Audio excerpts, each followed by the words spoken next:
What up, what up, what up, chat? How we doing tonight? How we doing? Welcome to the stream, TikTok. How y'all doing? Okay, gotta make sure both my headphones on. Don't mind me, just running a little behind, per usual. Gotta get that light turned off behind me, just to make it look a little more pretty for y'all. I will be right back, give me 1 sec.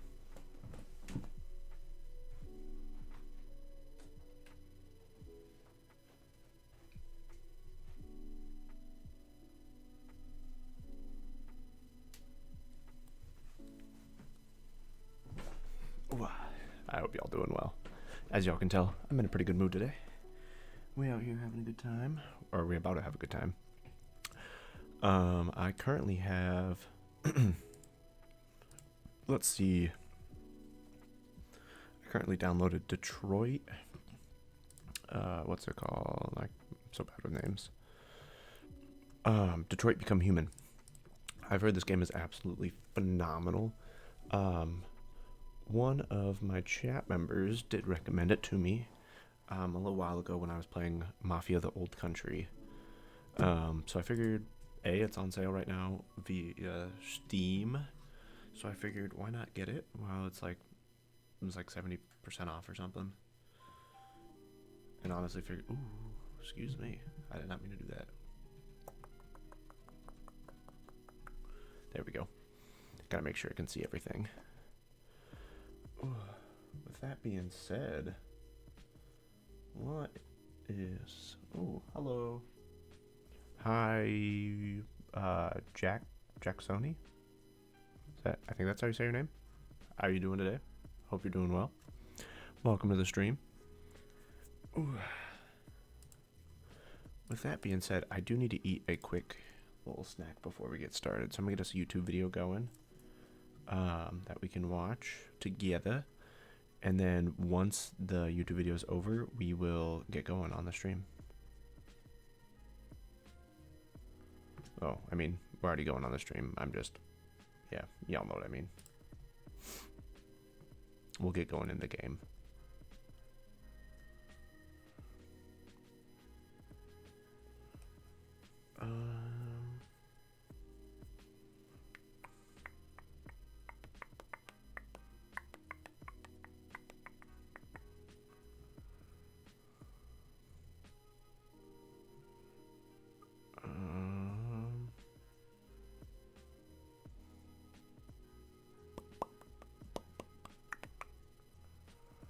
I just want to find something good for y'all.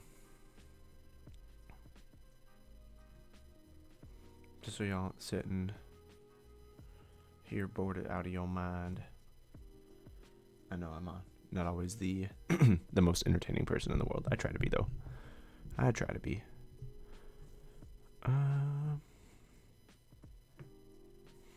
Okay, we're gonna hit the YouTube with a refresh, cause New York's latest skyscraper. Okay, I found a good B1M video. Let me pause Spotify real fast so we can get into it. PC, and then over to YouTube. Y'all can see me, right? Yeah. Okay, I just want to make sure. I just really want to make sure. I can also scoot that mic somewhat out of my face because I feel like that was blocking a lot of the face cam there, to be honest. That might just be me. I don't know. But hopefully y'all doing well. Hopefully y'all doing well. How we doing on the TikTok side? Oh, not too bad, not too bad. We chilling, we vibing. Stream is just also getting started, you know. Welcome back to the Never Rest Radio, though. Your host with the most is back, Cade, the man himself. But like I said, we're going to watch a quick YouTube video while I eat the snack, and then we'll get to it. New York's latest skyscraper is turning heads, but not for the reason you'd expect. This is the jail scraper, and when completed, it'll rise higher than the Statue of Liberty and be the tallest correctional facility in the world. It's being built here, on the site of a notorious prison known anonymously as the Tombs. In a city full of controversial developments, this might just be public enemy number one. No more deal!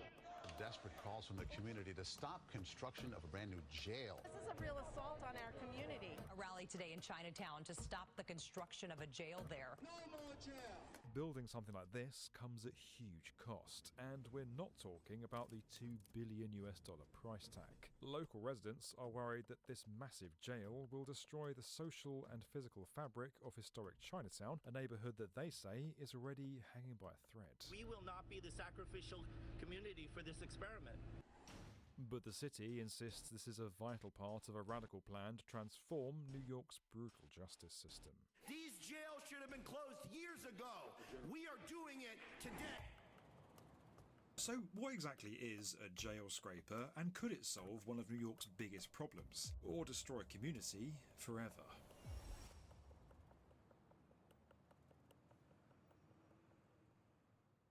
Okay, so before we get into this, there's an important distinction to make between prisons and jails. A prison is where you're sent after you've been sentenced for a crime. The infamous Alcatraz or San Quentin are both prisons. A jail is where you're sent if you can't afford or haven't been granted bail, and you'll wait there until your trial. And they can be equally grim, like the enormous Vernon C. Bain Correctional Centre or the Metropolitan Correctional Centre, where the infamous sex offender Jeffrey Epstein died by suicide in 2019. It's an important distinction, and one we're going to come back to later. Now, this is Chinatown, sandwiched in between Little Italy and the Lower East Side of Manhattan. Chinatown, for those of you who don't know, has been around for well over 100 years. My name is Jan Lee, Jan Lee, Lee. I represent Neighbors United Below Canal. Chinatown remains an area that has something like 90% mom and pop businesses, and that's really a rarity nowadays in New York. So it makes for an enjoyable retail experience, but also a great place to live. This historic neighbourhood is home to the biggest Chinese community in the West. It's a proud, close-knit community, and until recently, it was also the home of this, the Manhattan Detention Complex, aka the Tombs. Now, the original jailhouse dates back to the 19th century and was so hellish that Charles Dickens described it in his American Notes as "Such indecent and disgusting dungeons as these cells would bring disgrace upon the most despotic empire in the world."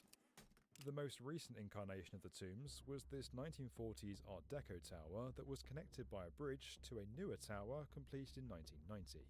In 2023, demolition began on the towers to make way for a new complex, one that would replace the aging facilities and be part of a new chain of jails across the city. Its final design hasn't yet been confirmed, but the jail scraper, as it's been nicknamed, will house 886 inmates across 40 stories. Planning permission for the tower allows it to rise as high as 90 metres, with extra height allowed for mechanical floors, which could push the height to 106 metres. That's just shy of the minimum requirement for a skyscraper, but still the tallest jail or prison in the world. The building will swallow up all of the site left by the two towers of the Tombs, including White Street, which is going to be enclosed by the complex and turned into a pedestrian arcade. Meanwhile, 20,000 square feet of space on the ground floor is being given over to commercial and community projects. Now, it's not going to surprise you to learn that building a high-rise jail in the middle of a city comes with some challenges. Building right up to the edge of a city block makes it impossible to deploy basic security features, things like a separate perimeter wall, guard towers, or a yard. But the issues with constructing a city jail don't stop there. One of the most influential designs for correctional facilities is the Panopticon. Invented by the English philosopher Jeremy Bentham, it's a circular prison with a central tower which obscures the movements of the guards within. A major benefit of the Panopticon is that it allows a small number of guards to monitor a large number of inmates. Many facilities recreate this by building cell blocks which fan out from a central guard post. This creates long sight lines along a row of cells which are impossible to recreate in a high-rise building. But perhaps the biggest problem with high-rise jails is they create a reliance on elevators to get around.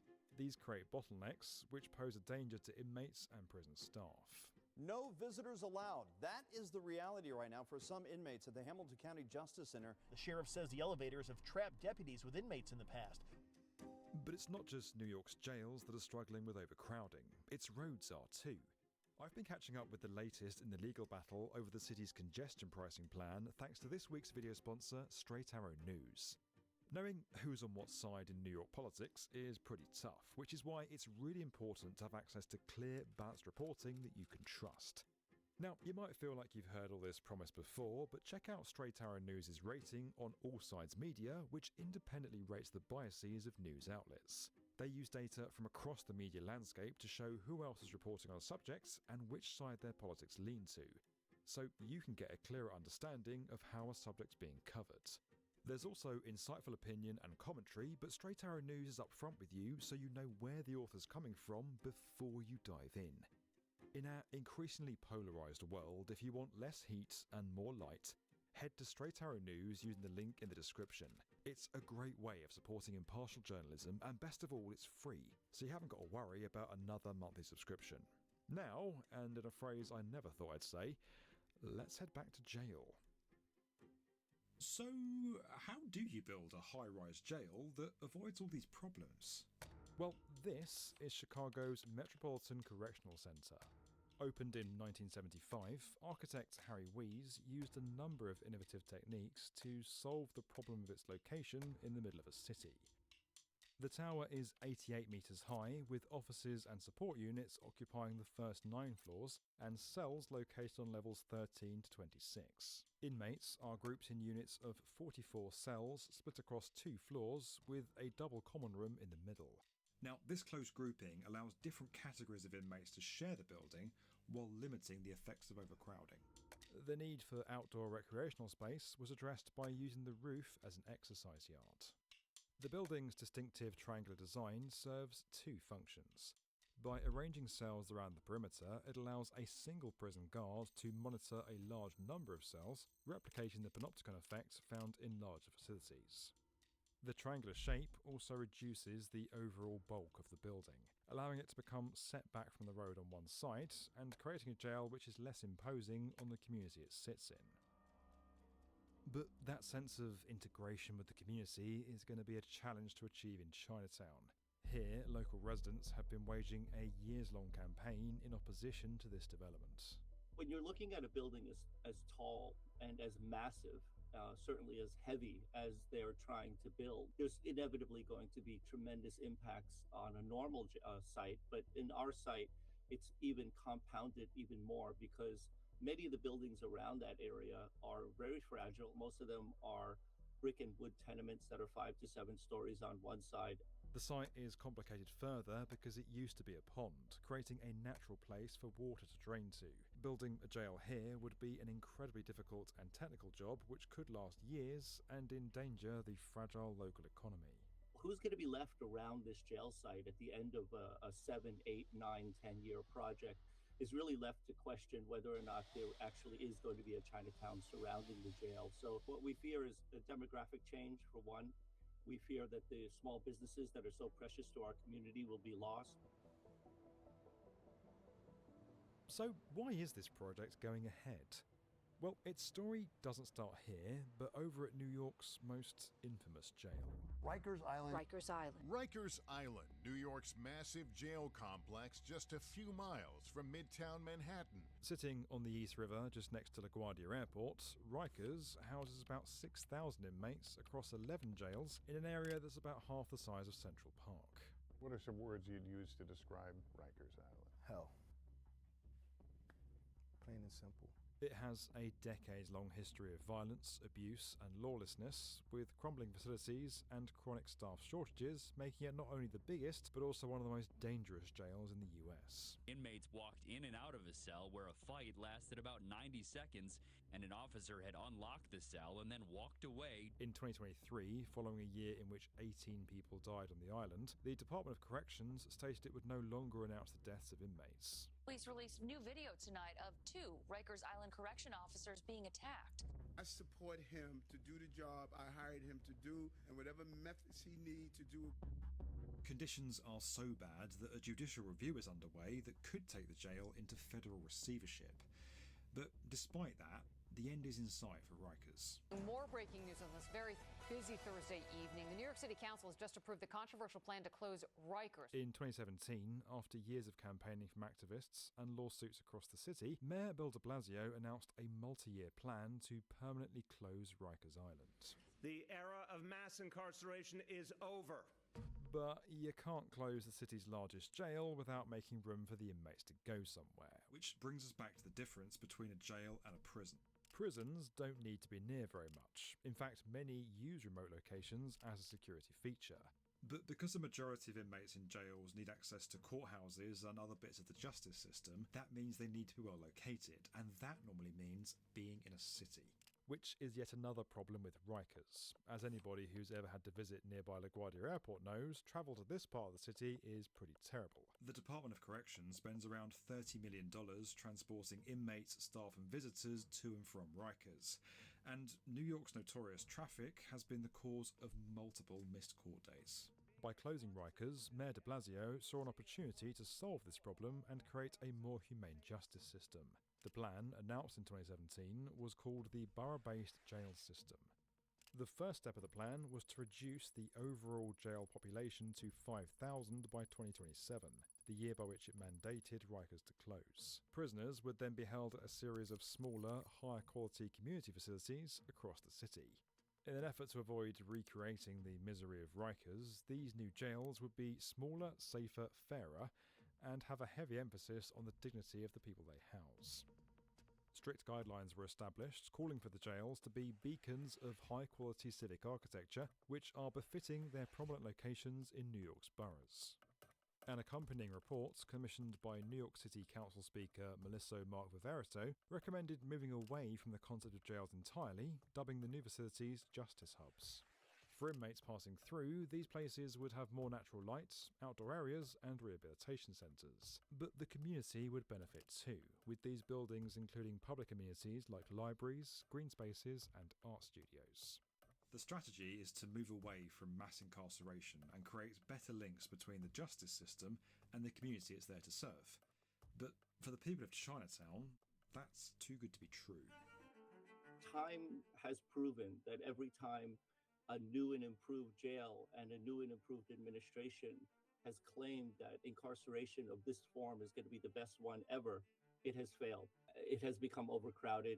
It has become degraded physically and also mentally and psychologically. A key issue of the process which the NUBC takes issue with is the use of a design and build contract to construct the jail. In a traditional arrangement, a project owner, such as the Department of Corrections, hires an architect and a building contractor separately. In this process, the project owner takes on a greater share of responsibility to mediate between the parties. But with design and builds, a project owner hires a contractor who promises to take ownership of all aspects of a project and completes the design stage in-house. Now, design and build is seen as a much more efficient process, but also one in which cost effectiveness can take precedence over high-quality design. This is a community that's lived with jails for over 100 years, so the community really has done its part. So this is not a matter of not in my backyard. This is a matter of working with the city to improve what they had strived to do, which is to create a judicial system, an incarceration system that actually works. A lack of trust has already set in over the demolition of the previous towers. The city's guidance said demolition must be conducted to the highest possible standards, but NUBC accused the city of not living up to its promises. An exterior concrete wall with cinder blocks popping out of place. The building owner says the result of demolition happening at the mega jail site in Chinatown. NUBC also accused the city of producing excessive amounts of dust during the demolition that's having a detrimental impact on the health of the predominantly elderly local population. This is a community that lived through 9/11. We are a few blocks away from World Trade Center, and so we know all too well when experts come to you and say, don't worry, it's just dust, it's okay to breathe it in. We found out in 9/11 that wasn't true at all, and many of us ended up with cancer. The project has a long way to go if it's to live up to its lofty aims. When we reached out to the New York Department of Design and Construction, they told us that a contractor hadn't been appointed yet and declined to comment any further. The August 2027 deadline to close Rikers is not looking good, despite being enshrined in law. And New York Mayor Eric Adams, the man ultimately responsible for carrying out this plan, could soon be a resident himself after being indicted on suspicion of fraud and other offences. Currently, none of the replacement jails are on track to be delivered by this date, and spiralling costs have caused the budget for the overall project to almost double. We asked the DODC if these costs would have an impact on the... Alright, chat. I'm back. Back again. Guess who's back? Tell a friend. Shady's back. Back again. No. I finished eating my food real quick. Just ate a little snack. A little snackety snack. And then I had to grab my meds real fast. Because I needed to take those before I forget. Specifically my allergy medication. Because if I don't take that, my body's going to be like... and then trying to breathe is going to suck. So, let's take those real quick.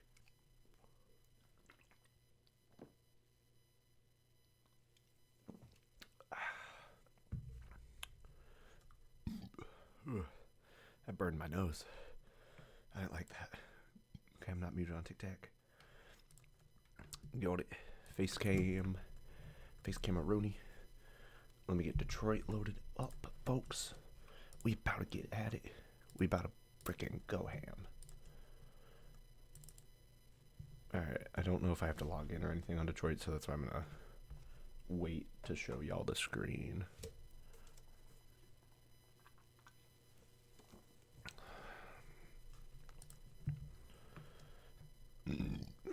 Ooh, excuse me.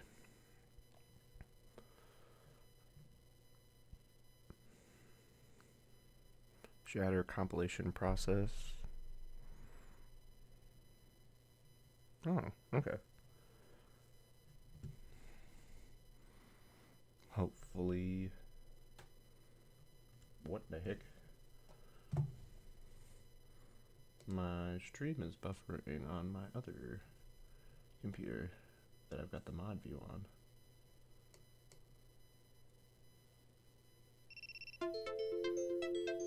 Oh. Did I just lose Wi-Fi? Hold up.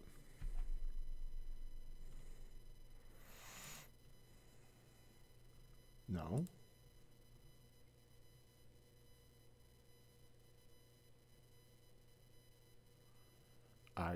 Dude, I can't tell.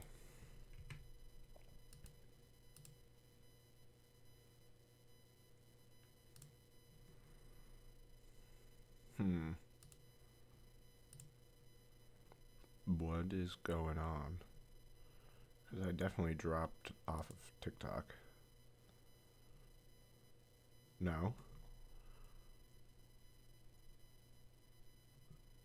What is happening? Huh.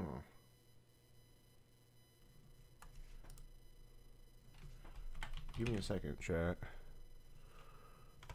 Figure out what is going on with my computer.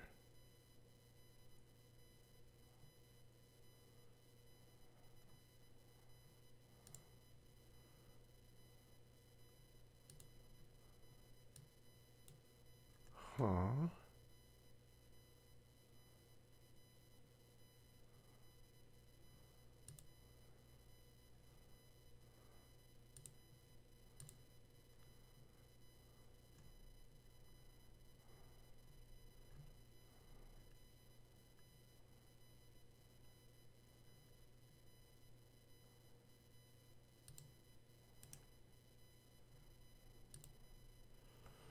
What the fuck is going on? Why is my CPU?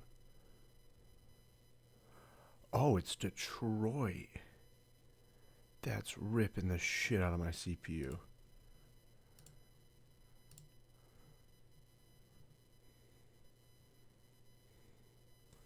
That's what's happening.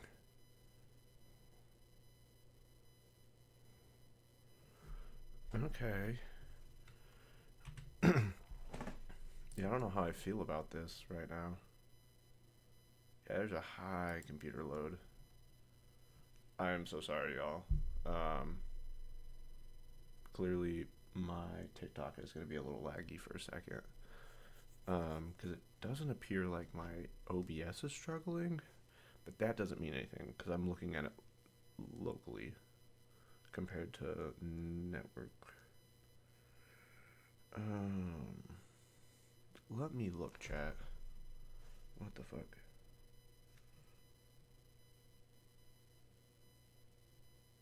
Oh yeah, no, my stream is definitely cutting in and out. Even on Twitch.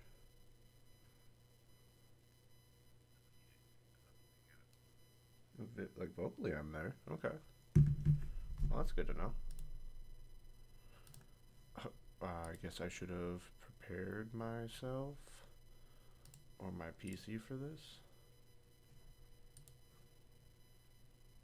We're going to close out everything we don't need to hopefully let the CPU run a lot better.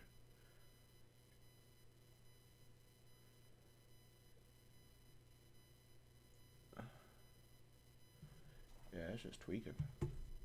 CPU usage out the ass. Oops. I didn't realize how much this game would take up. I might have to go down a little bit in CPU usage. We will find out. Okay, because currently I'm looking a little bit better. Like I look clean on TikTok at least. So like I'm not gonna complain about that.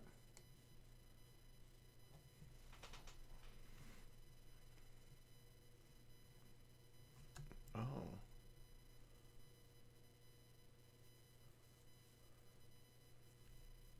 That's crazy. It's currently showing me like different robots or androids. Sorry. Hopefully this works, chat. Oh, is Queso got a hype train going? Yeah, he's on a level 3 hype train. Huh. I think I've only hit level 1 before. I don't think I've hit level 2 on the hype train, to be honest. But also, my hype train starter is also set a lot lower than other people I know.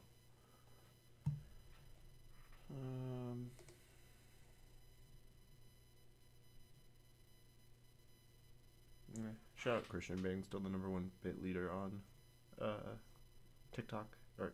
Twitch at 188 bits. Rodney and behind at 100 100. And then shout out Jordan being our only gifted sub ever on the channel, which is cool. Like not doubting, like not saying anything. Like I'm a very small channel.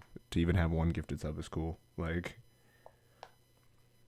or like yesterday, the guy that came in the stream on TikTok and gave us like 4 roses at the end of the night. Like that was sick.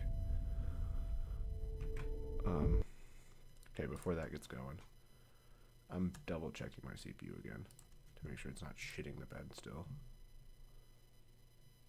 Okay, it's running at like 11% now. That's better. I'm using 25% in total. Like, I was like, why am I running so shitty right now? Like, what is going on? Okay, unmuted there. Just making sure. Pop in PC mode. Gonna close out Task Manager. Optimize your experience.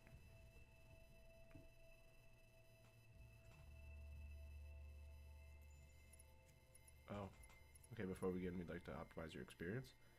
Damn, this game looks insane. Hold up, let me... My TikTok, or my Twitch is like way behind. English, text English, subtitles on. I'm gonna go with large, make it easier. Please adjust your screen settings. Yeah, give you all that brightness. Thank you. Now select your profile. Oh. Casual or experienced? We'll go with casual. You are now ready to begin Detroit.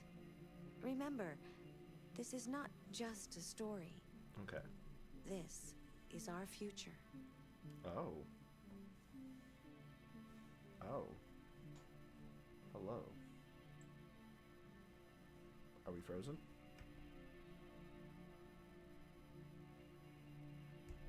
Chat. I think Detroit is broken. Am I about to get a crash report from it? Yeah, I am. Yep, well, gonna run a quick closing of the program. Let's go for a little bit of a relaunch.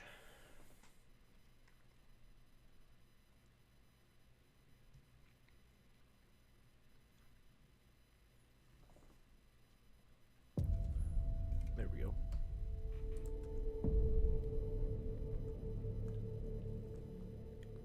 Detroit, become human. Let's see.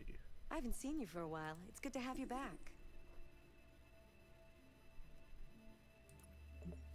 Yes, I don't have a continue, so it's kind of a cool button to have up there. I like. Oh, just the way it looks. This game looks so good so far.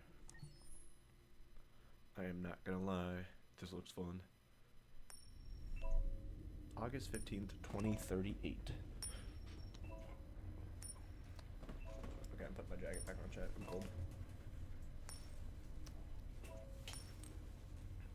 Oop skill. Oop skill. Oop skill. Oh.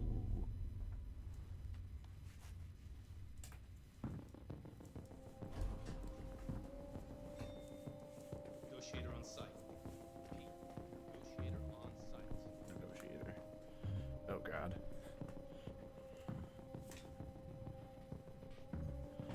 Let me fix my pants. Because I know I'm about to be locked in, chat, so.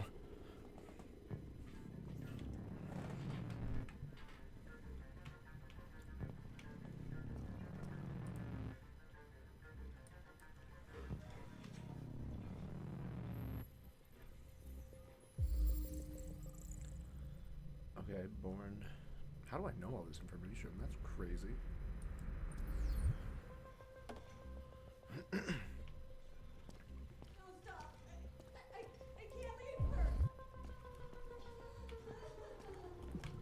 Please, please, you gotta save my little girl. Wait. You're sending an android? All right, ma'am. You need to go. You can't do that. You. Why aren't you I bet they sending a can. real person? Joel, that's Xavier. Keep that thing away from my daughter.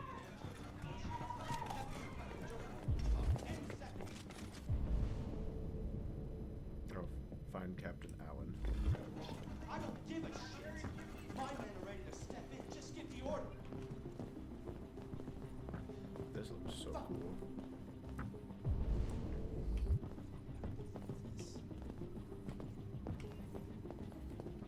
Captain Allen, my name is Connor.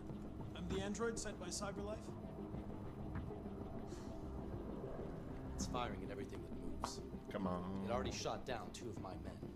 Damn, We he's can kind of a easily get dick. it, but they're on the edge of the balcony. If it falls, she falls.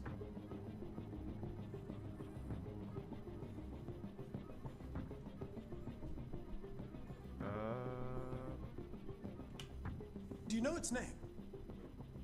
I haven't got a clue. Does it matter? I need information to determine the best approach. Let's see, what's their behavior? Do you know if it's been behaving strangely before this? Listen, saving that kid is all that matters. So either you deal with this fucking android now, or I'll take care of it. Damn. Every second counts. Hold up. Give me 2 seconds. I'm pulling my clip thing to the top for my phone. Just so I can clip if something crazy happens. Just to be ready.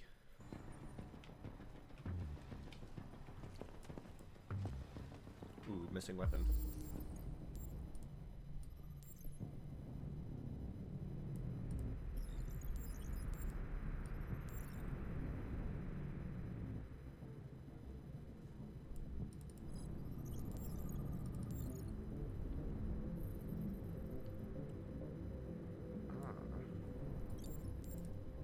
I see how to analyze now. There we go. I was like, how the fuck do I do this?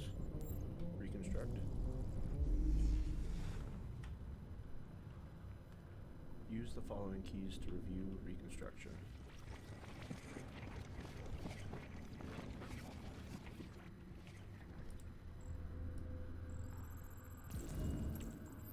Deviant took the father's gun. Okay.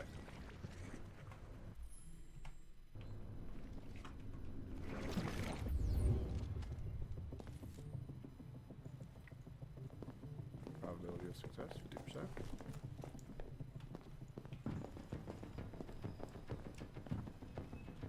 I do not like this camera angle, I will say.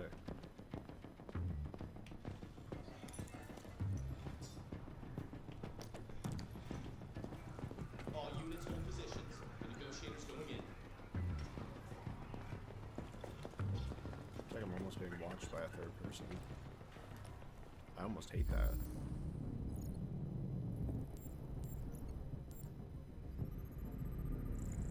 Deceased. Okay, clearly.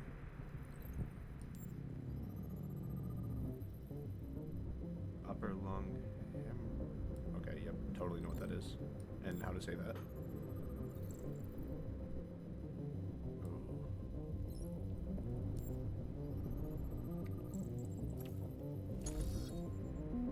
Yeah, lower lung hemorrhage. Internal bleeding, okay.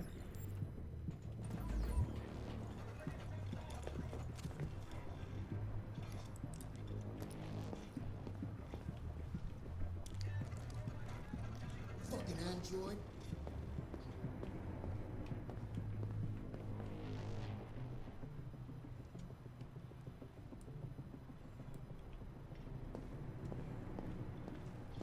Oh, you're not gonna let me through over here, okay.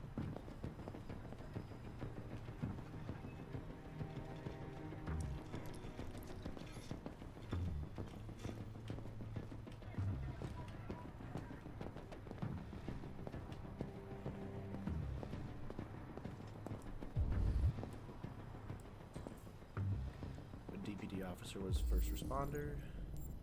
Let's see what they got in their hands. Ooh. Only one shot was fired. Okay, so he was at the police department. And then was shot in the chest, okay.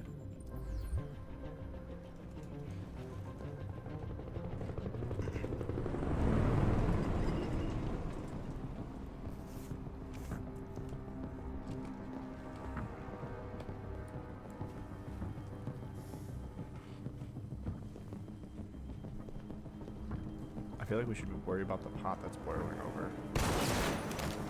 Shit. Cover me while I patch you man down. I repeat, man down. Requesting immediate evac.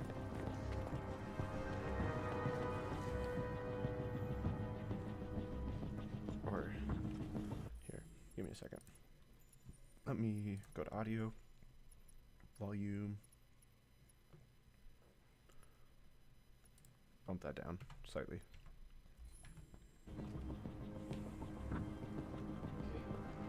I think I'm okay.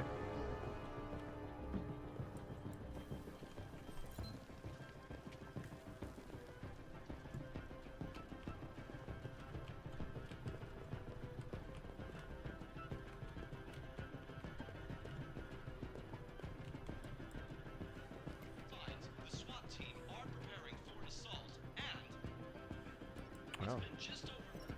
I don't know what that is. I've seen that before.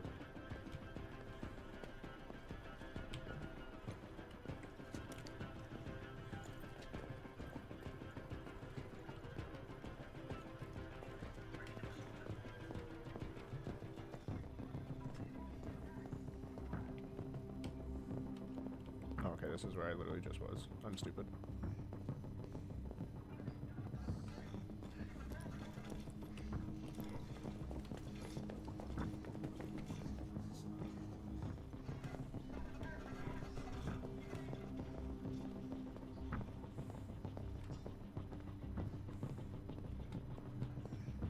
What are we waiting for? We should take down this asshole. I got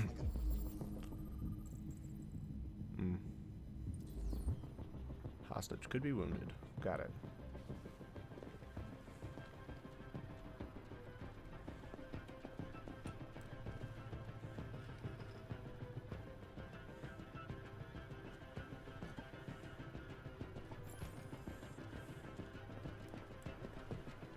Android was shot?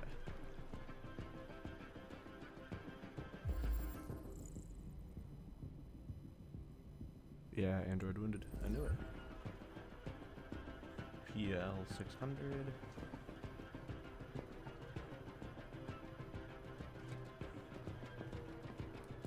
Oh. Time to go outside, I guess.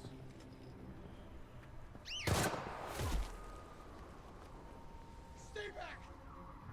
Don't come any closer or I'll jump! No, please, I'm begging you!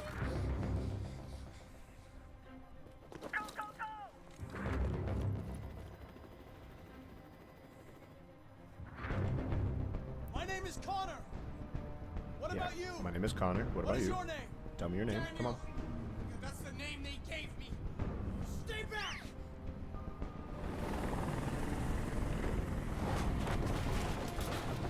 Oh, that was inspired by that helicopter.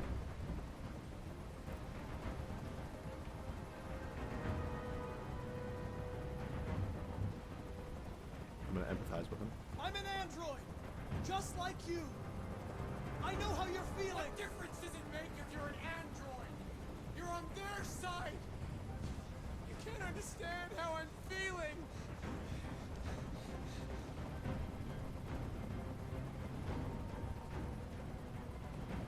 There's no way out, Daniel. What you've done is too serious. The only question is whether or not you take another innocent life. It's not up to you! I'm holding all the cards! If I die, she dies! You hear me? Damn. Don't shoot, you stupid son of a bitch.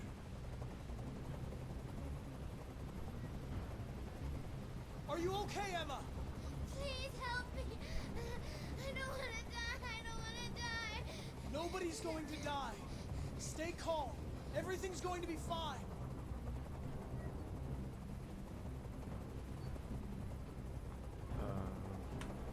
Listen. I know it's not your fault. These emotions you're feeling are just errors in your software. No. It's not my fault. I never wanted this. I loved them. Come on. You know? But I was nothing to them. Just a slave to be ordered around. No, you weren't.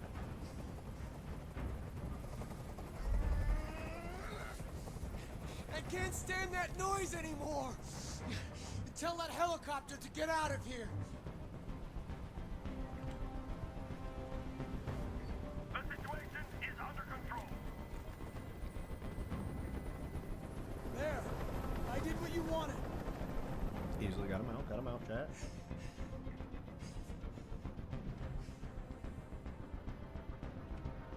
You have to trust me, Daniel. Let the hostage go, and I promise you, everything will be fine. I want everyone to leave. No. And I want a car. That's not possible. When I'm outside the city, I'll let her go.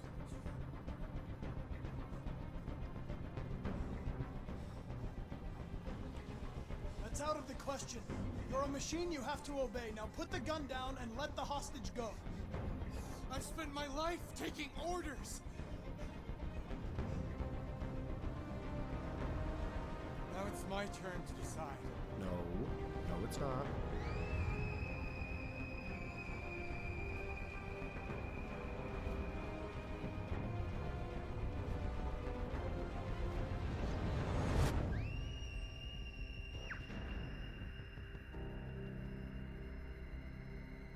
Well, I guess I'm sacrificing myself. I didn't really get a choice there, but mission successful. Hey.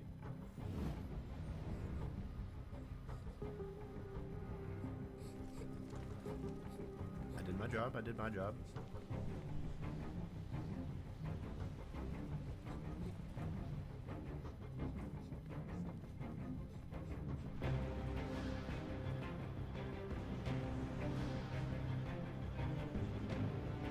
Maybe I changed his mind on androids, hopefully.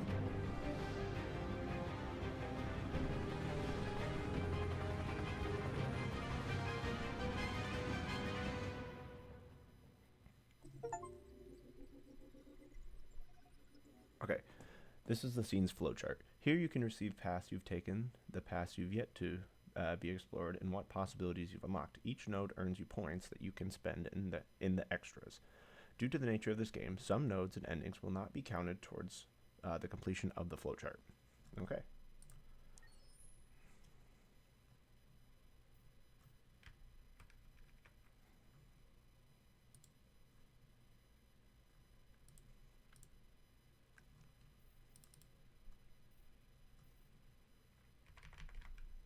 Okay. All right, chat. Give me 2 seconds. I'm gonna grab socks real fast. I am a little cold. Little cold.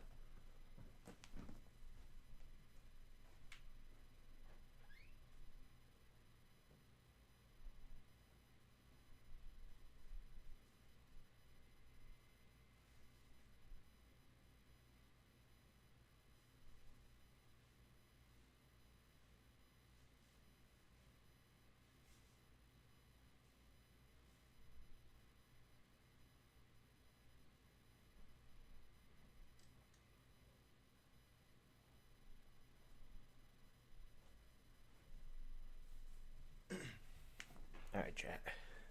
I've got socks. Let me put my socks on. Ooh. Not gonna lie, my extremities get kind of cold. Especially when the air's blowing like directly on my neck like it is right now.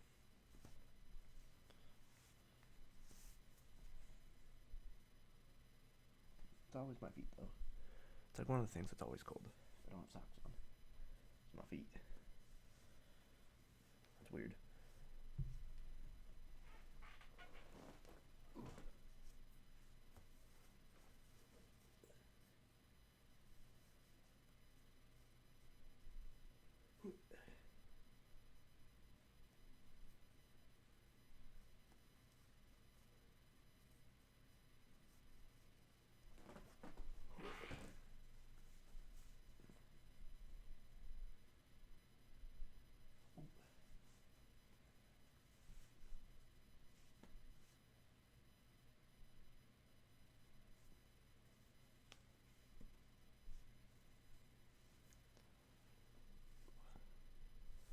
There we go.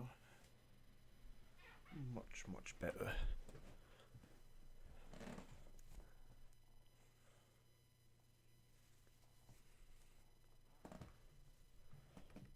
Let's continue. Okay, November 5th, 2038.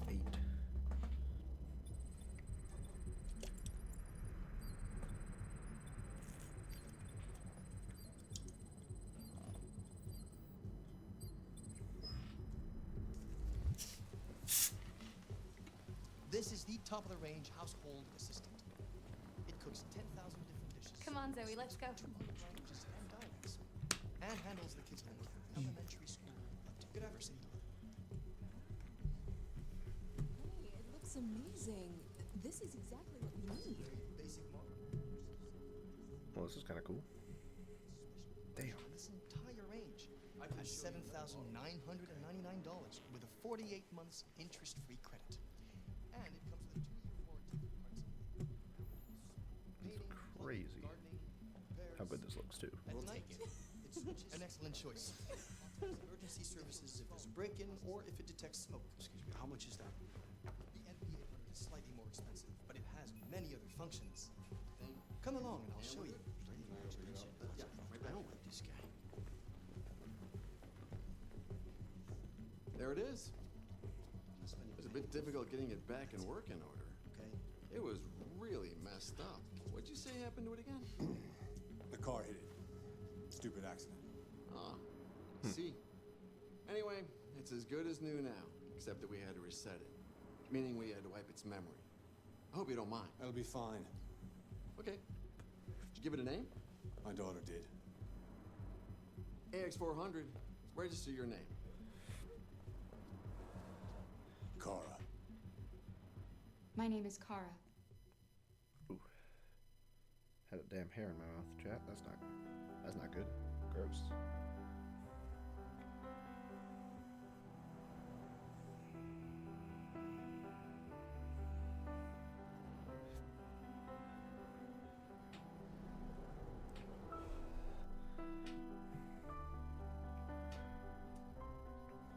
Okay, so I am Kara.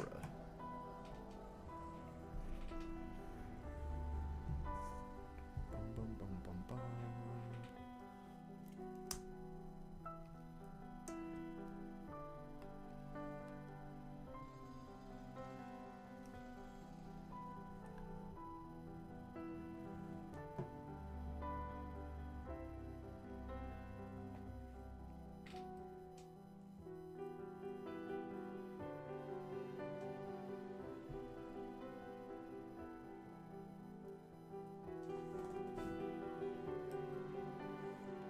You know, I have a sneaking suspicion that the robot was actually not hit by a car. That's just me.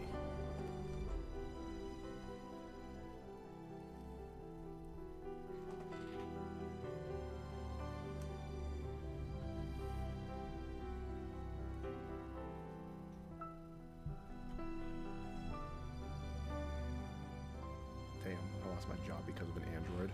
It's fucking wild.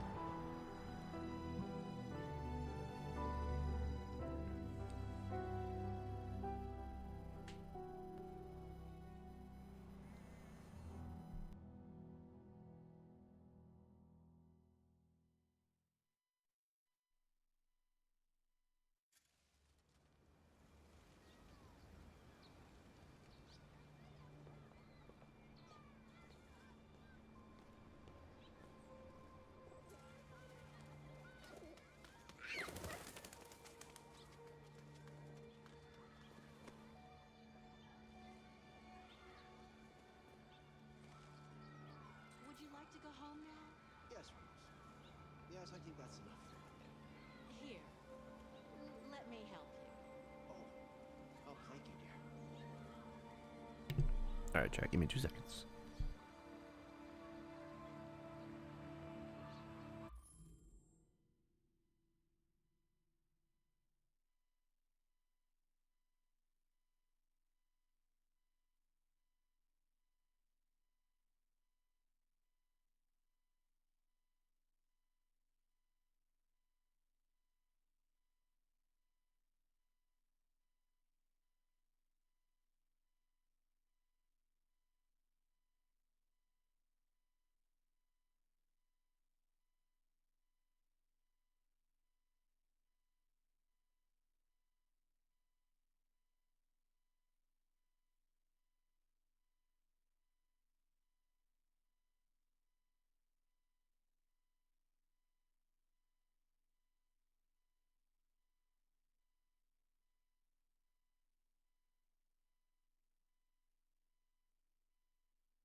Alright, chat, I think we have all of our video settings good to go.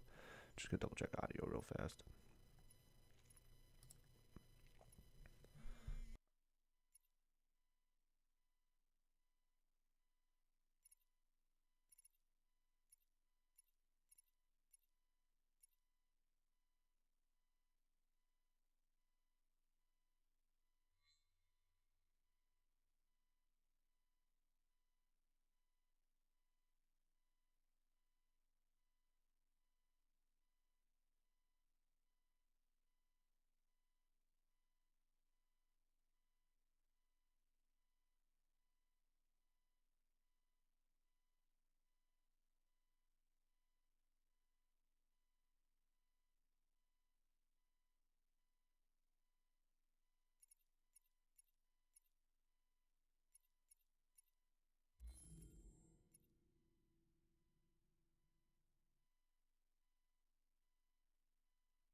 Alright, chat, let's get after it.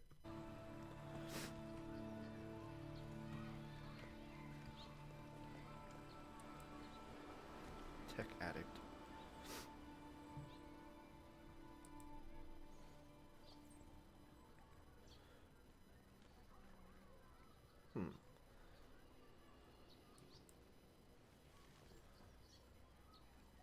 Oh my god, I can read through an entire book. That's crazy. I'm good. I'm not going to sit and read through the whole thing, chat.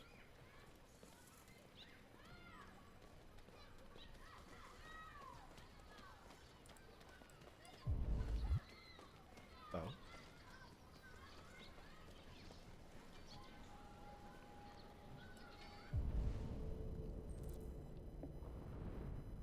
I need to go this way, okay. Hey, water. Oh, it's a sports partner. You have Android. run 12 miles and are 5 miles away from your goal.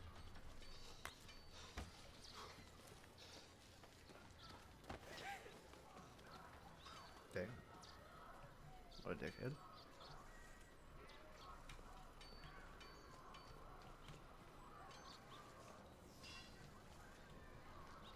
Okay.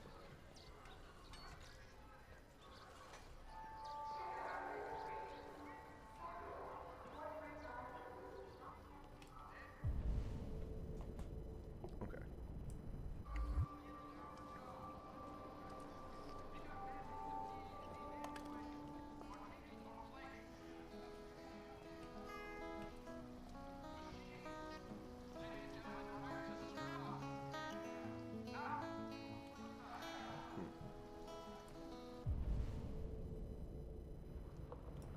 Okay, go to the paint shop.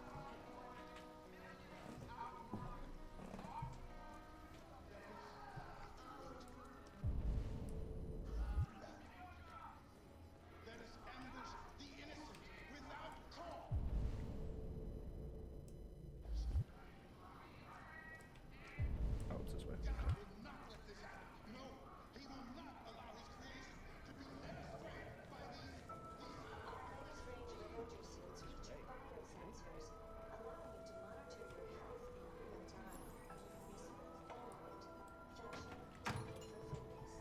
Hello. Damn, you can really get like probably any type of paint here.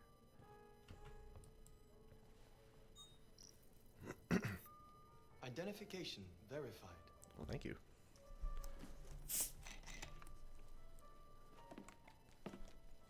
Here is your order number 847. That will be $63.99. Please confirm payment. Oh, I gotta hold it. Payment confirmed. Transaction complete. Wah. Keep ending up with cat hairs in my mouth. Thank you. Why does my guy look so angry? Take bus home. Okay. I think I can take the bus home, chat. I got this.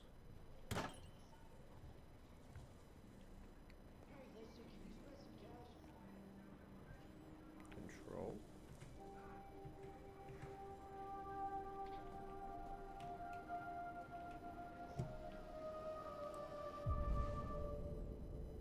Okay, the bus is over there.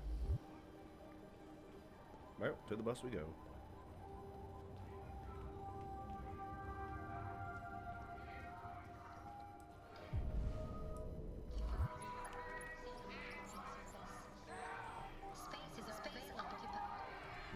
Android parking. That's crazy.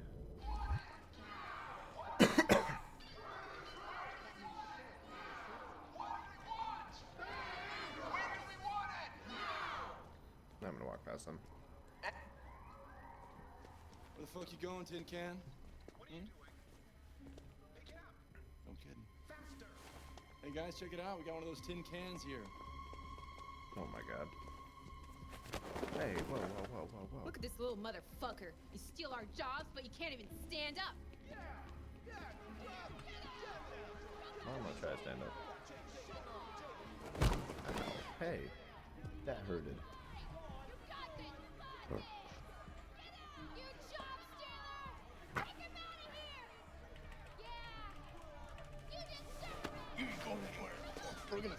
bitch ass up. Yeah, waste it. Do it! Alright, Thank you, Mr. Police Officer. enough. First Leave time it I've alone. been happy to see a cop. Let us teach this bastard a lesson. No, what the? Bro, what did I do?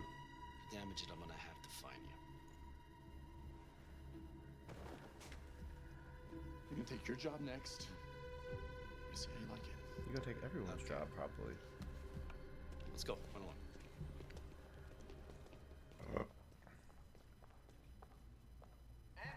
Well, thanks.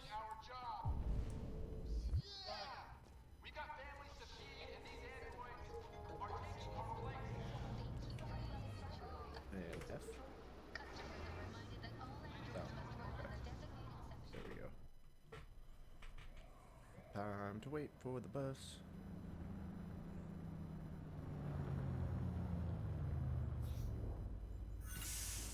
Oh.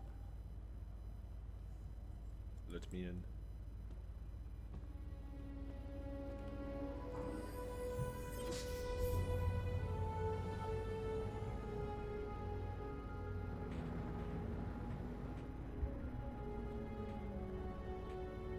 Man, that's crazy. You guys at the back of the bus. There are rows of parking lots. That's fucking wild.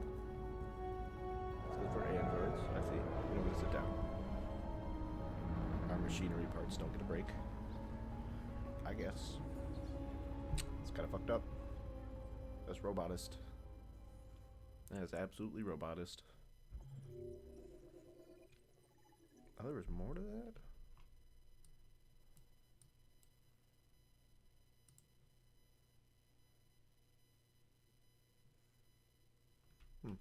Okay. More storylines I could have collected, but I did not. November 5th, 20 or whatever date it was. November 20th something.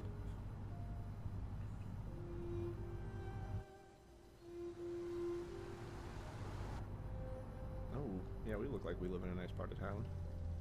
Holy shit.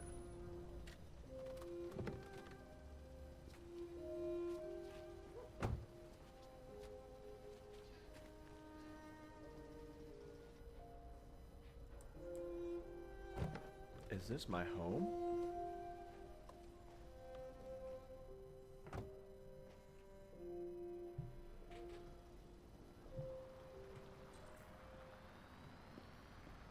You coming? I'm coming. Yes, master.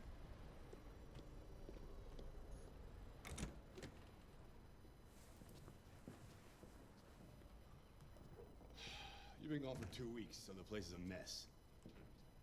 You do the housework, the washing, you cook the meals, and you take care of... God damn it, where the fuck's the brat gone now? Alice! Alice! Oh, there you are. That's Alice. You look after her. Homework, bath, all that crap. Got it? Yes, Todd. Get started down here, then you do upstairs. Damn.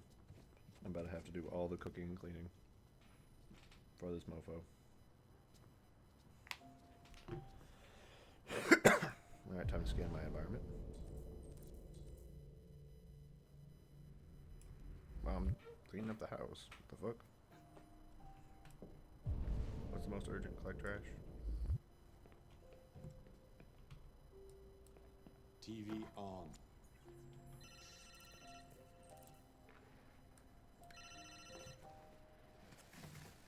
Yeah. Maybe. Depends on what you need.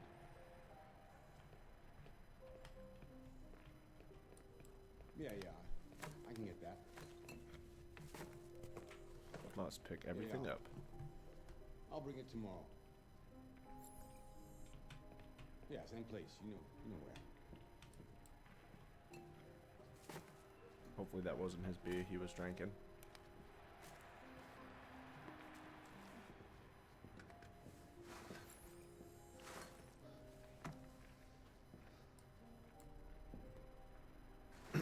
Time to take out the trash. I'm the trash man.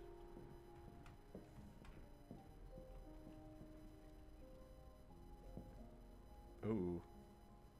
A lot of overdrawn credit application. Okay. That guy seems to be on hard time.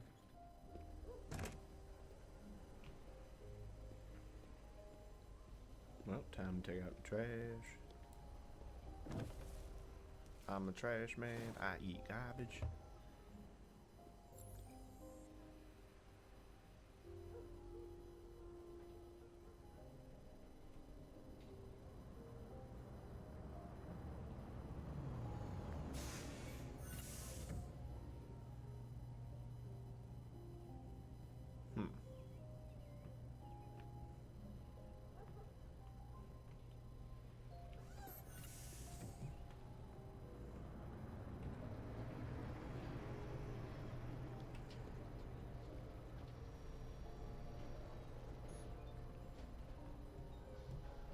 We live on a great side of town.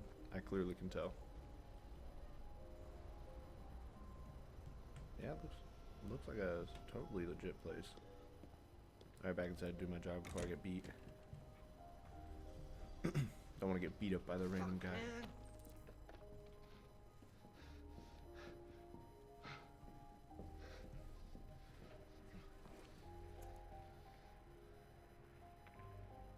Oh. First, finish the floor.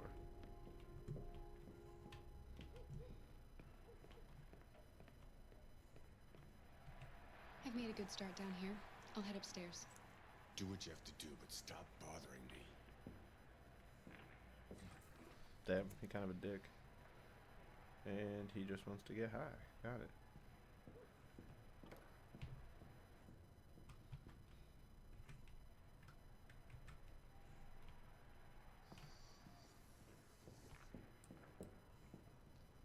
Hello.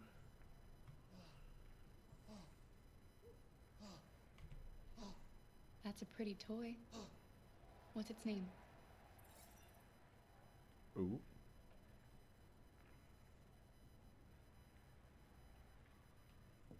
Damn.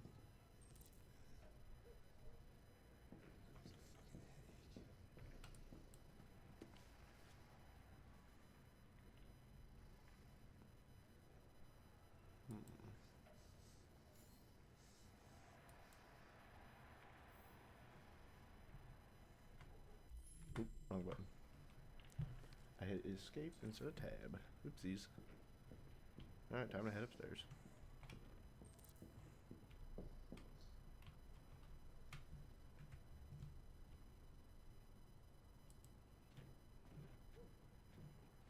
Alright, come on, Kara. Let's go upstairs.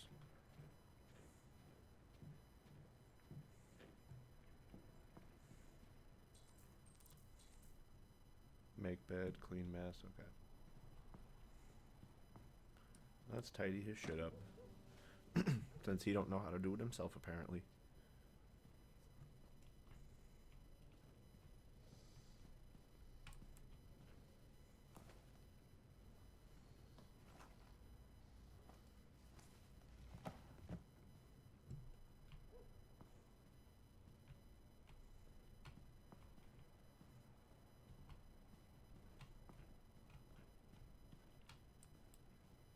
Let's make the bed real fast.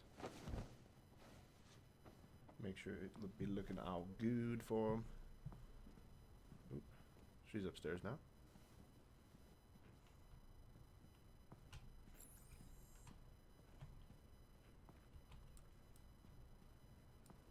Let's tidy up these. Oop.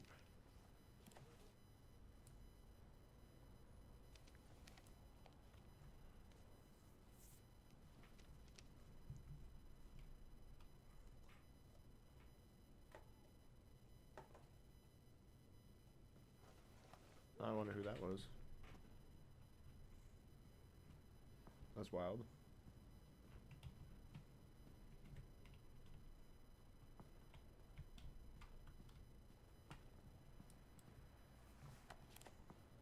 Tidy all this shit up.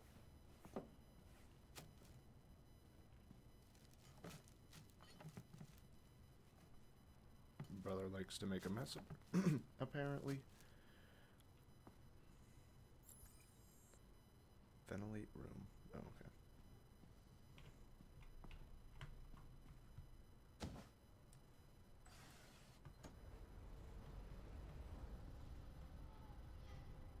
Okay.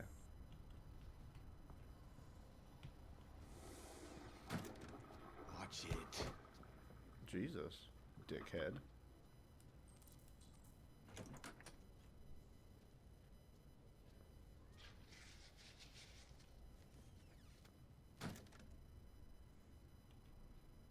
Okay, clean the shitter.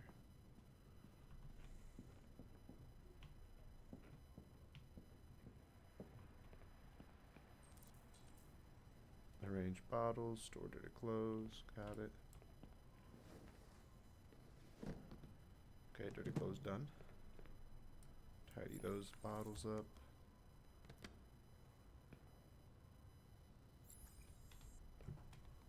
Ooh, got itchy scalp. / forehead. It's like right on the edge. Ooh, Alright, let's mop those floors up real fast. Hit it with the weird looking Swiffer.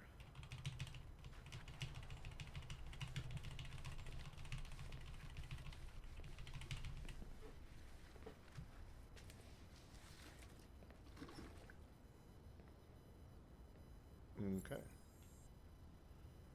There we go. We did those tasks.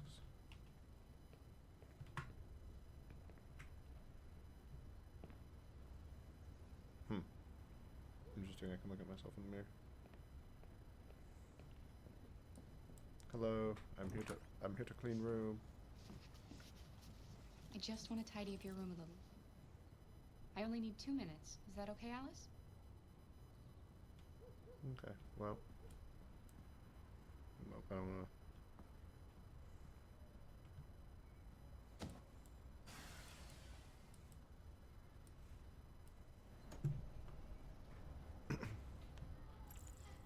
Oh.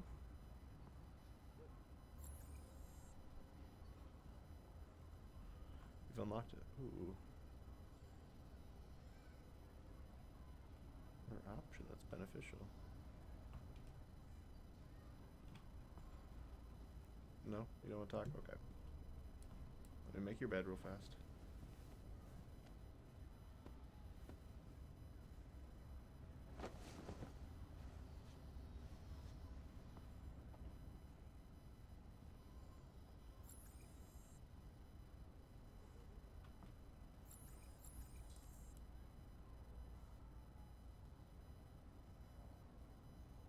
Seems you like reading.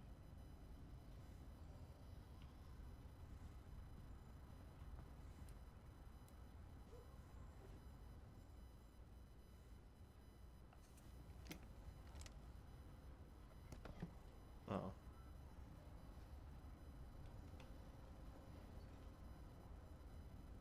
Clearly need a key for that. Let's try to make Alice happy again. Friendly. I'm sure we used to be friends before I was reset. Maybe we can be friends again.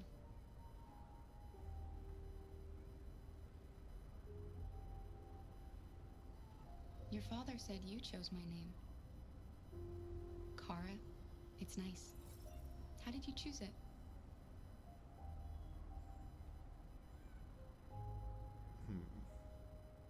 What are your interests? You should tell me about yourself. What you like to do, where you like to go, your favorite foods. That would really help me.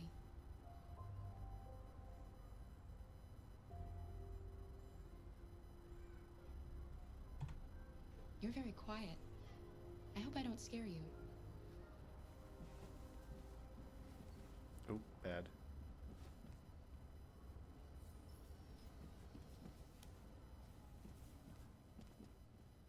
What?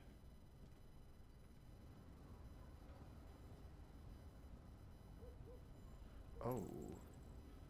Let's go unlock the box.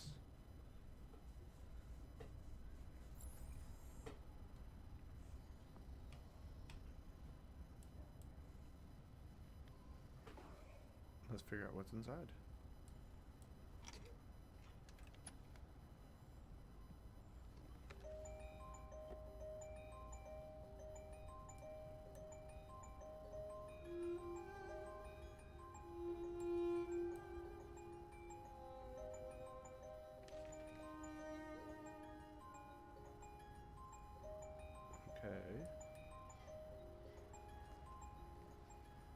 must have died, is my guess.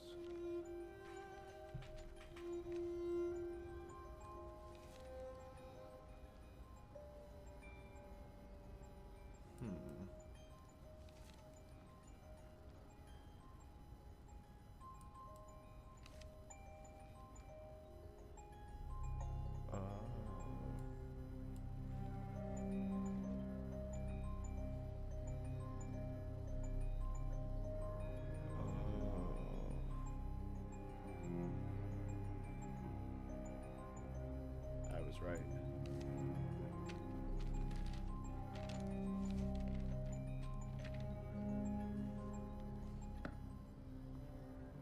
I knew it, chat.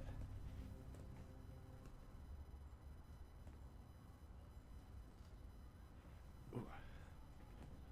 I freaking knew it. I had a feeling that Todd was the one that beat me.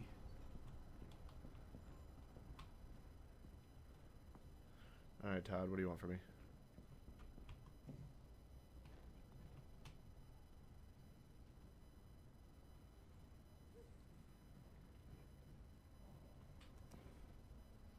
What are you doing? I'm playing. You're playing. I know what you're thinking. You think your dad's a lowlife? Huh? Fucking loser? Can't get a job, take care of his family? Don't you think I tried to make things work? But whatever I do, when someone comes along, they just fuck it all up! Damn. I know what you think of me. You hate me. You hate me, don't you? Say it! You hate me!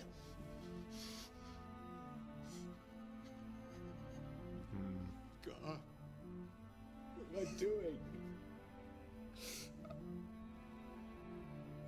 I'm sorry, honey. I'm sorry. I'm sorry. You know I love you, don't you? You Damn, know this I love game's you. getting heavy.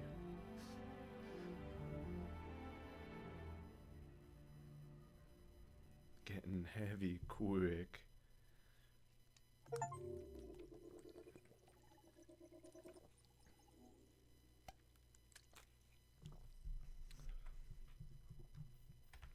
How much did I miss? Oh. I missed a lot on the first floor.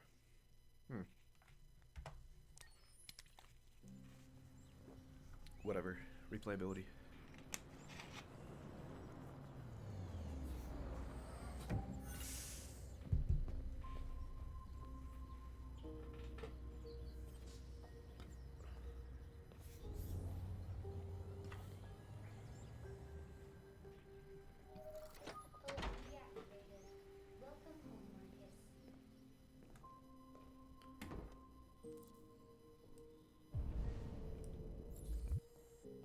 I see where I need to deposit it.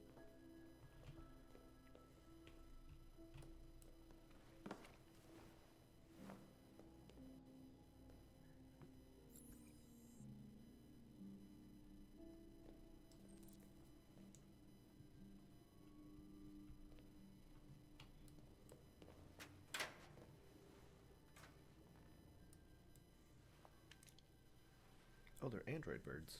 That's crazy.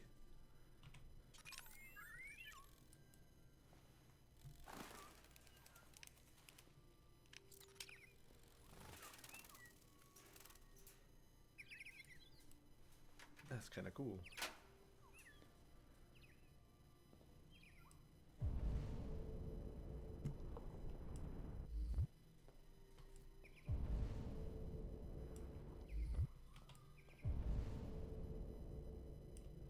Well, it doesn't really tell me where Carl is, so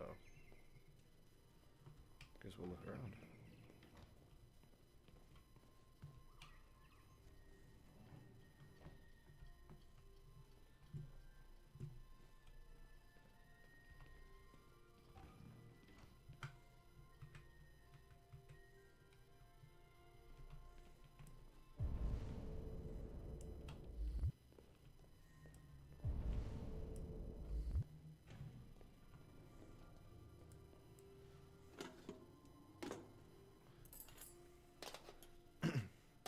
Must have made a breakfast before I left.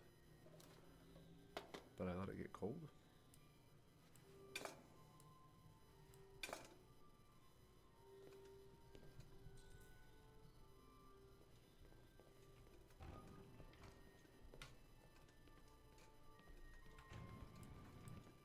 Put that shit down.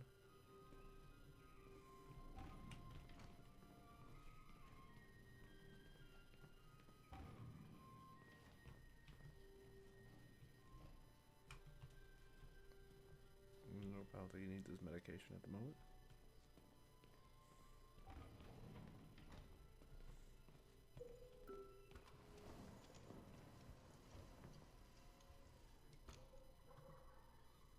Oh wow, that's beautiful.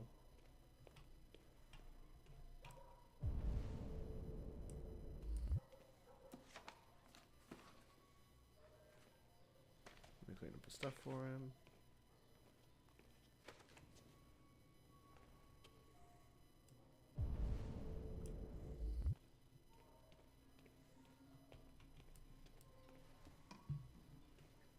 Clean up those paints a little bit.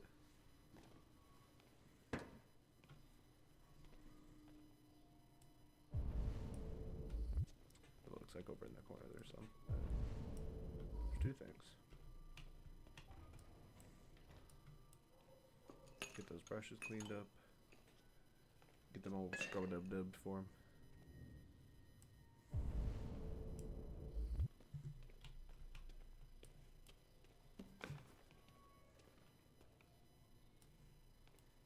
Put that up on the shelf. Clean up his other packages. Put it next to it. There we go.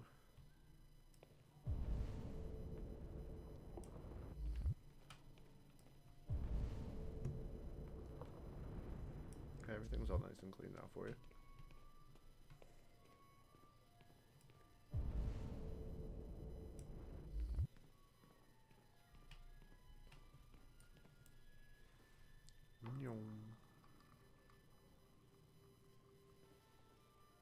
Okay, I had to spin the ball. Alright.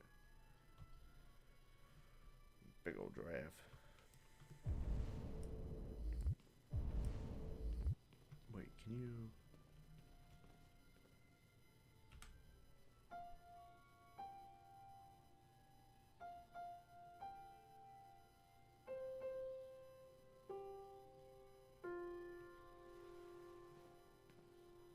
Well, I think I did pretty good there.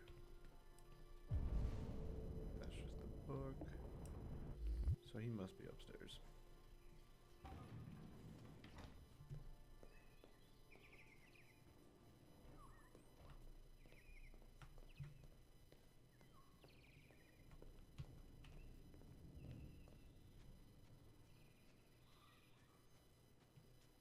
Oop, up the stairs. Up the stairs we go.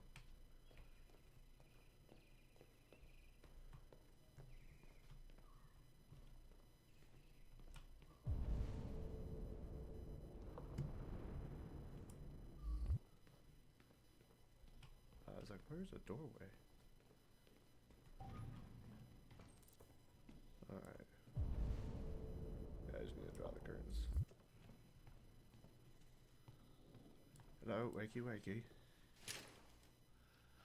Eggs and bakey. Good morning, Carl. Good morning. It's 10 a.m. The weather is partly cloudy, 54 degrees, Well, 80% I suppose how I humidity feel in with the a morning strong talking to my possibility wife, of so that's afternoon crazy. showers. It sounds like a good day to spend in bed.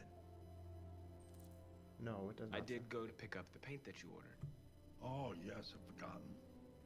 That is the difference between you and me, right, Marcus? You never forget anything. Oh, okay, time to administer Carl's medicine.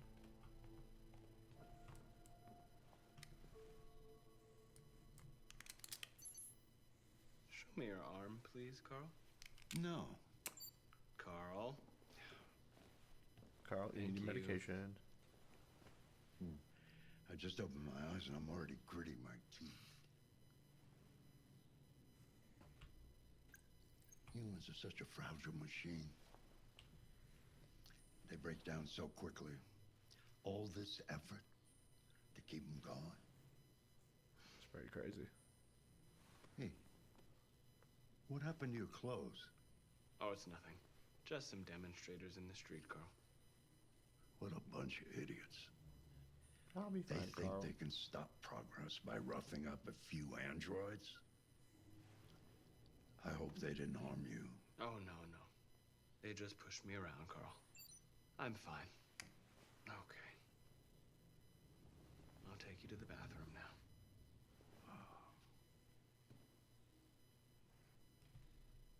Come here, Carl.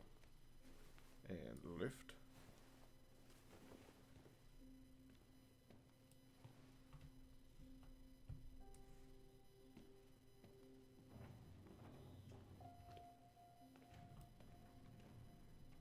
Oh, Carl, time for you to go poopy.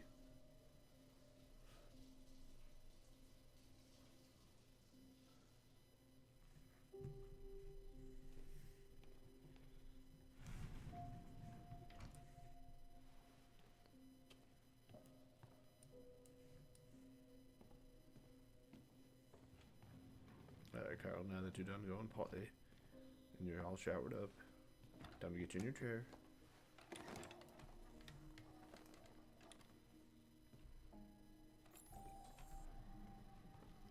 Anything special on the agenda today? Yes, there's the opening of your retrospective at the Museum of Modern Art.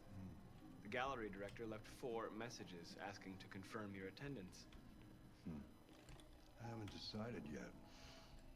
We'll see about that later. Okay. What else? Just your usual fan mail. I've already And answered. into your little chairlift thingy. Any news from Leo? No, Carl. No, Carl. No news from I can Leo. call him if you like. No. No, don't bother.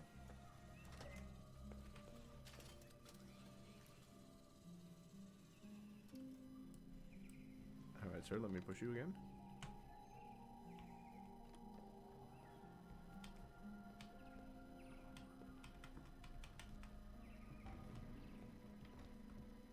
I'm starving. Well, your breakfast is ready. Bacon and eggs, just the way you like them. Thank you, Marcus. You're welcome. I know you so well.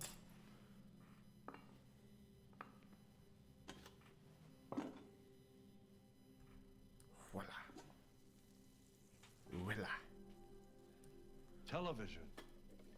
Tensions continue to rise in conflict in Russia unilaterally declared the region part of its national territory.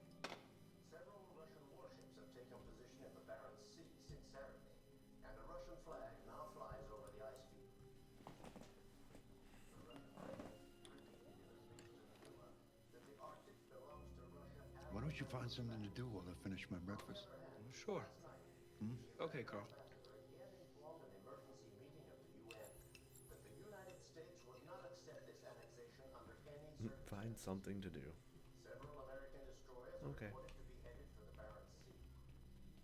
Douglas Cromwell, chairman of the UN, announced at a press conference that we have never been so close to a third world war. He called on Russia and the United That's kind of cool. to promptly renew talks before things get out of control. Television off. Mankind is so depressing.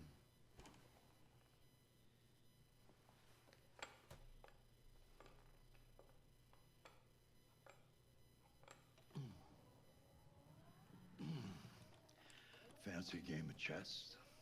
Sure, yeah. Speed chess. Speed chess it is. Oh, God. I was to say, hopefully.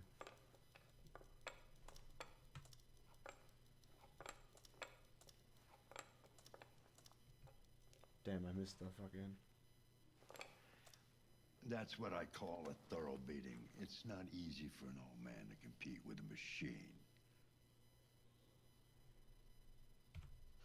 Well, I know you don't like losing, and you don't like when I let you win, so I felt I didn't have many choices. True. We humans are complicated. One day I won't be here to take care of you anymore. You'll have to protect yourself and make your choices. Decide who you are What does that mean? and want to become.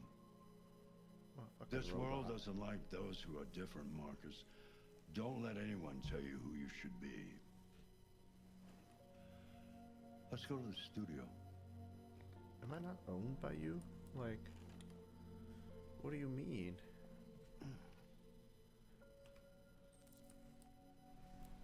Let's take him to the studio. Come on.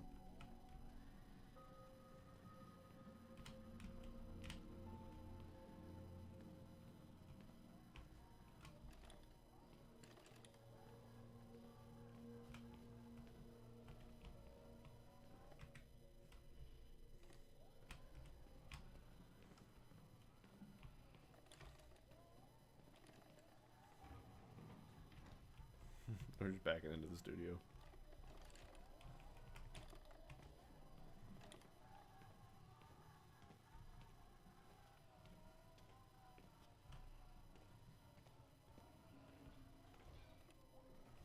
Well, fuck it, this is the way we're going in. The game has decided.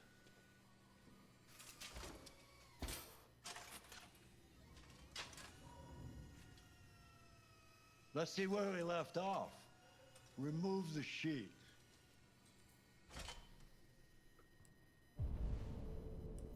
Okay. I just gotta go up to the sheet, I guess. Get that sheet out of here.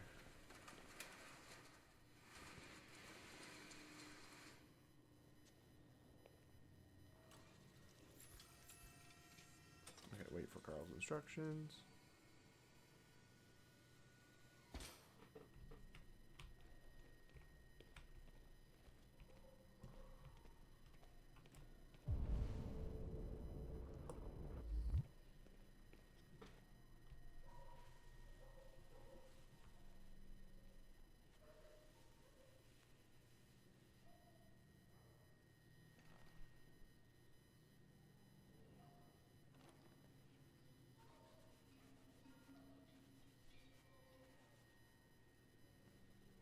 I wonder if Carl was going through like dementia or something.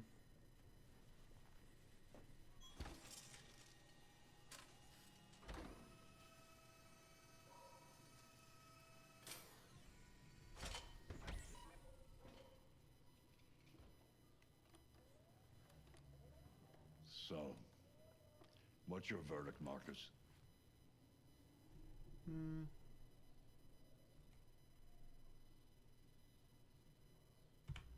I'm not programmed to criticize art.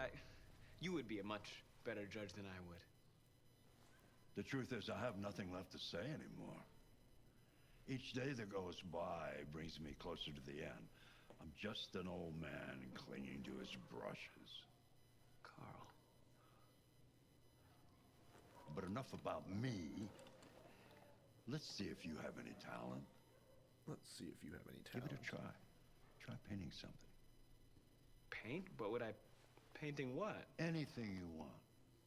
Give it a try. Okay. I hope I actually get like MS Paint this bitch.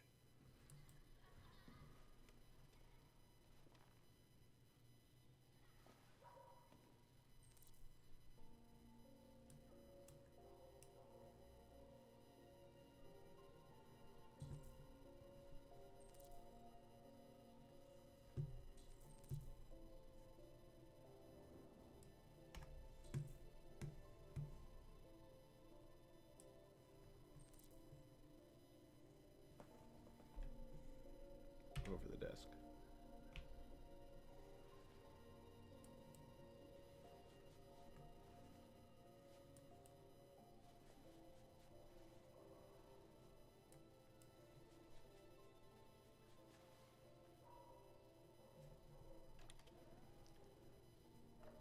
That is a perfect copy of reality. But I don't think that's what Painting you want. is not about replicating the world. It's about interpreting, improving on it, showing something you see. Carl, I don't think I can do that. It's not in my program. Go on, go. Try it. Grab that canvas. Try that canvas.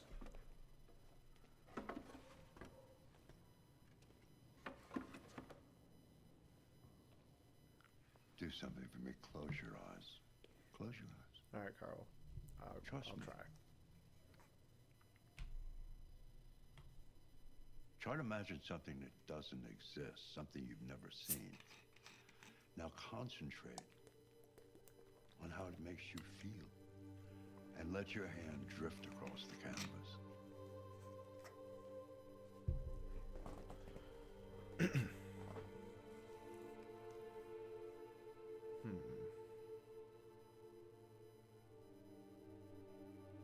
Let's do identity.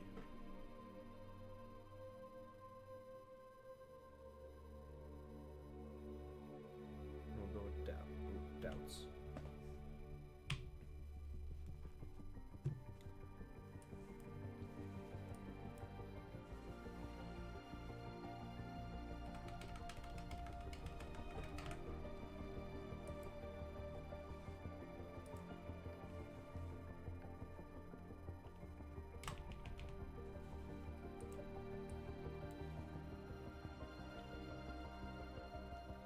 Alright, I can do it. I can do it.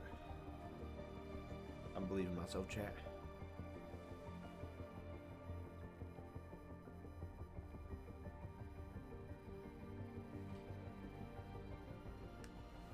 Oh my God.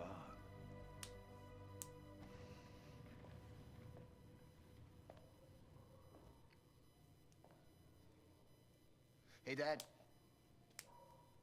Leo. Oh, it's Leo. Holy shit.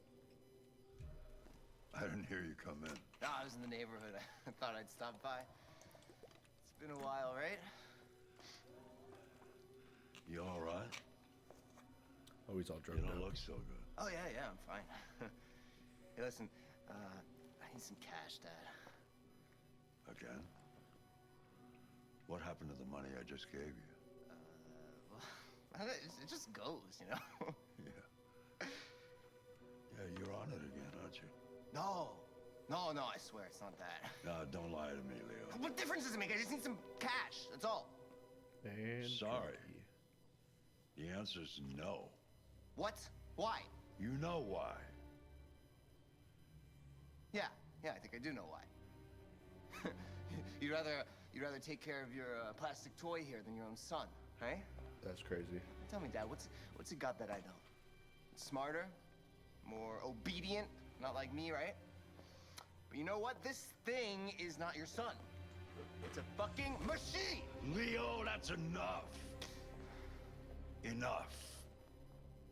Jesus Christ. Please don't bend it. You don't care about anything except yourself and your goddamn paintings. You've never loved anyone. You never loved me, Dad. Okay, I don't think that's true, but you never loved me. There's always two sides to a coin, but like, I don't know.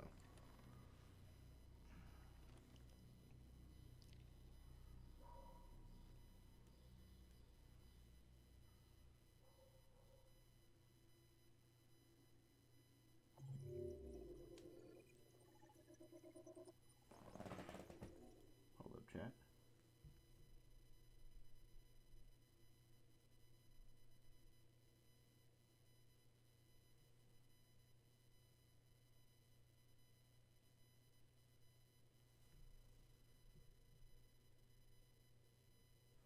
I can't tell if it's my PC that's clicking. Hold up.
Okay, chat, to be honest, I think it's just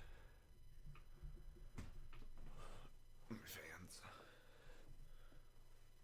I'll keep an eye on it, though. Make sure it doesn't get louder. But I also have a warranty on my PC, so, like, if something is wrong with it, I'll just take it to the guy that I bought it from, and he'll hook me up. Okay, November 5th, 2038. Detroit rules. Jimmy's Bar. Ooh.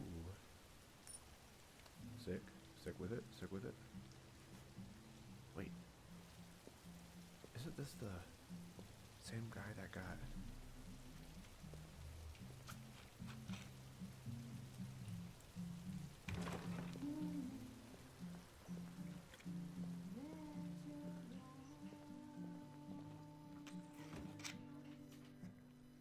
Find Lieutenant Anderson.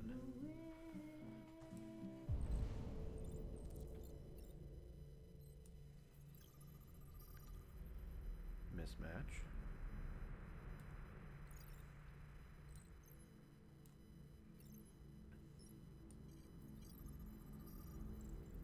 Nope, that's not what I need.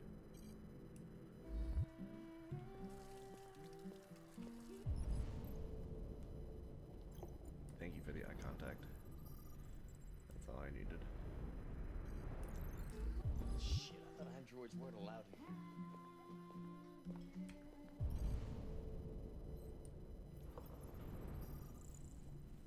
Nope. Currently unemployed. Domestic abuse? Damn, it literally tells me their criminal record. No criminal record. It's your problem.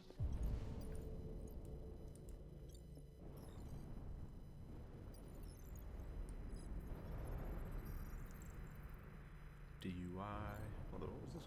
What were these guys' criminal records? Is my question. Unemployed, no criminal record.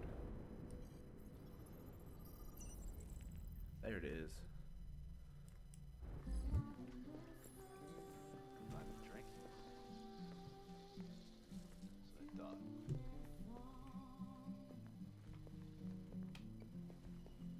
Lieutenant Anderson, my name is Connor. I'm the android sent by CyberLife. I looked for you at the station, but nobody knew where you were. They said you were probably having a drink nearby. I was lucky to find you at the 5th bar. What do you want? You were assigned a case early this evening. A homicide involving a CyberLife android. In accordance with procedure, the company has allocated a specialized model to assist investigators.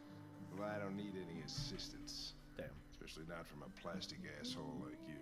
Just be a good little robot and get the fuck out of here. Well, I'm gonna reason with them. Listen, I think you should stop drinking and come with me. It'll make life easier for both of us.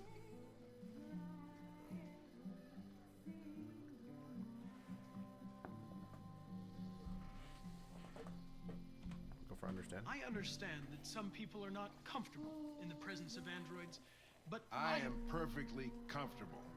Now back off before I crush you like an empty beer can.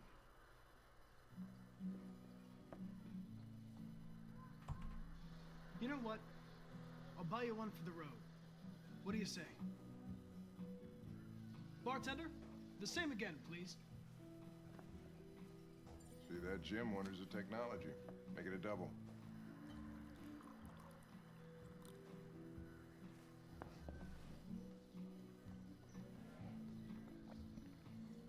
Well, hey, maybe I at least convinced him. Oh.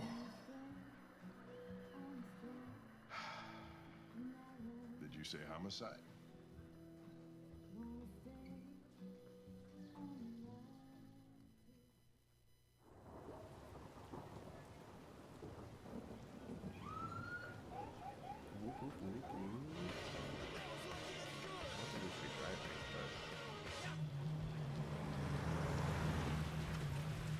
I guess not my choice.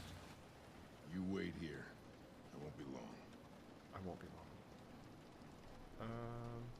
Diplomatic. My instructions are to accompany you to the crime scene, Lieutenant. Listen, I don't give a fuck about your instructions.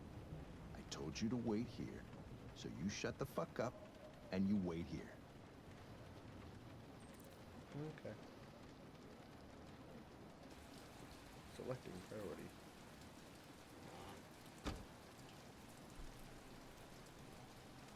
Josh Douglas for Channel 16. Can you confirm that this is a homicide? I'm not confirming anything. Get out. Fuck the shit.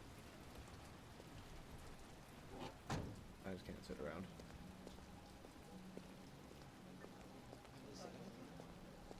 Typical JPD. They don't tell us shit. Androids are not permitted beyond this point. It's with me. Thank you. What part of staying in the car didn't you understand? Your order contradicted my instructions, Lieutenant. You don't talk, you don't touch anything, and you stay out of my way. Got it? Got it. Evening, Hank. We were starting to think you weren't gonna show. Yeah, that was the plan until this asshole found me. So, you got yourself an android, huh? Oh, very funny. Just tell me what happened. We had a call around 8 from the landlord. The tenant hadn't paid his rent for a few months, so he I thought really he'd love go how this by. game looks so chat. At least on my computer, it's coming out fucking awesome.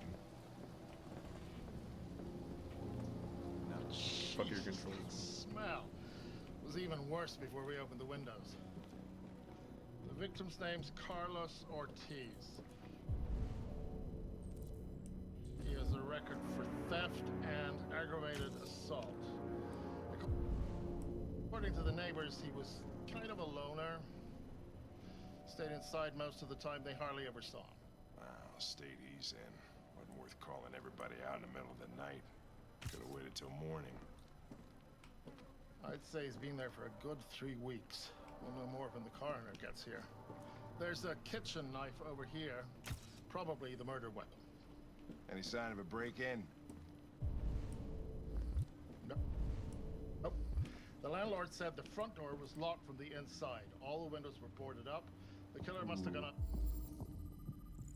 Yep. Red ice. the back way. What do we know about his android? Not much. The neighbors confirmed he had one, but it wasn't here when we arrived. I gotta get some air. Make yourself at home. I'll be outside if you need me.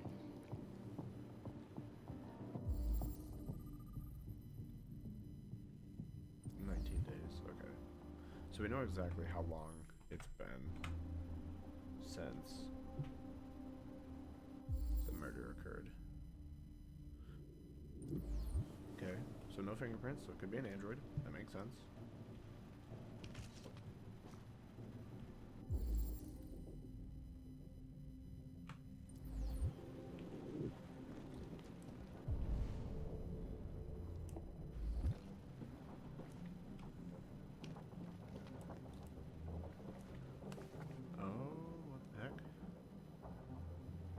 Club, come visit us. Some weird strip club shit. Okay. Let's see what's in here. A lot of chocolate, clothing. Interesting.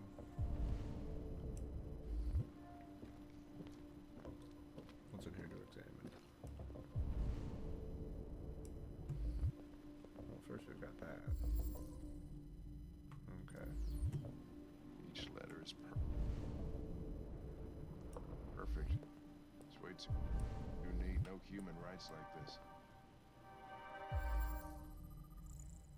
Fingerprints. Ooh. Oh, signs of struggle. Okay. It was Carlos. Chris. Struggling. Was this written in the victim's blood? I would say so. We're taking samples for analysis.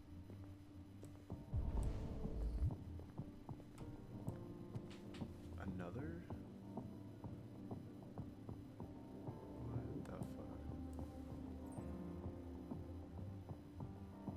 Is your android spying on you? That's crazy.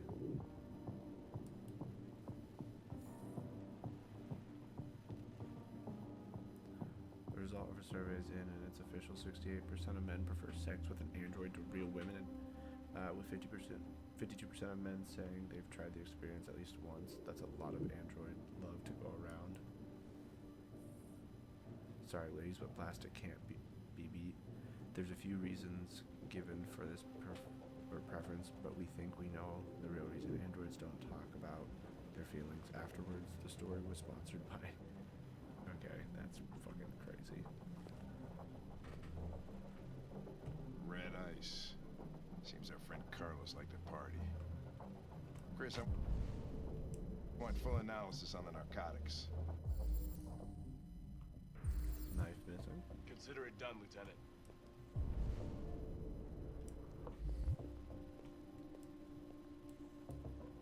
Ooh, a baseball bat?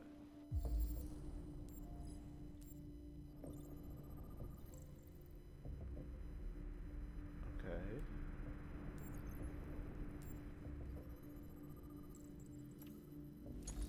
A dent. Cause of violent impact. Traces of therium. Let's reconstruct it.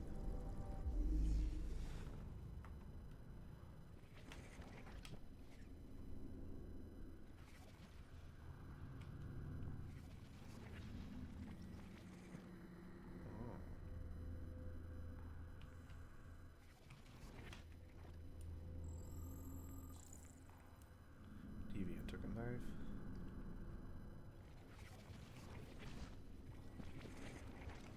And then for some reason he came up on the Deviant. Emotional shock. Huh. Hey, Mike, you finished taking samples there? Yeah, that's it. Must be some outside that I haven't seen yet.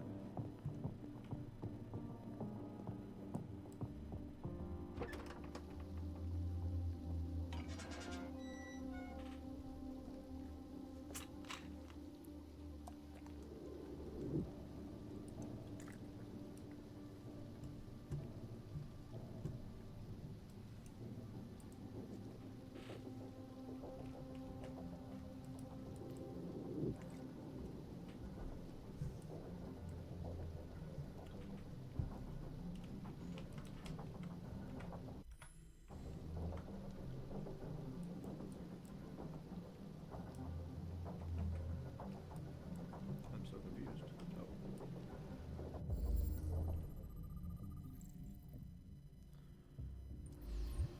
Door was locked from the inside.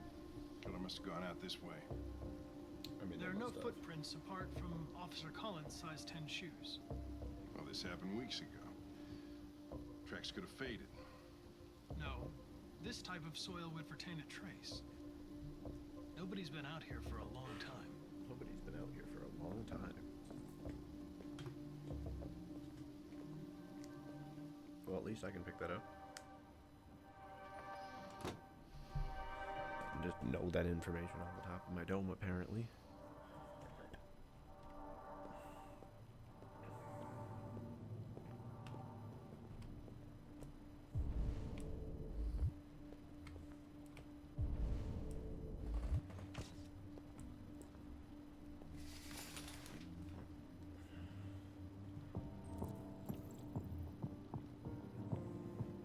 Obsessive writing. What is this? A religious offering? Question mark?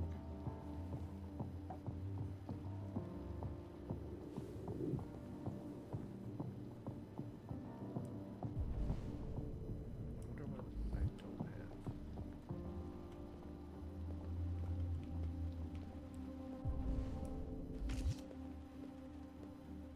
Is it because I didn't read through that second story?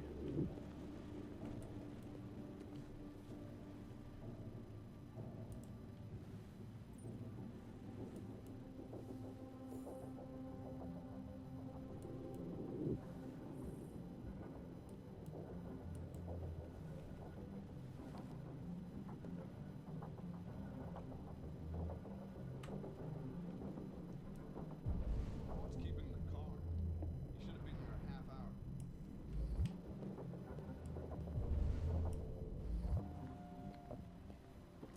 He's on his way. It won't be long now. Can I finally examine the body?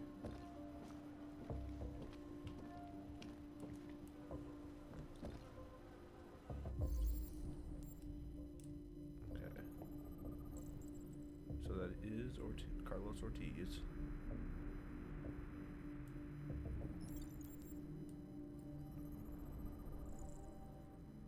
Okay, he's got red ice on his face.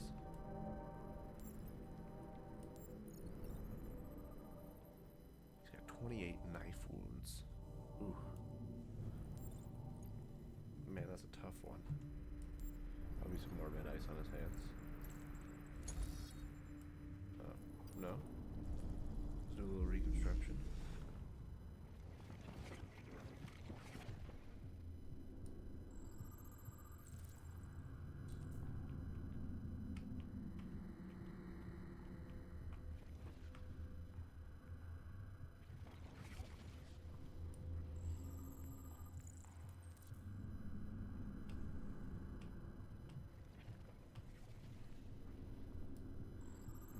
That explains it. They came in the kitchen door.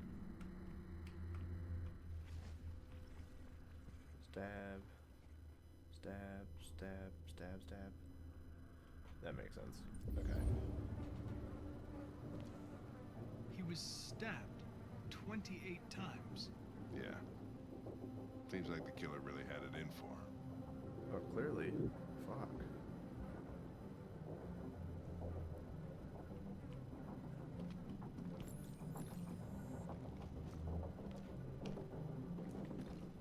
Lieutenant, I think I figured out what happened.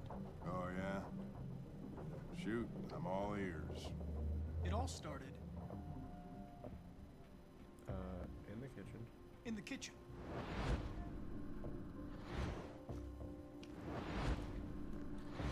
There are obvious signs of a struggle.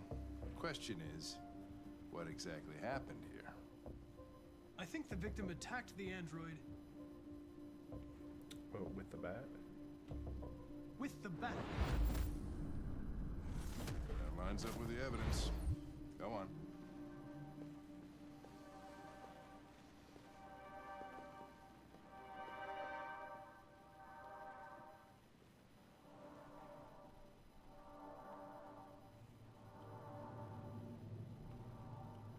The android threw the chair. No, that can't be right. It doesn't fit the evidence. I said that incorrectly. Oop. The android stabbed the victim.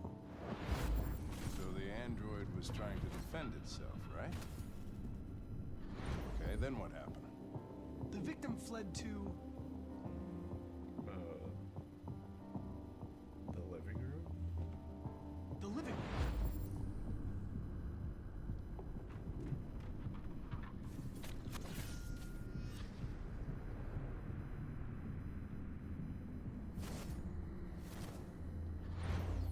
And he tried to get away from the android. All right, that makes sense. The android murdered the victim. Oh, hey, hold up. Wait, whoa, whoa, whoa, whoa, whoa, whoa, whoa. It's somebody just followed. With the bat. Your story makes no sense. Hold up. You gotta Who just followed? I swear. Docs. Activity feed. Who just followed? What?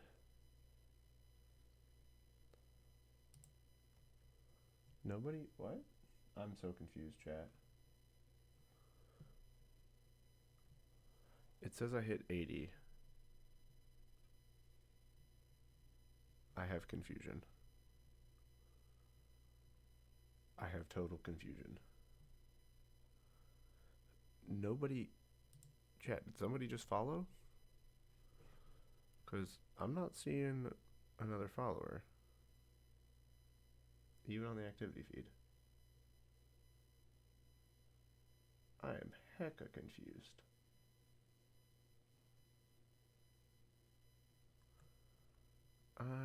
Give me one sec, chat. What the heck is going on here?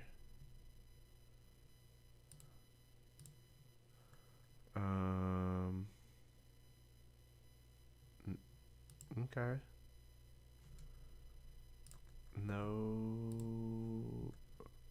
I have confusion. Whatever. Whatever. It's fine. Stick to the facts.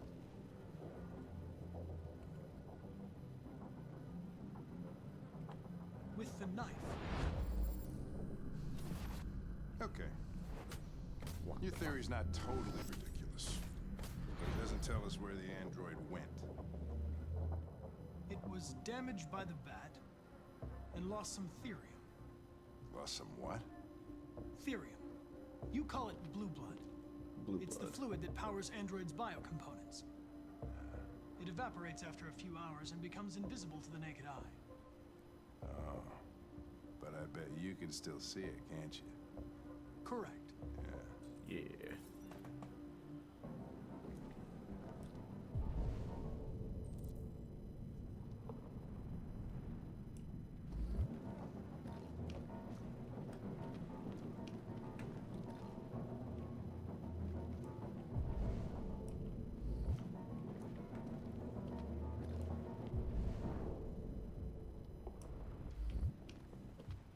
Okay, so I went this way.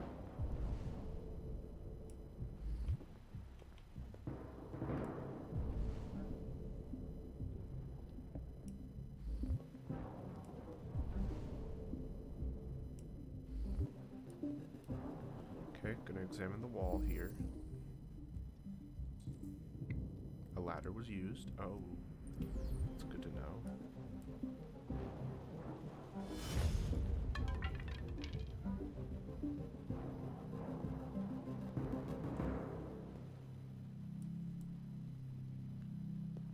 He left through the ceiling. Oh, he's in the attic.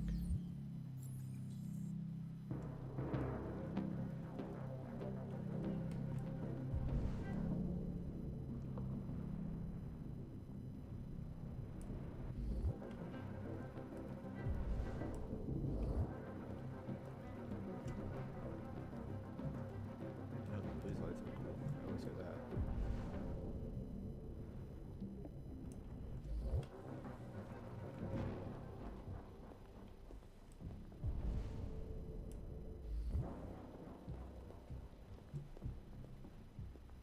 Find something alive.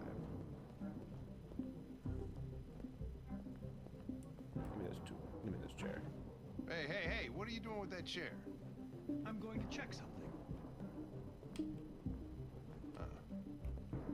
Check something. Oopsie daisies.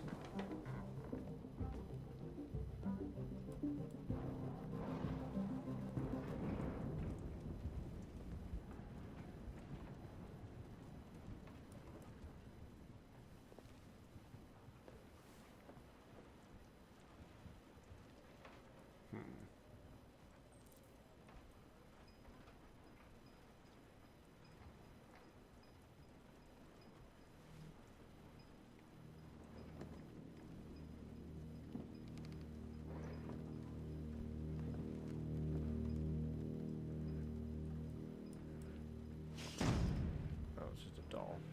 I knew it. I knew it was gonna be something stupid.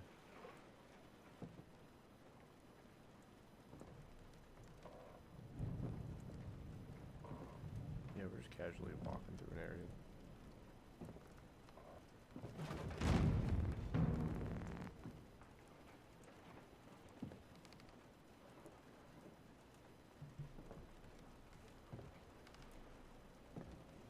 Clearly found the deviant. Come here, you little android.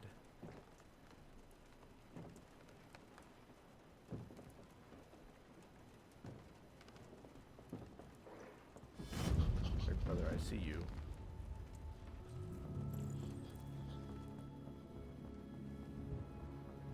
I was just defending myself.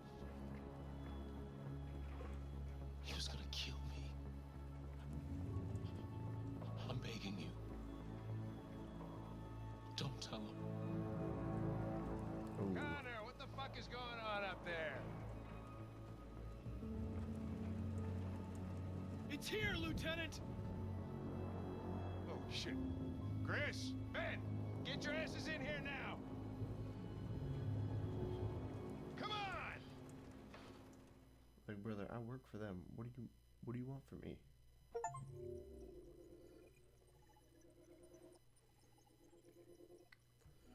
Hey, how did we do? Oh, hey. We did pretty fucking good there. We found a bunch of shit. Bunch of shit.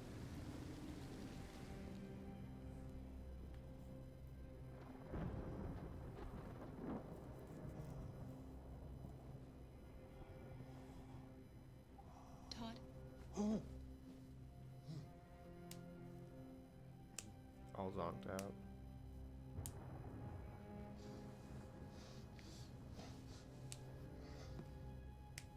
dinner is ready.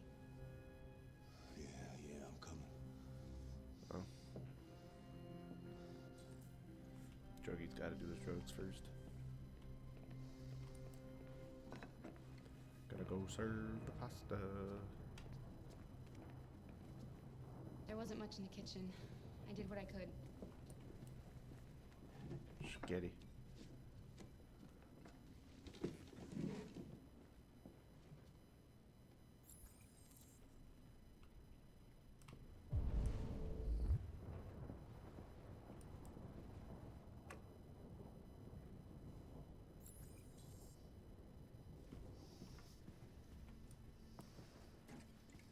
Life's funny. I lost my job because of androids. And we need somebody to take care of this goddamn house. What do? I go out and hire a fucking android. What a joke. Of course, androids are so fucking wonderful. I mean... They never fail. They're never tired. Never sad. They're so fucking perfect, they ruin my fucking life.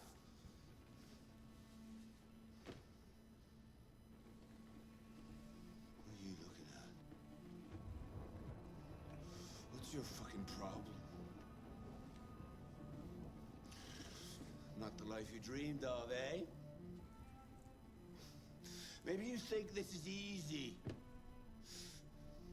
Maybe you think it's my fault we live in this fucking shithole.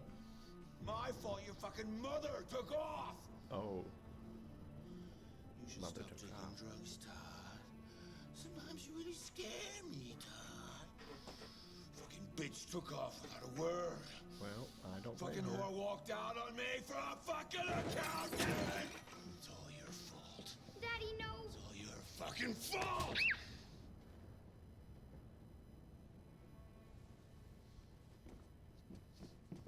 Get back here. Come back here. Come back here right now. Yes! You stay there. Don't you dare fucking move, or I'll bust you worse than last time.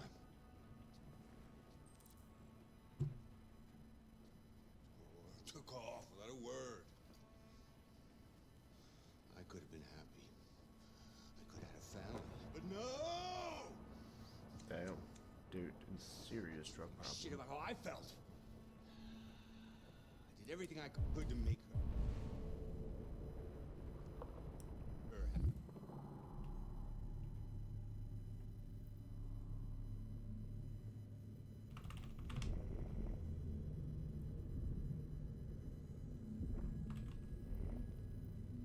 Hold up, what?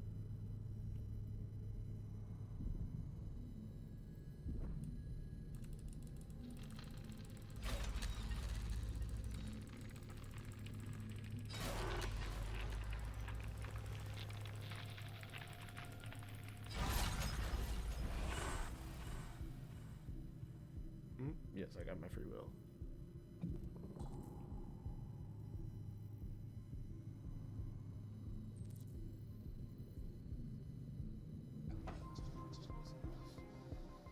I just wasn't good enough for. Yeah, I'm gonna protect Alice.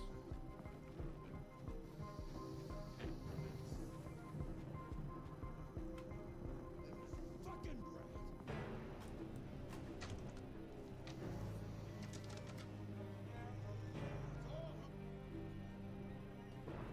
He's gonna see if the child's okay. He's coming. He's gonna hurt me. Run! Get away, or he's gonna break you like last time. Let's lock the room. Alice! Alice! Daddy's coming! You need to be taught a lesson.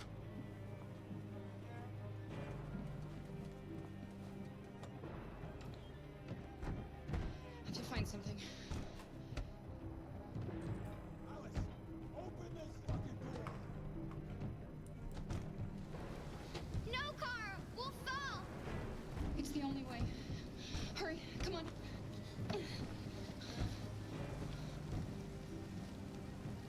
Oh, please don't. Carl!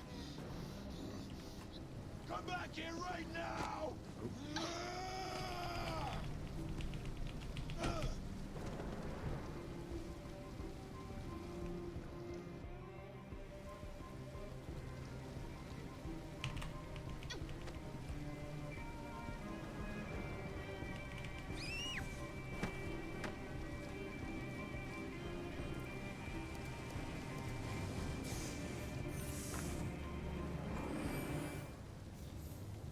Ah, bitch.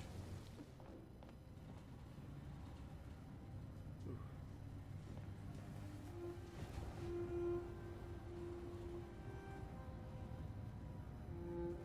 Well, we did it.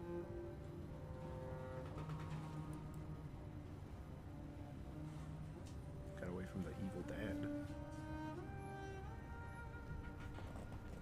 Oh, that's kind of important.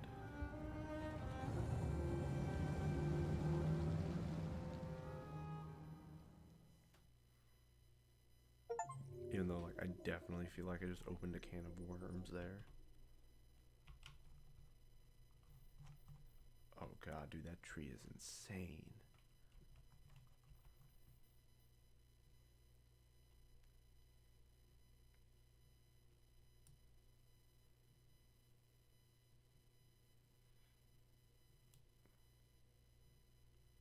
Oh, well, that's crazy. Okay.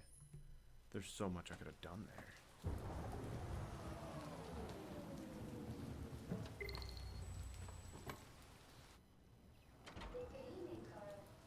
That was by far the most boring party I've been to in the last 25 years.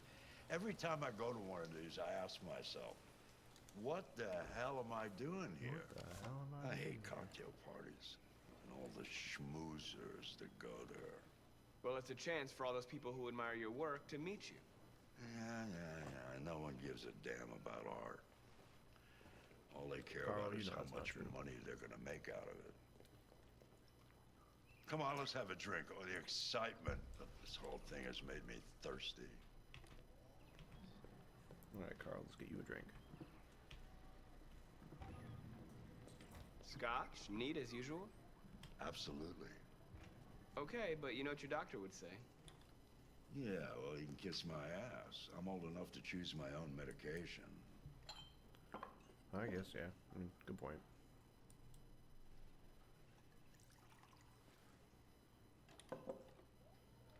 Did you leave the light on in the studio? No, I'm sure I didn't. Call the police. Detroit Police, what's your emergency? This is Carl Manfred's android at 8941 Lafayette Avenue. We've just returned home and found the lights on. There may have been a break-in. A patrol car is on the way. Let's go check it out. Not we, how about me? Marcus, no. I'm gonna come with you. No. Leo. Oh, look who's here. My father's plastic toy. Leo. What's going on? You refuse to help me, so I'm helping myself. It's crazy what some people pay for this shit. Don't touch them. Look, they're all gonna be mine sooner or later anyway. Just think of it as a down payment on my inheritance. Marcus, get him away from there. Get him out of here. Okay.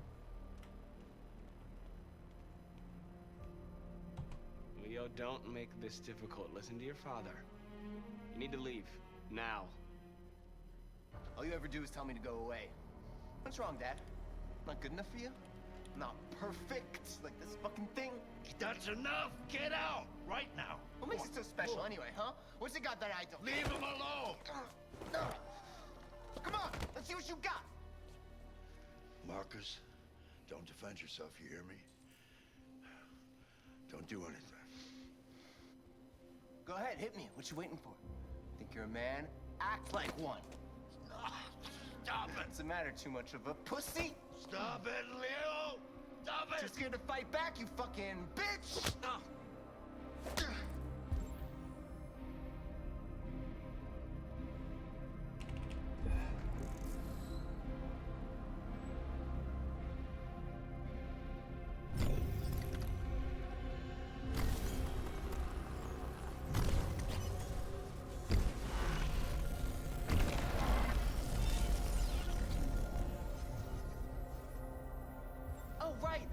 I forgot you're not a real person. You're just a fucking piece of plastic. No, Leo, leave him alone. I'm gonna destroy you. It'll just be me and my dad. I'm gonna tear you apart, and nobody's gonna give a shit. You know why? I'm gonna endure it. Nothing. You hear me? You're nothing.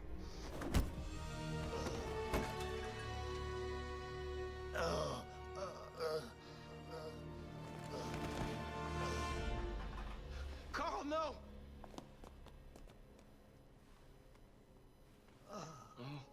Carl.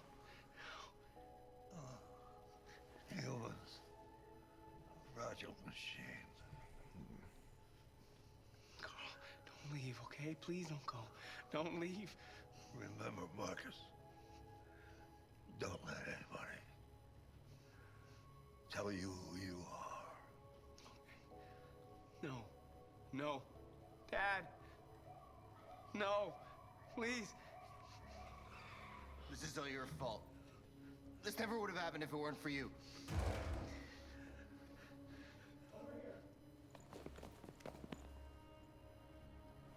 The android. Who's the android?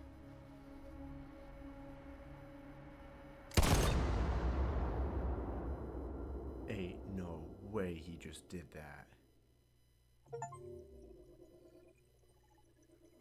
Oh. I have to get that on a clip. I'm sorry. That was...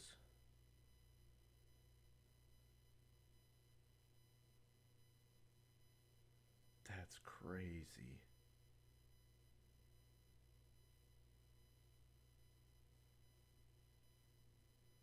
Holy shit.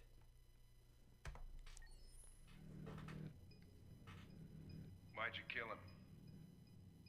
What happened before you took that knife?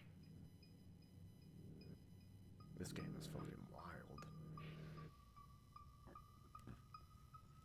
How long were you in the attic?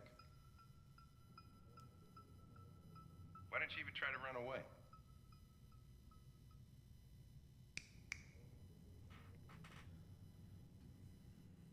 Send me Say something, goddammit!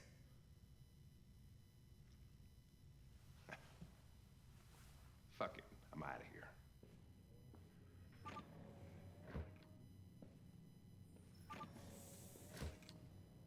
We're wasting our time interrogating a machine. We'll get nothing out of it. You can always try roughing it up a little. After all, it's not human. Androids don't feel pain. You would only damage it, and that wouldn't make it talk. Deviants also have a tendency to self-destruct when they're in stressful situations. Okay, smartass. What should we do then? I could try questioning it. You should let me. I mean, fuck. What do we have to lose? Go ahead. Suspect's all yours. Thank you.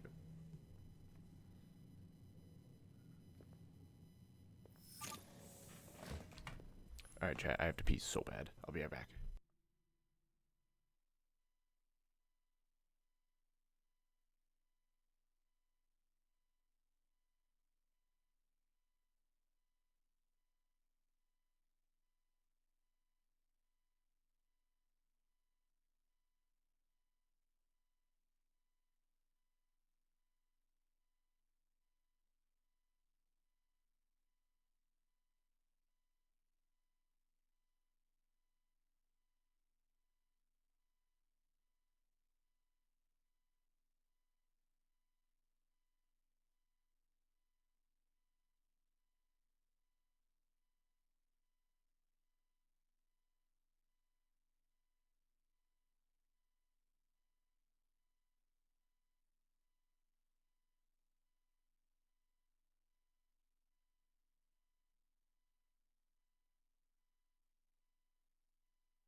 Alright, we're back. Sorry, I was muted. I said we're probably going to play through this scene, and then I'm probably going to take lunch because I am freaking hungry, I ain't going to lie.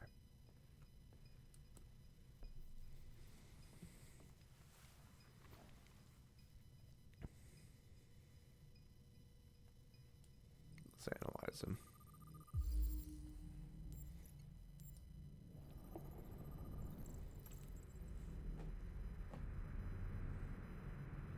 Probability of self-destruction low.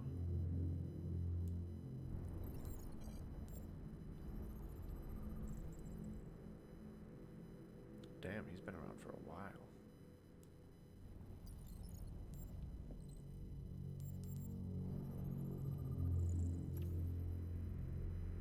Non-critical damage level 2 caused by a baseball bat. Dried blood.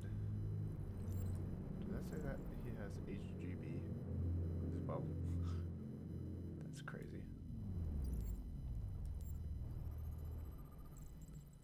Burn marks repeatedly. Repeated markings over 16 months caused by cigarettes. That's wild.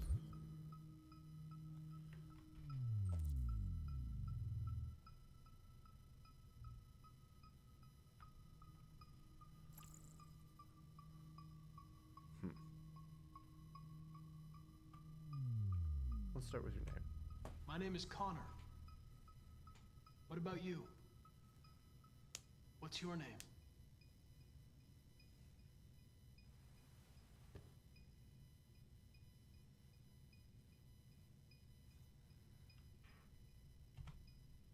I detect an instability in your program.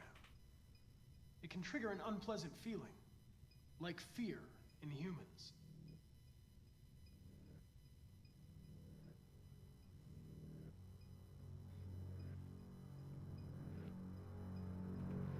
Listen, I know you've been through a lot. Come on. But you need to help me understand what happened.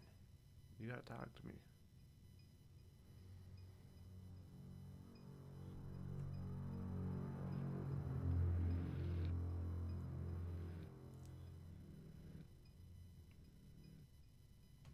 Listen, I'm on your side.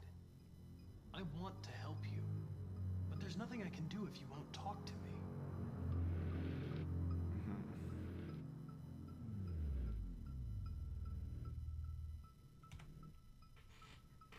I'm here to help you, but you've got to trust me.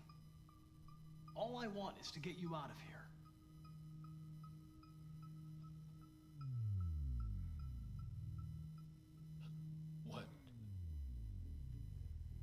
What are they gonna do to me? Oh, I don't know what they're gonna do to you. I'm just the interrogator. They're gonna destroy me, aren't they? No. No. I think they just want to understand. They know your master abused you. It wasn't your fault. Why did you tell them you found me? Why couldn't you just have left me there? I was programmed to hunt deviants like you. I just accomplished my mission. I don't want to die. Then talk to me. And yeah, so you gotta kind of work with me. I can't. Why? Oh, I have to choose my approach.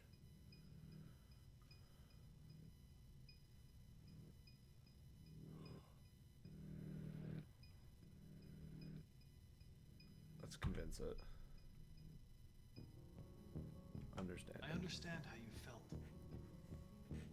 You were overcome by anger and frustration. No one can blame you for what happened.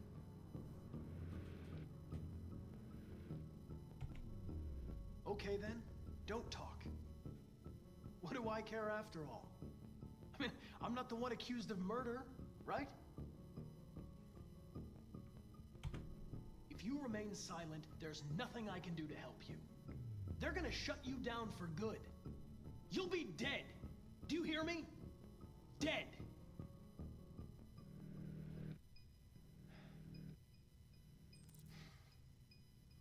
How did I fail?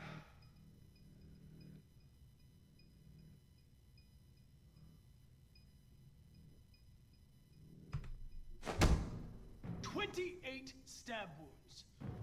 You didn't want to leave him a chance, huh? Did you feel anger?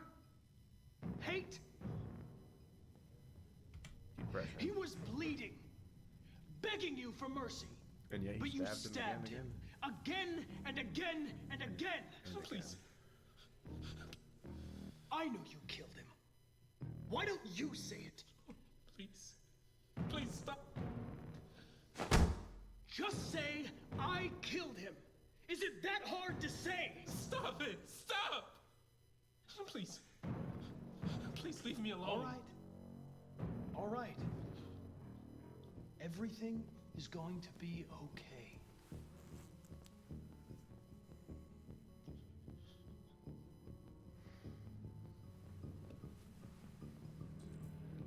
I'm not getting anywhere. I give up. No. I want to keep going.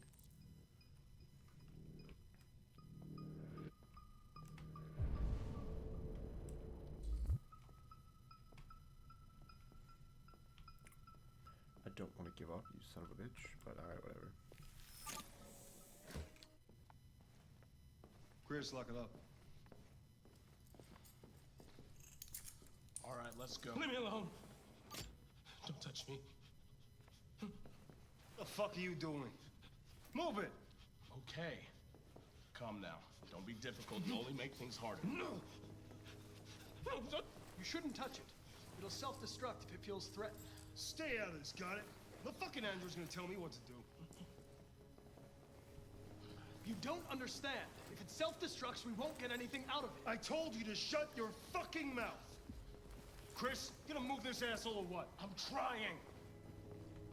I can't let you do that. Leave it alone now. I warned you, motherfucker! That's enough. Mind your own business, Hank.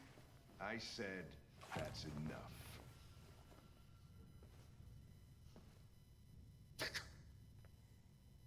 You're not gonna get away with it this time. Mm-hmm.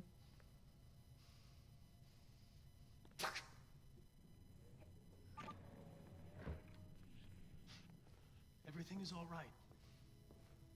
It's over now. Nobody's gonna hurt you. Please, don't touch it. Let it follow you out of the room, and it won't cause any trouble.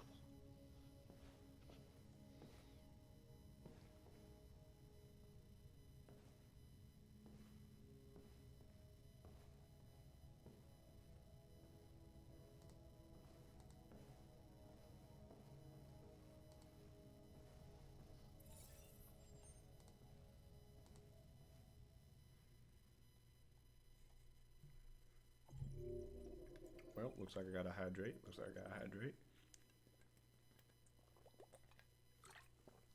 Someone spent them bits, or not the bits, watch points, yeet coins as we call them around here. Alright, with that being said, chat, we're gonna take a pause break. We're gonna eat some lunch real quick. Bada bing, bada boom. Realest people in the room. Hit that face cam real quick. Alright, y'all. I will be back once I am done eating. Gonna get y'all a video going though. Gonna get you a little lunch break video.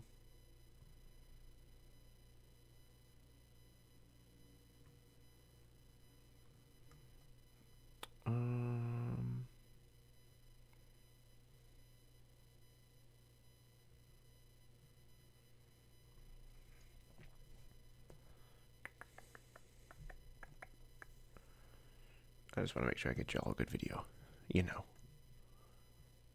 Also, a video I'm gonna watch too while I'm eating, so I want to make sure it's one I want to watch, to be honest. But still try to make it interesting for everybody.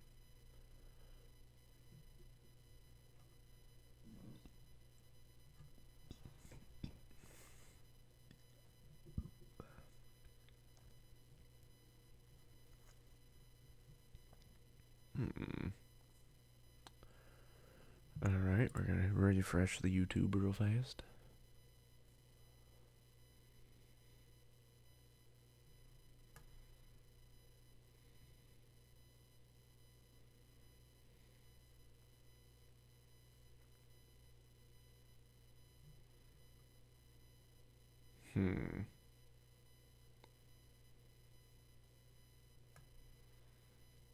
Let's see.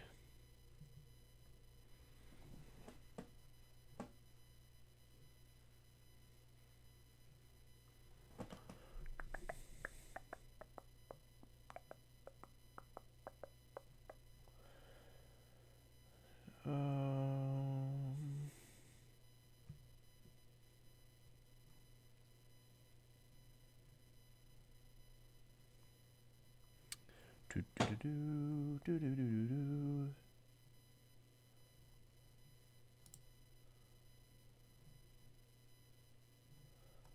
Do do do do do do do do do do do.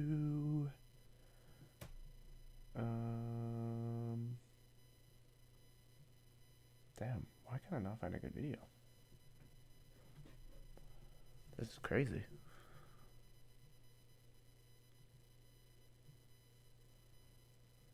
Hmm.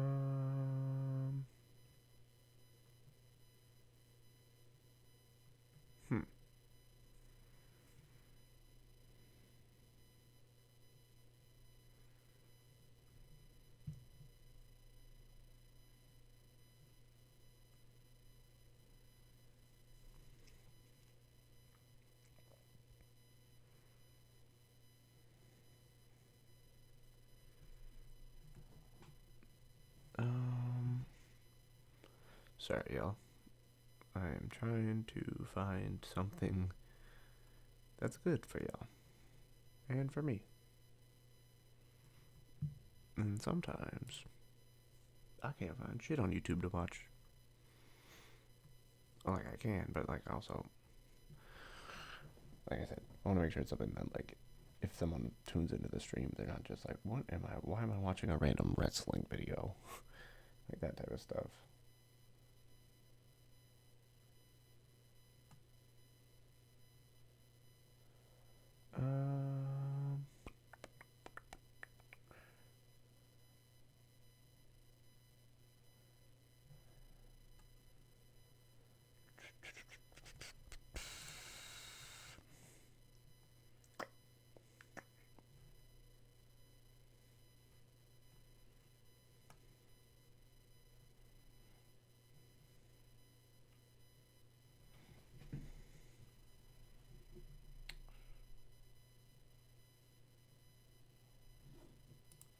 It seems like just yesterday, Okay, I found a fun-looking video.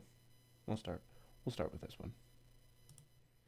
I'm gonna disable my face cam though while I go eat, so y'all can see the video better. Can I? I can. Ha ha ha. I shall return.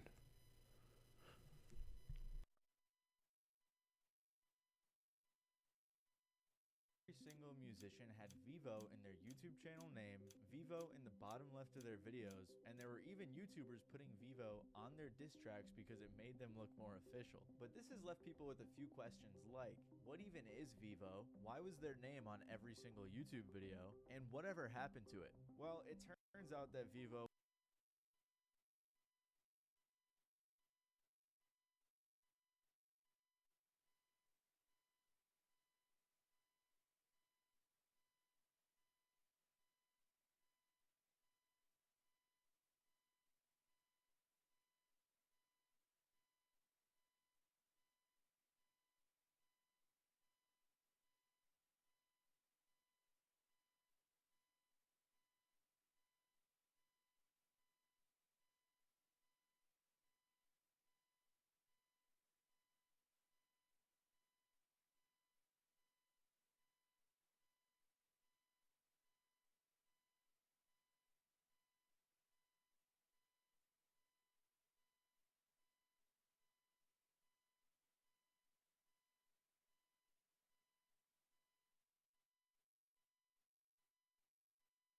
was a big scheme cooked up by the music industry that eventually failed. So to understand that, we gotta go back to Vevo's inception. Vevo was created back in 2008 when the music industry was recovering from quite a few problems.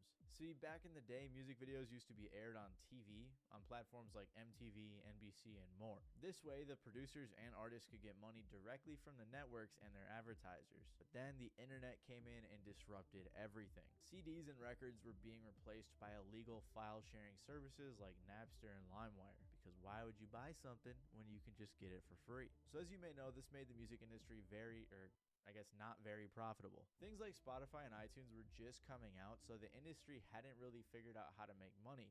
That's why they came together and created Vevo. Universal Music Group and Sony Music Entertainment both got together in an evil corporate fashion and created Video Evolution, or Vevo for short. If those names sound familiar, that's because UMG and Sony are two of the big three record labels, which means that these three labels own pretty much every other smaller label. They thought that by creating Vevo, they could find a way to monetize music videos, and they did. What we're trying to do is quite simple, which is to provide a high quality, premium music and video experience to as many people as possible in as many places as possible. On any television, on any computer, on any phone, on any connected digital platform, we want to provide the highest quality, premium music and video experience. So we do that today with our partner YouTube. So about 70% of music videos worldwide are consumed and discovered and viewed through YouTube. So what Vevo does is provide that experience inside of YouTube with the world's largest music companies. The issue though was that YouTube was only monetizing like 3% of their videos at the time, while platforms like Hulu had ads on all of their stuff. But YouTube had been working with these record labels and wanted to keep music videos on their platform because that was one of their biggest sources of views. So YouTube and Vevo came to an agreement. Universal, and eventually some of the other labels I mentioned, would put their music videos on YouTube and Vevo would distribute them. Google hosted them on YouTube and Vevo's website as well. Vevo was also in charge of selling ads to advertisers. Most ads on YouTube videos, like the one you're watching right now, are sold programmatically, where advertisers bid on a certain type of customer demographic, like specifically targeting which country they are from or what age group they belong to.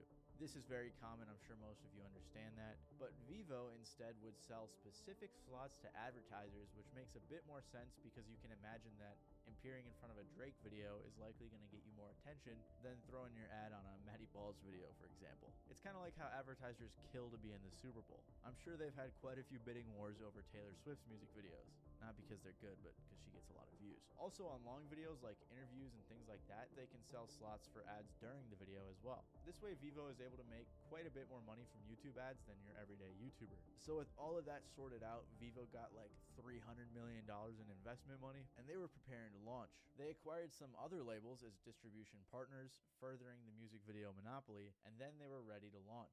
Vevo launched on December 8th of 2009 with 30,000 videos on their website from huge artists like Eminem, Lil Wayne, Michael Jackson, Lady Gaga, Kesha, Miley Cyrus, and many more. The website actually crashed on launch and in the first month got over 35 million views. Apparently they had already surpassed other websites like AOL Music, MySpace Music, MTV, Warner Music, and more. I was 7 when all of this was going down, so hearing about MySpace Music is new to me and pretty interesting. Regardless, Vevo was going crazy, launching in different markets internationally like European countries, Mexico, and more. They even got the other big 3 record label, Warner, to sign with them as a content distribution partner. And they were also distributing videos on MTV.com, which was a whole lot cooler back then. At this time, Vevo was getting most of its views, 80% to be exact, from YouTube. Because Vevo was a conglomerate of pretty much every big record label and small one, and they distributed these videos to YouTube, that's why every artist had their own Vevo page,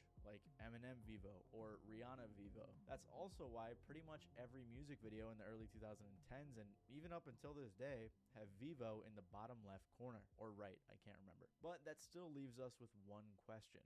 What happened to Vevo, and why did I say they failed earlier? Well, they had a problem. Vevo wasn't making that much money as an actual company.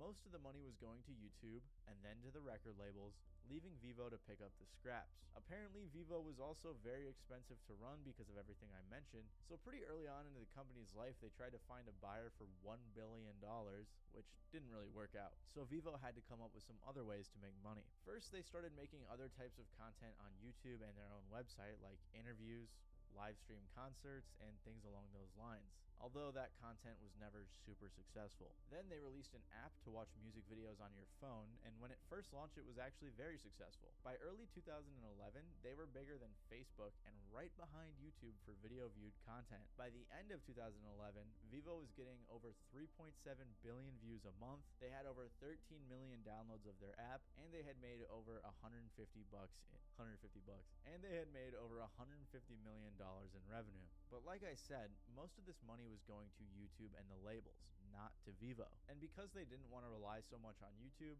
they tried to diversify. They created something called Vevo TV that was supposed to be like Hulu, and they were also on apps like Roku, Apple TV, and more. It's likely that they were eventually plotting to become something like Hulu for music videos, where they wanted people to pay a monthly subscription to watch these music videos. And so we think there's that one of the important things, and you hear this throughout the industry, that the move towards subscription, a more premium product, that's something we're very interested in and very much, working towards. That's a subscription service, or does the whole thing go behind a paywall? Do I have to pay to watch Katy Perry? No, we believe in a dual revenue stream. This was a rumor for a while, but after consumers have had music videos for free for so long, it's very unlikely that would have ever happened. Regardless, for a while, like I just said, their diversification was working, but it didn't last long, because in 2018, everything came crashing down for Vevo. Vevo had a few controversies that really hurt the company, and I'm not talking about the time some executives were ironically caught watching pirated content, or when they were trying to work with Facebook to get people's info for targeted videos. The main issue they had was in 2018, when they found themselves in the crosshairs of some hackers from the group Armine. First, the hackers got into Vevo's servers and released 3 terabytes of their documents and videos. Then they got hacked again. This time, 2 hackers named Karoy SH and ProSox got into Vevo's YouTube channel. When they got in, they deleted Despacito, which was the most viewed Vevo video on YouTube, and they also renamed a ton of the videos as well, changed some thumbnails, and apparently this was some sort of pro-Palestine protest. I'm not sure how much these hacks really affected Vevo, but it seems like everything started crumbling after this happened. The CEO stepped down, a bunch of important executives left, and they had to lay off dozens of employees. At the same time, Vevo was really struggling to compete with YouTube. It seemed like them putting their content on other websites or making their own website was a way to distance themselves from YouTube, so that way they didn't have to pay all of their revenue to YouTube. But that clearly didn't work, as YouTube is still the #1 site when it comes to watching music videos. Plus, the same year, YouTube just launched YouTube Music, so Vevo never became the Hulu or the Netflix of music videos. Instead, Vevo decided to wave the white flag. Vevo decided to shut down all of their other operations and just merge with YouTube to become a regular distributor. YouTube merged the Vevo accounts with the artist's official accounts to consolidate everything. So if you were subscribed to a Vevo account, your subscription would be switched over to the official artist account. YouTube said,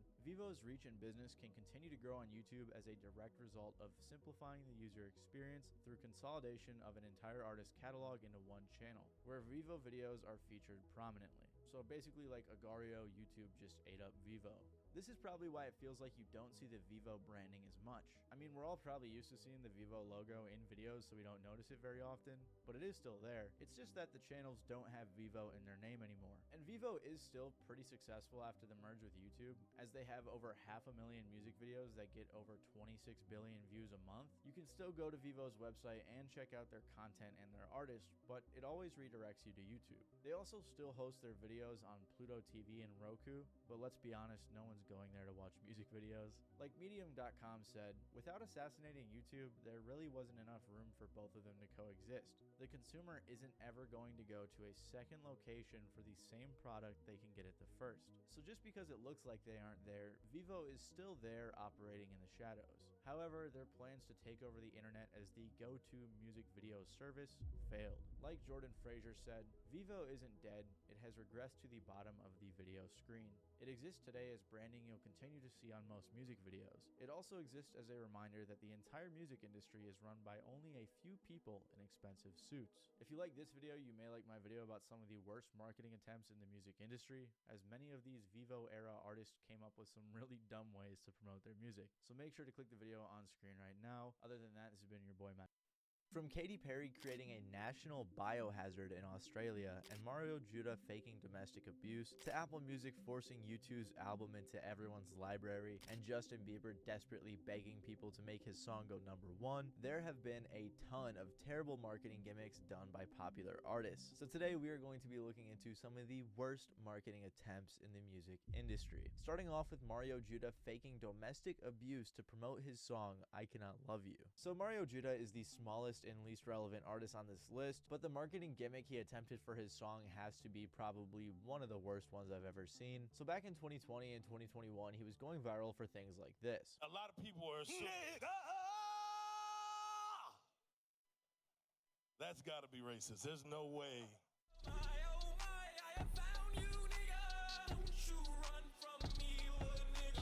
After his virality from the song Die Very Rough, his Drewski interview, and other things, he attempted a new marketing strategy. This was around the time Playboi Carti was teasing his long-awaited album Whole Lotta Red. But since fans had been waiting so long, Mario Judah began to claim he would release the album if Playboi Carti wouldn't. He gave him a deadline of December 6th, and if he didn't release the album by then, Mario Judah would drop it for him. Since Carti didn't release his album, Mario Judah put out a single that was surprisingly solid and sounded a lot like Playboi Carti. However, Mario Judah did really force this marketing gimmick, and about a week later he put out 3 more songs, but by that point people didn't really care too much anymore. Mario Judah began losing momentum and started to fall off, and he must have been desperate at that time based on the marketing gimmick he tried next. In early 2021, Mario Judah had allegedly broken up with his girlfriend because she had cheated on him. He was tweeting things like, "If you're a cheater, you're gonna die this week. I'm coming to kill you." So it was already pretty weird, but somehow it got much worse. On January 21st of 2021, Mario Judah was live on Instagram when he was talking about his ex-girlfriend and how she cheated on him. Then he conveniently ran into her and basically pretended to assault her. Oh, stop the car, bro. Stop the car. Hell no, bro. You serious? This bitch right here. What the Are you serious, bro? Bro, what the did you do? What the You got too much going on, bro. What the did you do? You know, I'm finna go do some more shit to her. What the A lot of people in the stream and online thought it was real, and tons of people were talking about it on Twitter. Some outlets even reported on it, although most people were very skeptical of whether or not it was real. Conveniently, Mario Judah released the song I Cannot Love You the following day. The song was all about how, like I said, he was cheated on and how he couldn't love that girl anymore. Tons of people online were talking about how lame and weird it was for him to fake domestic abuse for publicity. One commenter even said, "This dude really fumbled the bag and is going out sad. Faked assaulting a girl on Instagram Live. WTF is he thinking?" Likely due to all of the negativity, he later explained, "What happened in my live the other night was acted out to show you all what happens when you are all in a up relationship. If you end up in an abusive relationship or hurtful relationship, you end up hurting each other." Regardless of its meaning though, it was definitely a terrible marketing scheme. And based on how his career is going right now, I think we can all agree it didn't really work out. So it's really funny, but the day after I recorded this video, Mario Judah did another really funny, crazy marketing gimmick. Basically, he finally returned to Instagram and the internet after being gone for a very long time and made a post about how the world is about to end. He wrote out this entire paragraph on how to baptize yourself so that you can go to heaven when the apocalypse comes. So it looks like Mario Judah has a pre-tribulation view of the rapture. Pretty interesting stuff. And what's funny about this is that it doesn't seem genuine whatsoever based on 1, the marketing scheme I just covered, and 2, the fact that he accompanied the post with a song that he called a diss track towards Satan. It's like, obviously he's just trying to market himself again to blow up. The Bible even talks about how no one knows when the world's gonna end, so he doesn't know what he's talking about. But yeah, this is just another funny marketing gimmick he randomly decided to try as I made this video. And while Mario Judah's marketing attempt was outright terrible, Drake and Spotify's was just plain annoying. In the summer of 2018, Drake began gearing up to release his album Scorpion. After a few hit singles, Drake released the album on June 29th of 2018. Prior to its release, he had done the usual marketing with things like billboards in Toronto, but The issue was that when the album was released, Spotify slapped Drake's face on almost all of their editorial playlists. It made sense maybe seeing him on playlists like Rap Caviar, R&B, and This Is Drake, but he was even featured on playlists with genres of music he didn't even make. He was seen on playlists like Fresh Gospel, Best of British, Ambient Chill, and plenty of other playlists that he didn't even have his music in. Someone on Reddit actually did the math and saw that less than 50% of the playlists with Drake's face actually included his music. It was really odd, and I doubt Drake himself had anything or much at all to do with this decision, but no outlet stated whether this was paid promotion or something schemed up by Spotify and his team. I'd assume that was the case since Spotify has to gain something from it, but we don't really know for sure what their motive was. Many users argued that they were paying the subscription so that they didn't have to see the ads, even though Spotify was basically shoving Drake's music down their throats. This is a pretty big deal on the internet for a while, and like you can see, tons of people were upset. Because of this, a lot of people were demanding refunds from Spotify, and surprisingly enough,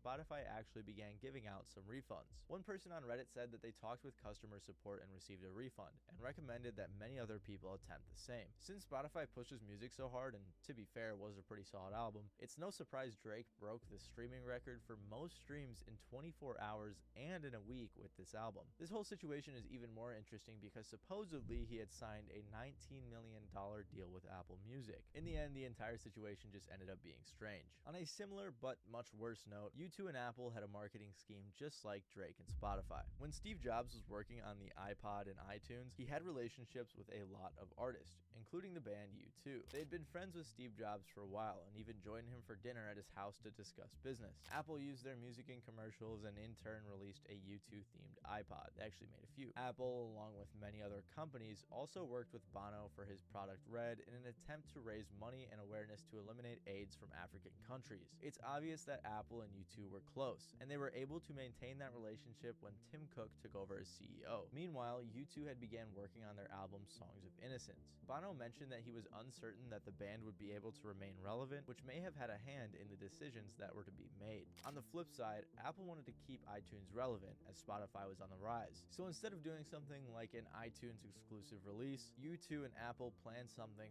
pretty stupid, to put it plainly. On September 9th of 2014, Apple held an annual event like they normally do, where they announced what they had planned. They announced the iPhone 6, which is always a big deal, and they also announced the launch of the first ever Apple Watch.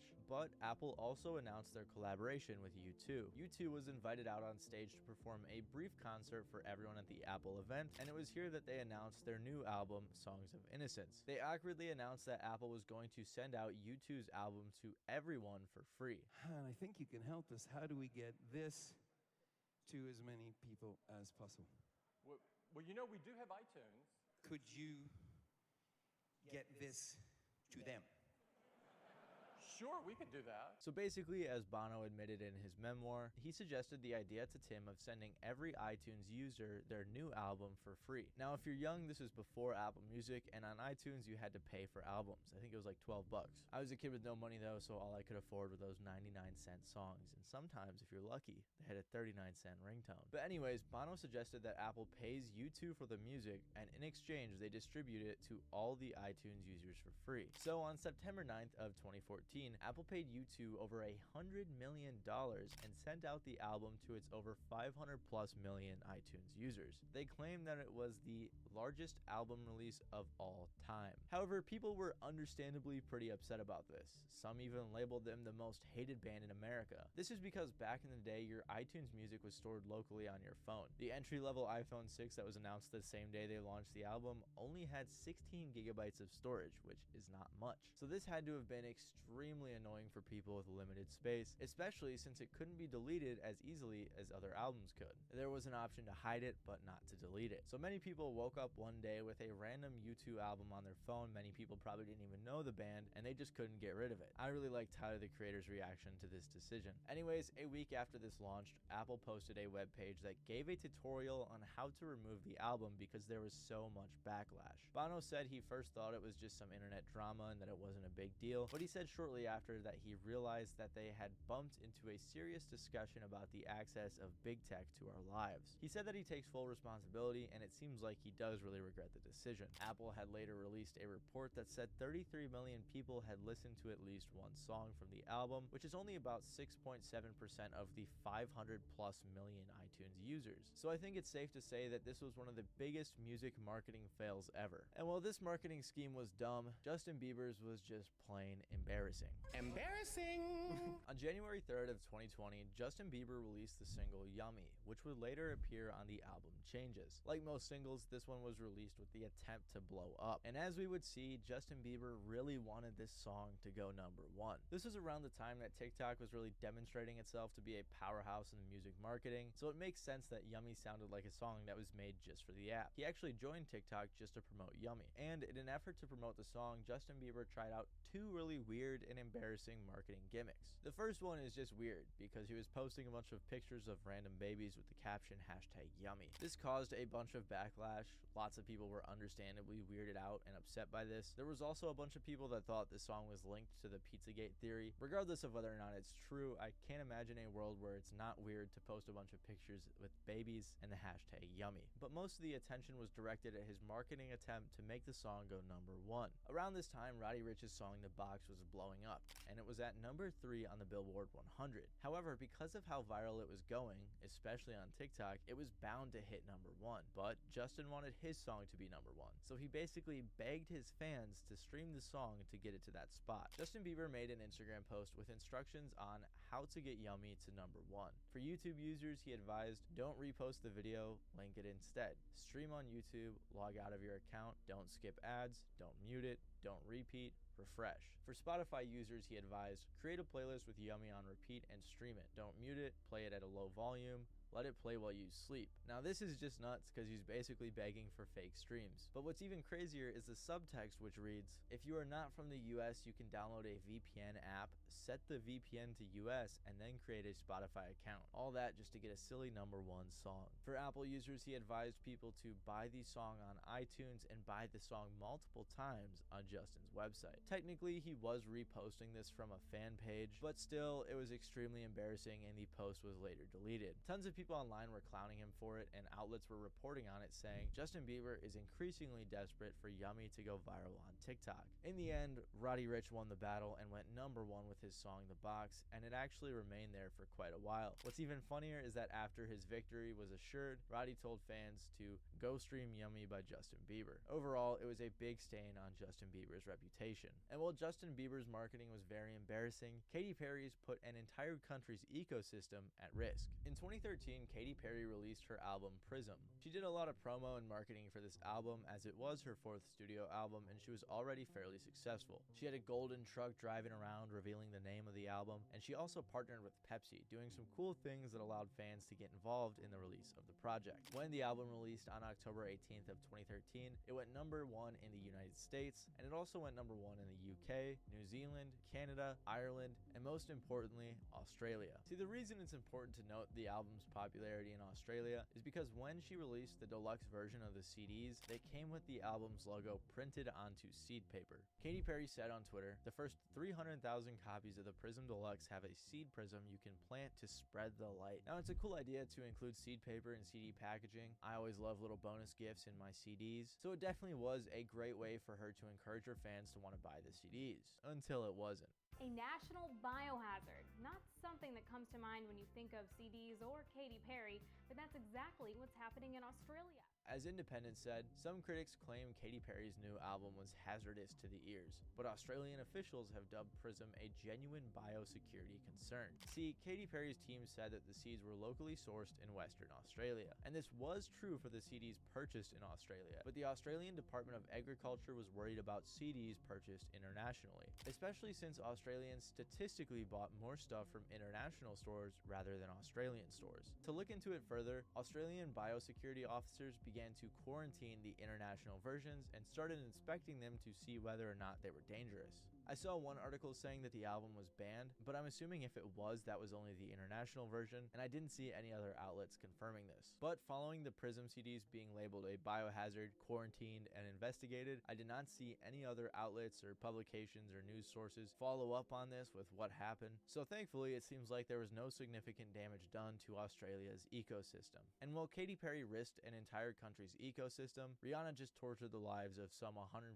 people on her plane for a week. This transition was a bit of a joke or an exaggeration, but you'll see what I mean. So in 2012, Rihanna was gearing up to release her next album, Unapologetic. In an effort to promote her album, she did something so large scale that it was crazy, and it did end up being pretty crazy. The idea was to get a ton of reporters, fans, and journalists with her on her private plane to fly to 7 different cities to perform 7 different shows. It was called the 777 Tour. It was supposed to be a huge deal, with an accompanying documentary that did eventually end up releasing. A few select fans and 150 journalists from 82 different countries received a special letter in the mail inviting them to the 777 Tour. Passengers arrived and received goodie bags, and were so giddy it isn't surprising that the whole event is archived on Twitter. The first day went smoothly. All of the passengers were treated to first-class meals, and everyone began partying. The plane even had their own massage therapist. But after day 1, things would go downhill. One problem that popped up quickly was a lack of sleep. Sleeping on planes is tough, especially when you have all these fans excited to see Rihanna and all these journalists trying to get their new story. On top of that, there were complaints that there was more alcohol being served than there was food. And very quickly, guests began complaining that they barely, if at all, got to see Rihanna. On the 3rd day, Rihanna was 2 hours late to a show, but things still managed to get worse. After being stuck on a plane with hundreds of people for 5 days, tons of alcohol, lack of Rihanna, and no sleep, at 4 a.m. on November 19th, the passengers staged a big protest. One guy even ran naked around the plane, which seemed to help entertain all of the other passengers. The lack of food was definitely a big issue, with one reporter saying, "The lone meal we got en route from France was a mournful, crustless finger sandwich that one journalist likened to summer camp food, if instead of summer camp, we sent children to prison." So it sounds like the food was not good. Finally, on the last day, 30 minutes before the plane landed, Rihanna came out of hiding to answer some questions. She also asked to see the streaker. Rihanna claimed the reason she was gone so much, most likely, in her own room in the back, instead of answering questions or partying, is because she wanted to save her voice for upcoming shows. She said, "I know you guys got barely any dirt, but I had to be good. I still sound like it's impossible to spend time with everybody, and I'm sorry I didn't. Usually I will be partying back here, balls to the walls, but I had to pay attention and take care of my health since I was on the plane all the time." But let's be real here. If most of us were in her shoes, we probably would have been in the back too, where I personally just wouldn't have done it at all. After everyone was finally able to get off that terrible plane and share their experiences, there was a fair share of criticism. Obviously, there were complaints about everything I just mentioned, especially the lack of Rihanna, but another unfortunate one is, as one report wrote, one writer boarded the plane with pneumonia and another with bronchitis, and I believe at some point their germs combined and forged a super virus in the rich microbial stew of the plane. So in the end, it does seem like this event brought Rihanna a ton of attention, and whether or not it was good, there's no such thing as bad publicity. Anyways, thank you guys for watching this video. I hope you enjoyed it. Let me know some of your favorite weird marketing things that artists have tried in the past in the comments below. Anyways, if you enjoyed, please make sure to leave a like. Other than that, this has been Matty Balls, and I'll see you guys next time.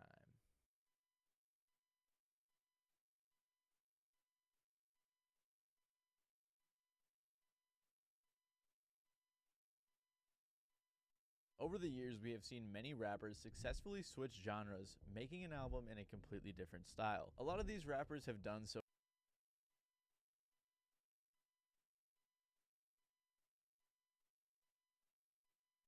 very successfully and have been well received. However, there are a select few that haven't, and when they failed pretty hard. So today we are going to be looking into rappers who switched genres and then failed, starting off with Lil Wayne. Also, real quickly, I just need to say something. I'm going to alter the footage so the 12-year-olds out there can understand. Just because you don't like Machine Gun Kelly does not mean he failed when he switched to his emo rock. I don't like his music either, but he pulls in crazy numbers, so please do not comment that he failed. So now that we got that out of the way, let's continue with the video.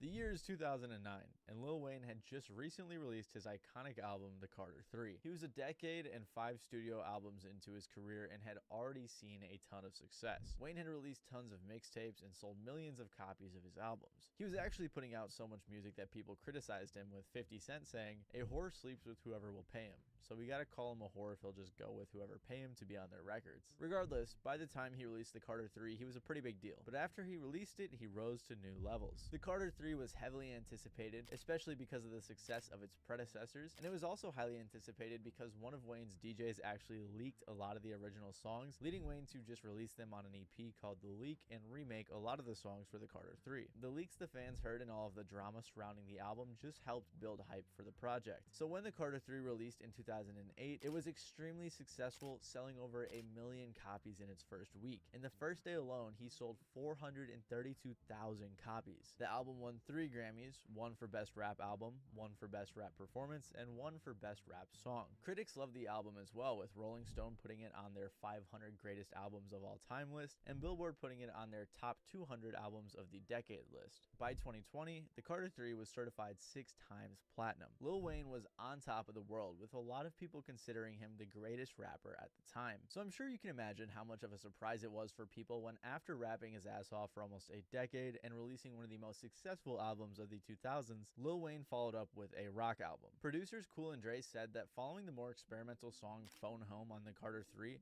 they thought that Wayne could explore different sounds, which opened up the possibility of a rock album. Wayne had foreshadowed a rock album before, as he was a huge fan of the genre, and he said in particular he really liked Nirvana. He'd also collaborated with Weezer on the song Can't Stop Partying right before the release of his rock album. Still, understandably so, people were shocked at the complete genre change that Lil Wayne did. It didn't help that Lil Wayne himself said the album was originally going to be leftover songs from the Carter 3 studio sessions. Even some of the producers that worked with him on the project, Infamous and Drew Correa, were shocked. Correa said, "We thought he was joking," and Infamous said, "There were rumors Wayne was working on a rock album, but I assumed it was just 808 drums with guitars on it. But that night when we worked on the track, Wayne said that he wanted lots of drums, bass, and guitars. Drew started to add organs, and Wayne said no. That's when I realized it was going to be a real rock album." Lil Wayne said in an interview with Billboard, "I don't want people to think I'm trying to do something I can't do. Don't think you're going to put the album on and hear me screaming and singing." He went on to say that he has no limits on this album and that he's just having fun. So after releasing the singles Prom Queen, On Fire, and Drop the World, he released the album Rebirth in February of 2010. The only hip-hop track on the album was Drop the World with Eminem, which was a very successful song. The rest of the album, however, was received very poorly. It did alright commercially, selling 176,000 copies first week, although I'm gonna assume that most people were just checking it out because it was Lil Wayne, and they probably weren't giving it too many more spins. In comparison to his previous album's million first week sales, it wasn't great. I listened to the album and I can't say it was that good. I could see why maybe if you're a Lil Wayne fan you enjoyed it, but critics absolutely tore this album apart with tons of negative reviews from every single outlet, and to this day it's his worst reviewed album. Anthony Fantano even put it on his 15 worst albums of the 2010s list. Lil Wayne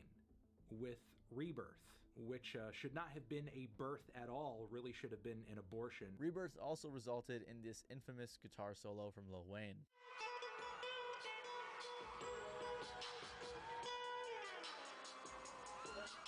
The guitar solo wasn't great, with one of the top comments being, "I come back here when I feel like quitting the guitar." And although this album was received very poorly and most people didn't really enjoy it, he bounced back almost immediately the next year when he released The Carter 4, selling nearly 1 million copies first week. So it's clear that after Rebirth was sandwiched in between 2 albums from his The Carter series, that Lil Wayne's attempt at rock and roll wasn't too successful. However, on the flip side, even though this album wasn't very successful, a lot of people argue that it did open doors for many artists to come. It's no secret that Lil Wayne is a huge influence to rappers nowadays, with popular artists like Lil Uzi Vert, who just ventured into rock on their latest album, saying that Lil Wayne is one of their biggest influences. I learned Lil Wayne. I wanted to be Lil Wayne.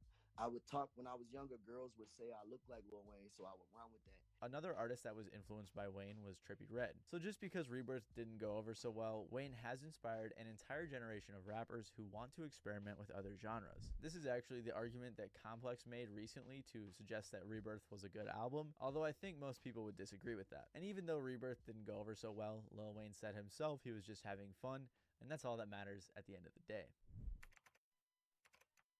In 2019, Logic released his book Supermarket, which actually made him the first rapper to have a New York Times #1 best-selling book. But the issue wasn't that he dove into the genre of literature. It was the accompanying soundtrack that dove into the genres of rock and pop. In 2019, Logic wasn't in the best spot of his career. He had been under a lot of scrutiny and was going to be under even more following his next 2 projects. Logic has always been scrutinized in the rap game for his biracialness and how often he would pull inspiration from his influences. However, he still did have some talent and made some pretty good albums like Under Pressure, The Incredible True Story, and others. Logic made himself much more easy to hate after releasing the album Everybody in 2017, which contained tons of lines about his biracialness and just plenty of other corny stuff. Before releasing the album, Logic said, "It's about me being black and white, seeing life from 2 different sides." It was his most successful album and gave him his biggest song to date, 1-800, a song about mental illness. But this song was also subject to much criticism for being bland despite having a good message. On top of that, many people viewed it as corny, which didn't help Logic's image. Then, in 2018, after tons of people were making fun of Logic for how often he brings up being biracial, he finally snapped on the remix of Royce da 5'9's song Caterpillar. Halfway through his verse, all of which he just spent rapping about how he wants to be a good person and promote equality, he kind of just stops rapping and starts talking.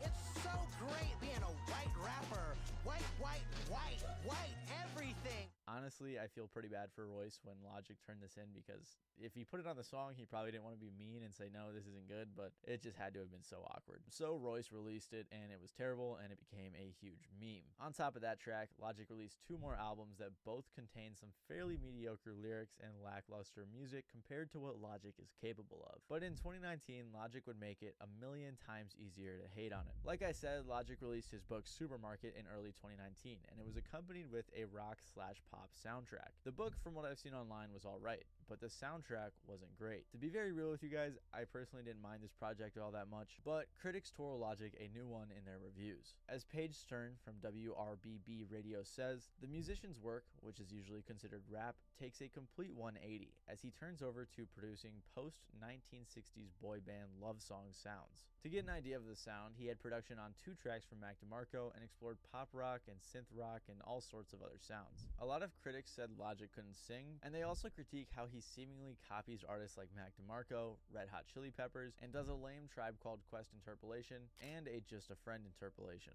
On top of that, the lyrical content wasn't great. It follows this story of some guy who's in love with this girl who works at a supermarket, and it comes off pretty weird. Like on the title track where he says, "I'm a weirdo, I'm a freak, I wish I could watch you when you sleep.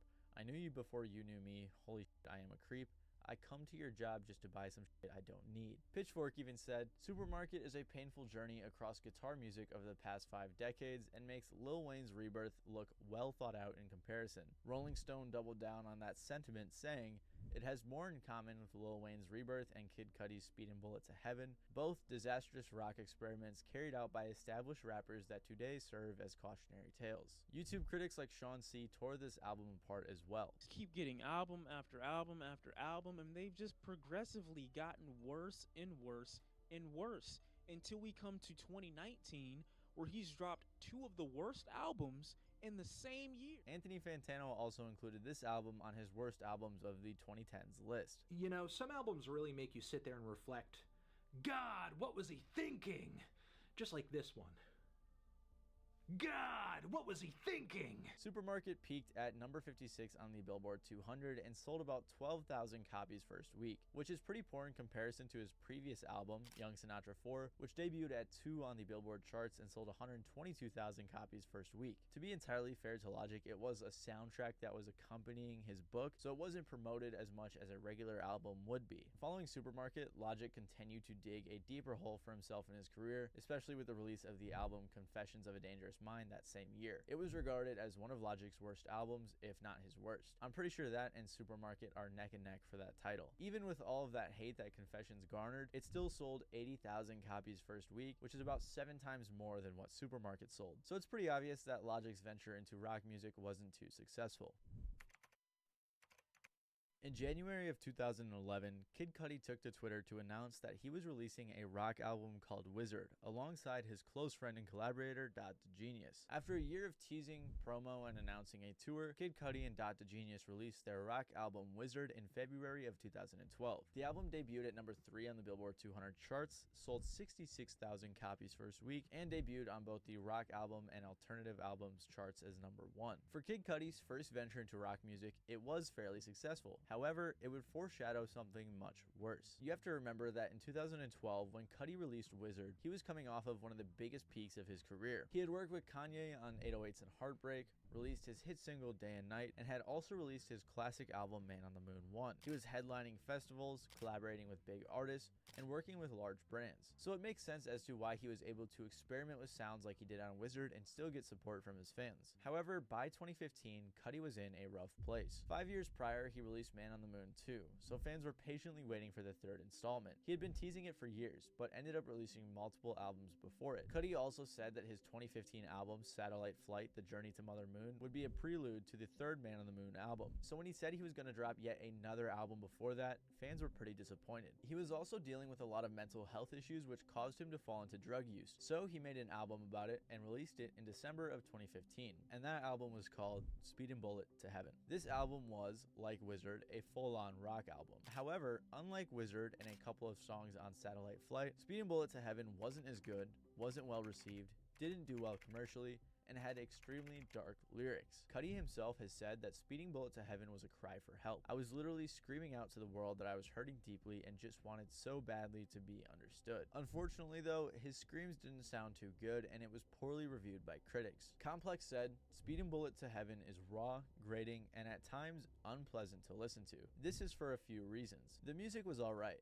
but Cudi sounded awkward on a handful of songs. And because of the terribly dark lyrics throughout the album, it was really awkward for the majority of people to listen to. Oh, and there were these really annoying Beavis and Butthead skits throughout the entire project. I get why he put it in there because it like ties into his life in certain ways, but it's pretty annoying to hear frequently throughout the album. It was even weirder when Beavis didn't like the songs and a narrator had to tell him why he should like them in defense of Cudi, as if Cudi was preparing the listener to not like the songs and then having to explain to them why they should like it. Another critic for Pitchfork said, while his diehard fans await his long-delayed Man on the Moon 3, Kid Cudi opted instead to release a 90-minute double-disc rock album. Unfiltered, unpolished, and uncomfortable, this album is a failure and not even a noble one. And I think that is a good summary of the album. The A-side was 18 tracks, and the B-side was 8 extra tracks full of demos and outtakes, which were even worse than the main album. Also, I gotta say, the album cover sucks. And the majority of his fans were not fans of this album. Oh my god. No. I can't do it anymore. I can't do it. This is the end of the fucking reaction video. I'm coming to my final verdict right now. I don't even need to listen to the rest of this shit. Speedin' Bullet to Heaven debuted at 36 on the Billboard 200 and sold about 20,000 copies first week, which was much worse compared to his first rock project, Wizard. Every album he released following this one has performed way better. On the flip side though, a lot of artists like A$AP Rocky, Erykah Badu, and Kanye West all said that they liked it, so I guess that's a good thing. And to be entirely fair to Cudi, it probably wasn't meant to be a commercial success or anything like that, since it was such a raw album coming from a real dark place, but since then he has not done any more rock albums. The weird thing about this album is that it has gained a small but mighty cult following over the years of people who defend this album as Cudi was being very raw and real on the project. However, those fans are in the minority. Speeding Bullet to Heaven overall was a commercial and critical failure, but this didn't ruin Cudi's career or anything, as a few years later he would drop one of his best albums ever with Kanye West, and he would drop more great music following that. To be honest, no one in this video has ruined their careers by experimenting with other genres. All of them are still to this day successful, except for this next guy. To be fair to Vanilla Ice, he was destined for failure whether or not he remained in rap. If you guys don't remember Vanilla Ice, he's the guy who made Ice Ice Baby. Ice Ice Baby was a huge hit in the early 90s and it also generated a ton of controversy. It was one of his earliest songs, featured on his debut album from 1989, so he didn't have much of a foundation for his extreme success. It was actually the first hip-hop song to reach #1 on the Billboard charts, and there was a lot of controversy surrounding the song as he did sample Queen's Under Pressure, and the song relied heavily on that sample as Vanilla Ice didn't really bring much else to the table. Queen and David Bowie weren't even credited for the sample, so it made a lot of people angry. For a brief period of time, he even tried denying the fact that it was a sample. We sampled them from him, but it's not the same bass line. like it goes ding ding ding diggy ding ding, ding ding ding diggy ding ding, ding ding ding. That's the way theirs goes. Ours goes ding ding ding diggy ding ding, ding ding ding ding diggy ding. However, it was catchy and commercially appealing, so he did get a lot of attention. Vanilla Ice followed up the success of Ice Ice Baby with his major label debut album, To the Extreme. It became the fastest selling hip hop album of all time, spent 16 weeks at #1 on the Billboard 200, and sold over 10 million copies. Vanilla Ice's success out of the gate was crazy, but there were a lot of underlying issues. A lot of people saw Vanilla Ice as more of a novelty act rather than an actual rapper. Eminem even said that when he first heard Ice Ice Baby, he didn't want to rap anymore. A lot of rap fans also probably felt like he was a fraud, as he was seeing all of the success as a mediocre white rapper, likely viewing him as a culture vulture. People grew tired of Vanilla Ice quickly, and plenty of people already didn't like him, so he began to fall off. The next album he released was Mind Blowin', which absolutely flopped compared to his last album. It didn't chart, and it only sold 42,000 copies. Vanilla Ice himself even blamed this on the fact that he went too mainstream, doing movies and making poppier songs rather than his more underground style of rap. Regardless, he was in a rough spot. It's possible that Vanilla Ice thought he could find a new fan base in a new genre, so he attempted to make a metal album. He teamed up with the producer Ross Robinson, who had worked with bands like Korn, Slipknot, and Limp Bizkit, and they began working on a metal album. A lot of people were very surprised he was doing this, understandably so. Some people probably weren't aware that he was also a member of the band Pickin' Scabs for a brief period of time, but it didn't work out too well, so he left. Anyways, Vanilla Ice and Ross Robinson kept working and released the album Hard to Swallow in October of 1998. It was influenced by a very dark period in his life that involved heavy drug use, similar to Kid Cudi's Speedin' Bullet to Heaven. Also, like Cudi, he wanted to express himself in a way that he didn't think he couldn't rap, so he made a rock album. I've listened to the album and I don't think it was that great. His vocals were okay on some of the songs and some of the music was solid, but it seemed like no one was interested in even checking out a Vanilla Ice new metal album. The album failed to chart and sold a few more copies than his previous flop, but nothing noteworthy. Critics didn't like the album either, with it landing on a couple worst album of all time lists and on the AV Club's list of the least essential albums of the 90s. The most successful song on this album was Too Cold, which was just a rock remake of his song Ice Ice Baby. After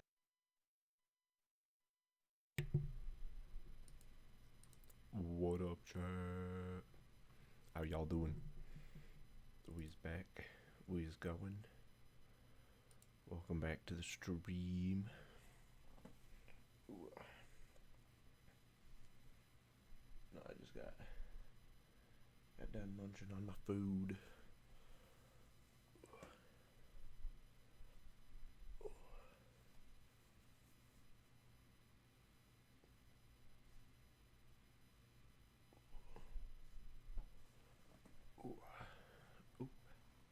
Had to fix my hair a little bit. I didn't look as purdy as I wanted to. Ooh. Ooh. I forgot my sandals.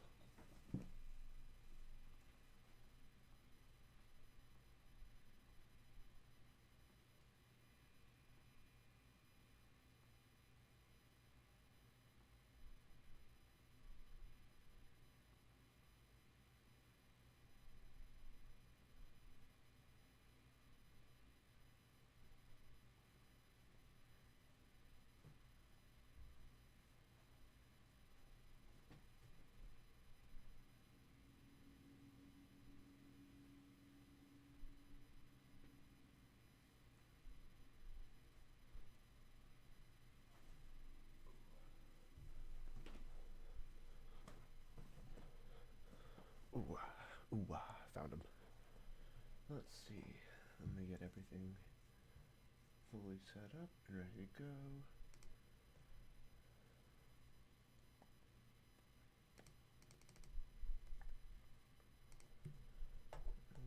Alright.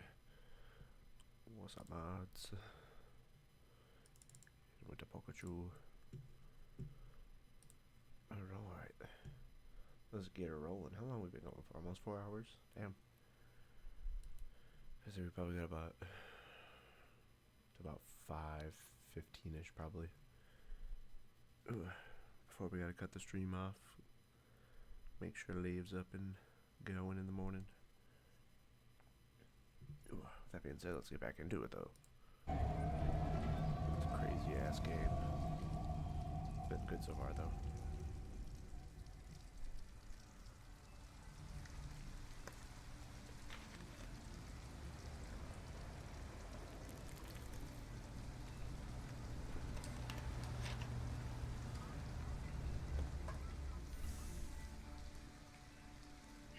Thank you for using Detroit buses. Oh. All right. End the line. End of the line. Yeah, you're gonna have to leave. Oh, damn.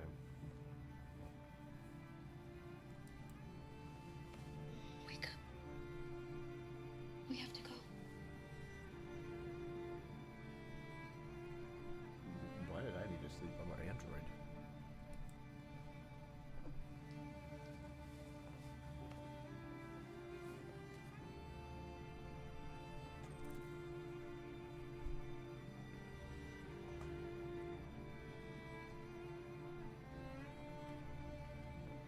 Oh, I have to walk, okay.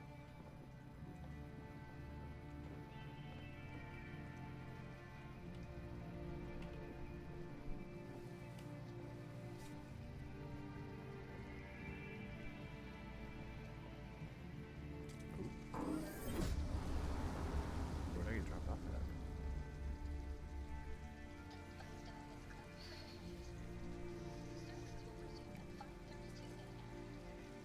You gonna be okay? We'll find somewhere to spend the night. Be careful, please.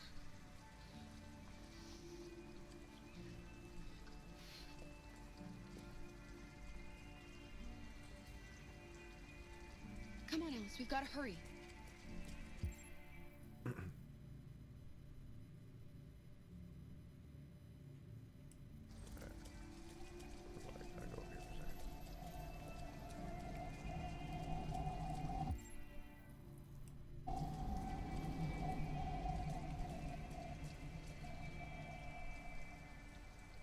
We need a place to stay. Do you know anywhere we could spend the night?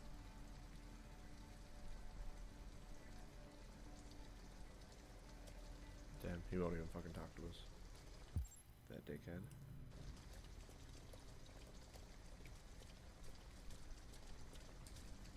Well, it looks like there's a motel over here.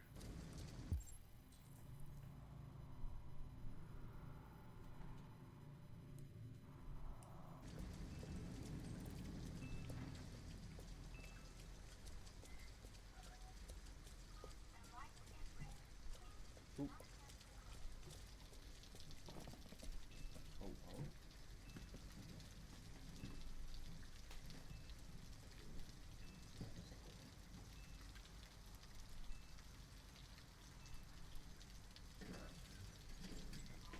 My cat's over there just fucking playing with the lawn by herself.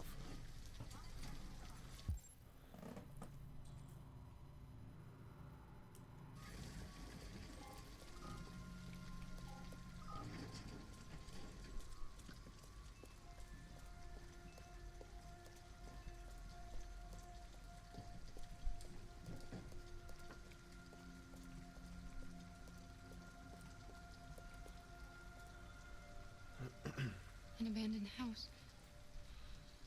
At least we'd be out of the rain. Kara, I don't like this place. I know. But it's just for one night, and no one will look for us here. I mean, you do have a point, though.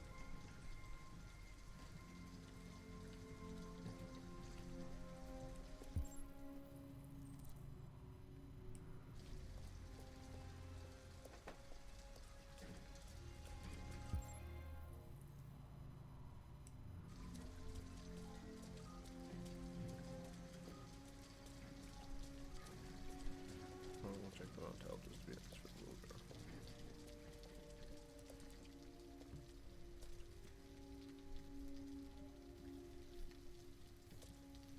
We're not going in? We have to find $40 and get rid of this uniform. Or go somewhere else.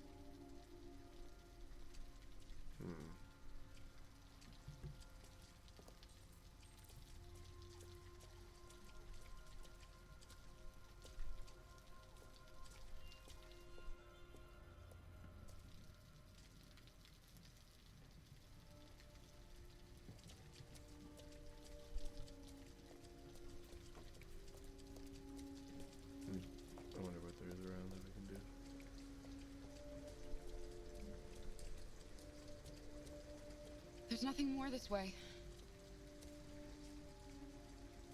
Okay.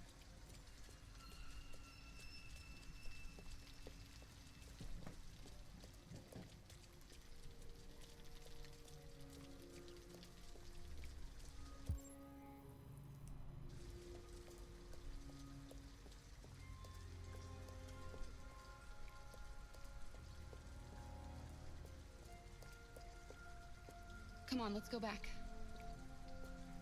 Okay, so it's something within this area.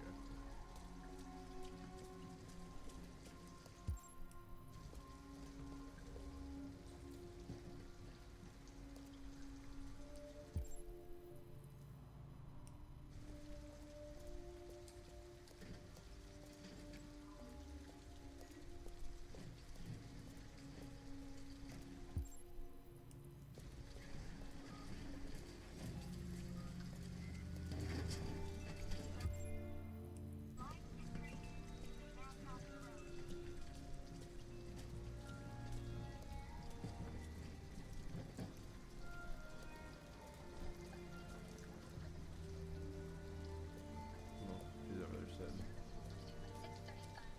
What are you doing back here? Alice, you're freezing cold. I'm okay. I'm not so cold. You look lost. We have nowhere to go. I know someone who can help you.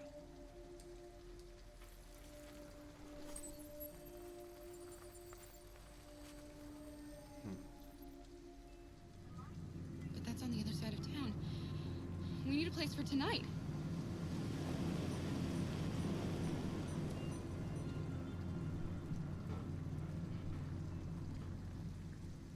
Well, I guess you hit us up with the info, but not the a way to get there.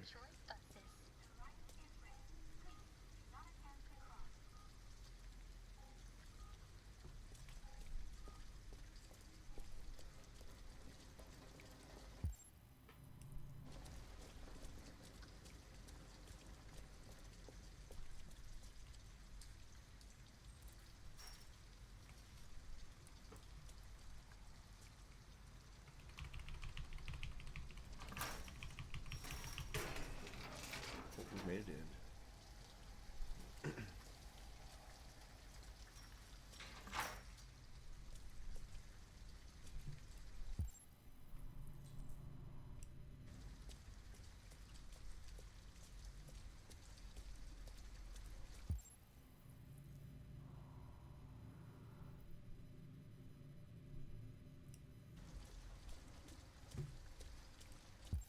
I feel like the car is safe. I don't know why. It looks abandoned.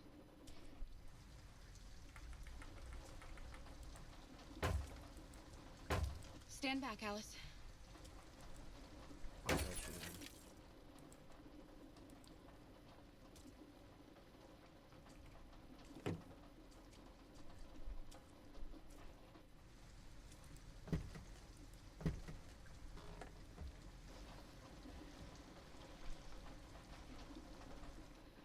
It's dry inside, and nobody will find us here. I don't want to sleep in there. Can't we find a better place?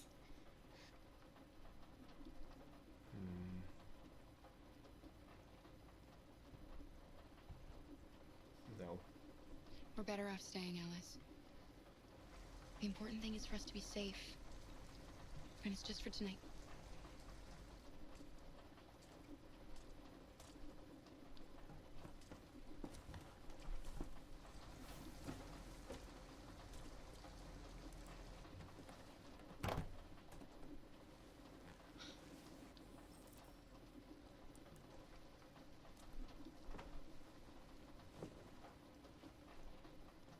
Hey, at least I have a blanket.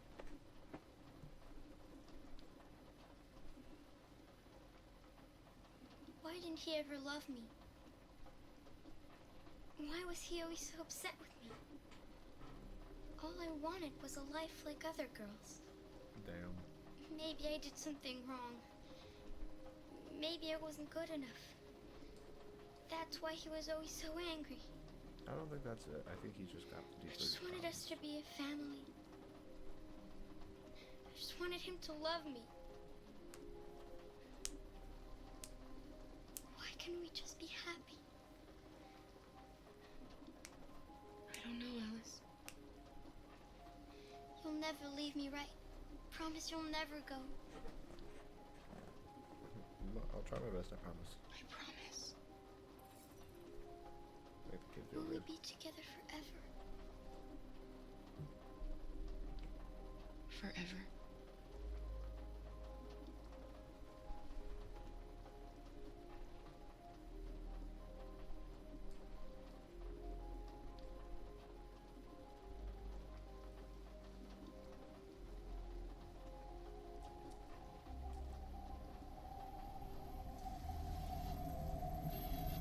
Well, hopefully nobody finds us. Like, I really hope nobody does.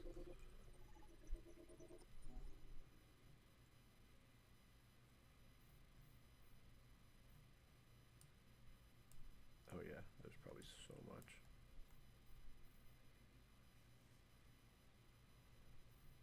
Go on to the trash collector.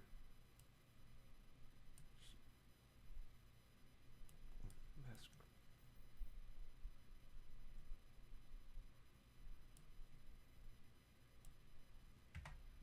That's fun.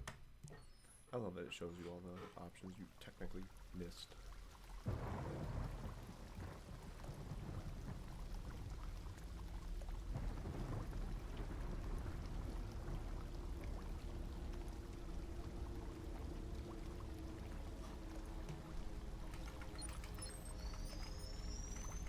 I don't know who's rebooting there.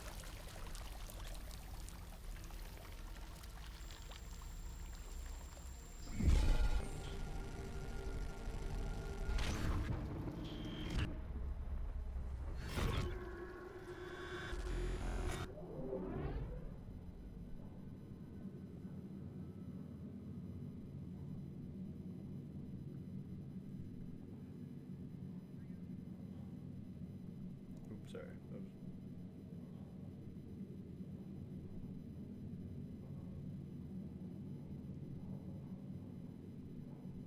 Sorry, I forgot to answer my Snapchats. I have to go back.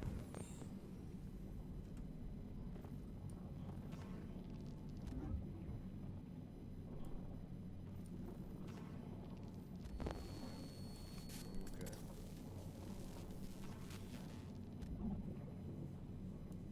Defective.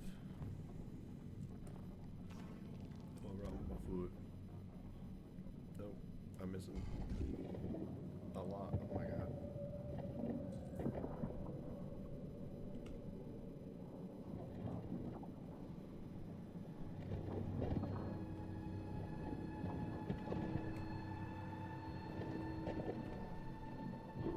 I won't make it.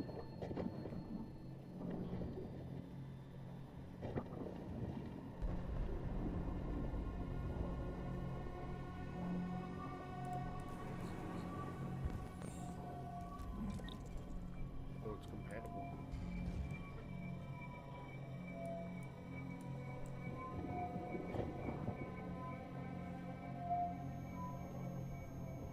This leg.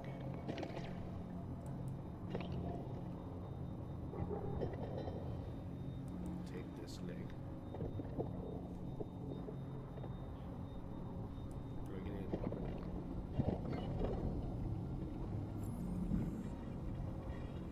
Now we just need a left.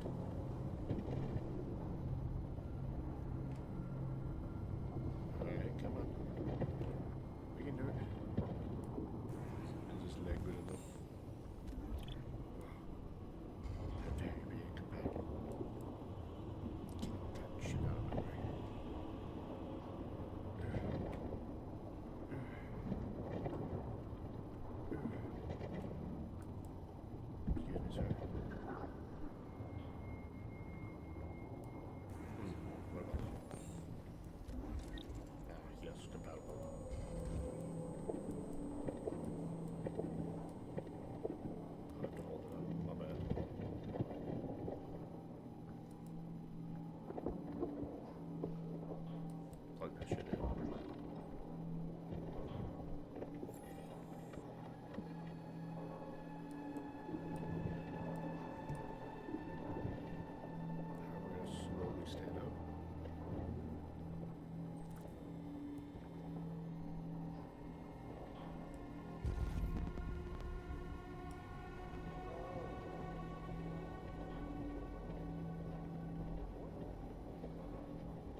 so we can be free. Find Jericho! Find Jericho!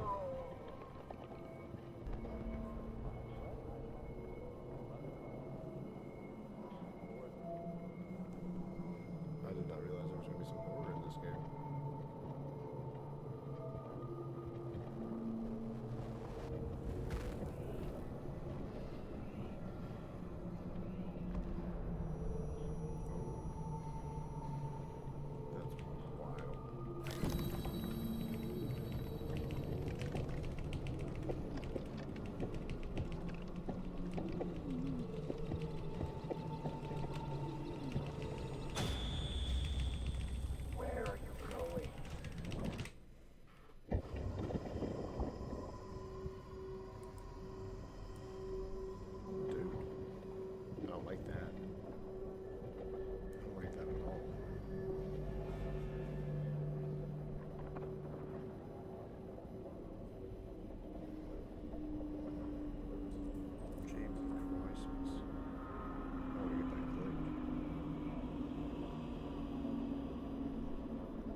Hello. I'm an AK-700 android. I was designed to serve you. What can I do for you? Hello. I'm an AK... My program has detected an anomaly. Please contact the nearest CyberLife Maintenance Center. Nope, I have all that here. That was some weird, like, I don't know how this is a mash like that. I'm new to this whole keyboard stuff.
Compatible.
doing like my obedience chip.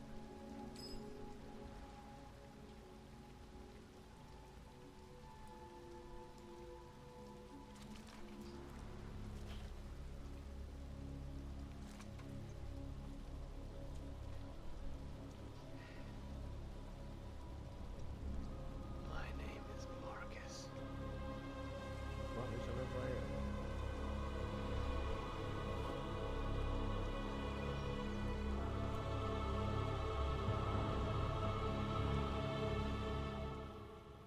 Marcus definitely wants revenge, chat. Not gonna lie. Whew. Okay, give me 2 seconds.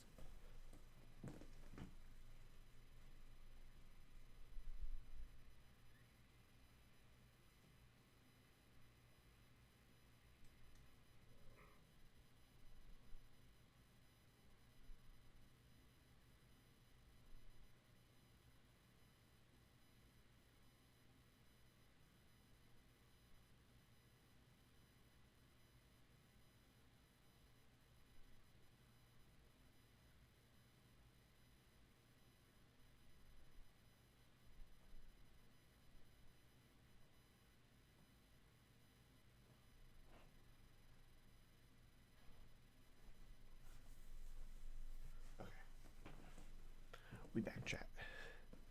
Had to turn the air up a little bit. Make sure Liv's not too cold when Liv gets up for work.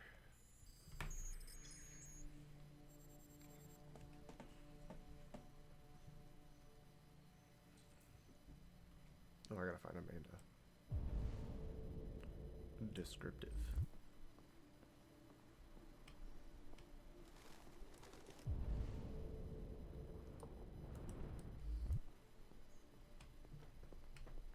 I guess we'll go this way first.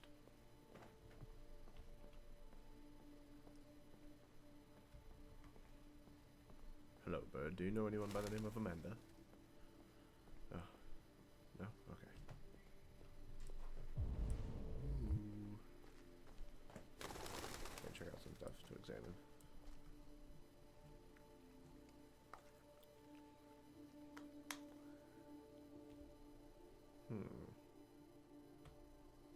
Wonder who that is. Mark 1. The fuck does that mean? Is my question. Is that like a robot that died, chat? Or is it like a human?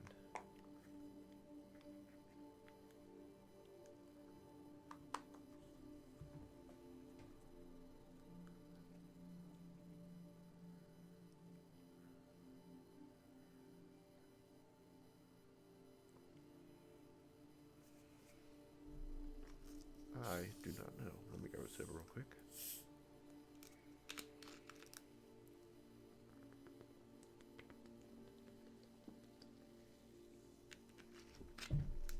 Damn, Sage.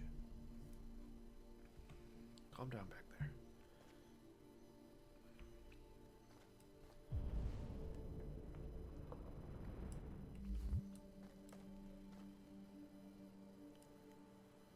Huh? Are there not 2 things to examine over here?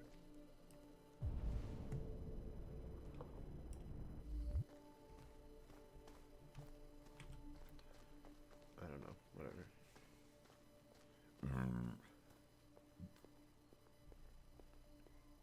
And now my cat is yelling.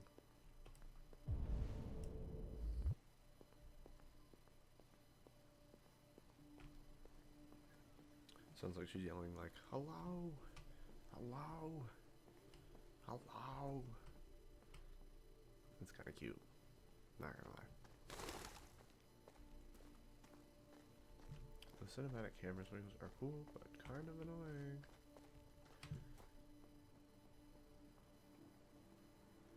Also, at some points, it's like, wow. Oh, I think I found Amanda. Hello? Are you Amanda? Hello, Amanda. Connor, it's good to see you. It's good to see you as well. Finding that deviant was far from easy. You showed great skill in your investigation. But you knew deviants could be unstable. You should have been more cautious. I thought I could make it talk. It was a judgment error. Never mind. I'm sure you'll be more careful in the future. I should be. The interrogation seemed challenging. What did you think of the deviant?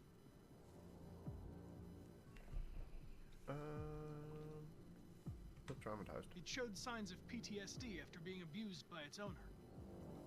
As if its original program had been completely replaced by new instructions. This Lieutenant Anderson has been officially assigned to the deviancy case. What do you make of him?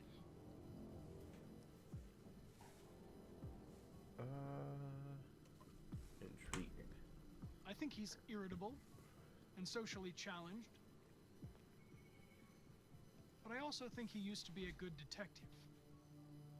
He's an intriguing character. Unfortunately, we have no choice but to work with him. What do you think is the best approach? Friendly. I will try to establish a friendly relationship. If I can get him to trust me, it will be helpful for the investigation. Why does she not like that? More and more androids show signs of deviancy. There are millions in circulation. If they become unstable, the consequences will be disastrous. You're the most advanced prototype CyberLife has ever created. If anyone can figure out what's happening, it's you. You can count on me, Amanda.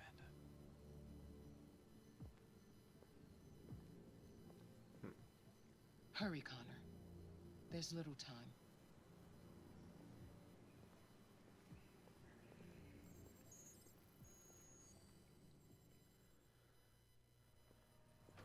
I hate when they put pressure on me like that. The fuck? This is bullshit. Look for Lieutenant Anderson. Hello. Can I help you? I'm here to see Lieutenant Anderson. Do you have authorization? Heck yeah, I do. Yes. Shit, so I won't make you work that hard. Lieutenant Anderson hasn't arrived yet, but you can wait at his desk. I guess I can go to his desk. Where's his desk at? Oh, okay. Well, clearly it's back here somewhere. Tensions in the Arctic have reached a new level. A Russian carrier and an American patrol boat reported... Oh, I have to find this desk. Several warning shots were exchanged, apparently with no damage or casualties to either side. The Minister for Defense, Dennis Riggs, has spoken of intolerable provocation that cannot... You're definitely not Lieutenant Anderson. Collins. And an international conference to be held. So far, there has been no response from either Moscow or Washington. We'll keep you informed minute by Excuse me. minute. Do you know what time Lieutenant Anderson usually arrives? Depends on where he was the night before. That's a good point. If we're lucky, we'll see him before noon. Thanks.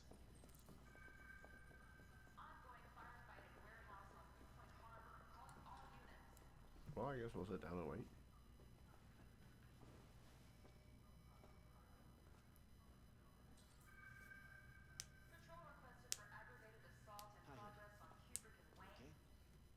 Well, time to explore.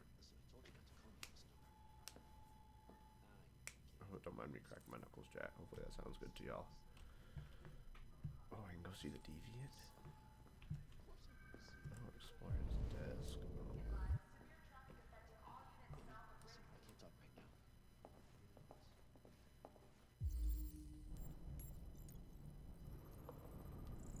Detroit basketball cap? What that's that? Hold up. Oh, it tells me the fucking breakdown.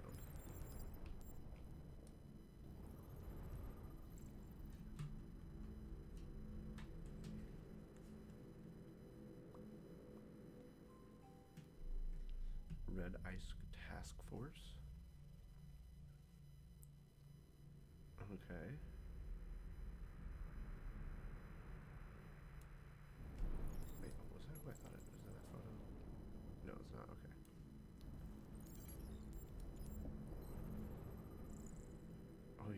Saint Bernard dog.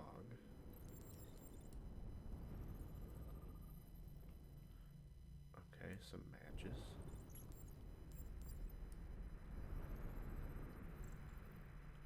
Anti-Android slogans. Use your brain, not your Android. Free spaces.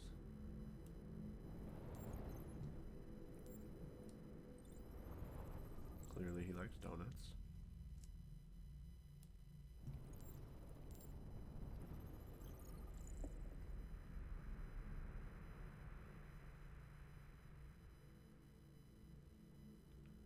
Traces of caffeine. Japan maple.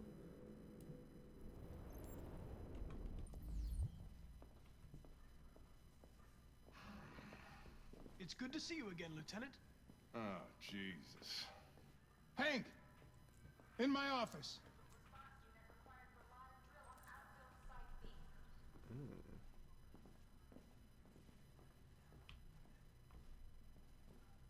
Nah, explore the office.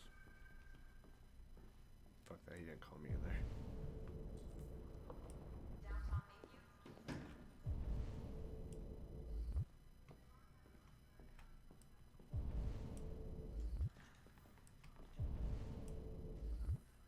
I've got 10 new cases of Reading a fucking book. every day. I've always had isolated incidents. Old ladies losing their android maids and that kind of crap. But now, we're getting reports of assaults and even homicide.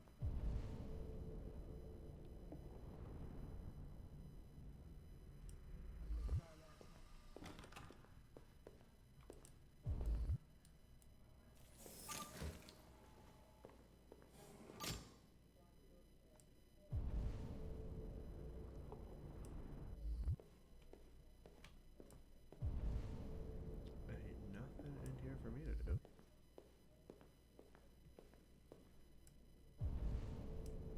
Literally ain't shit.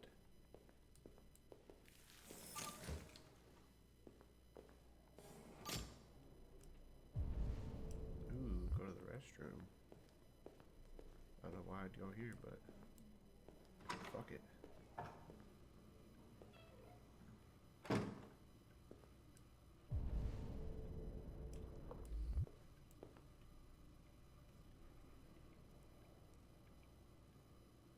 Make sure I look professional.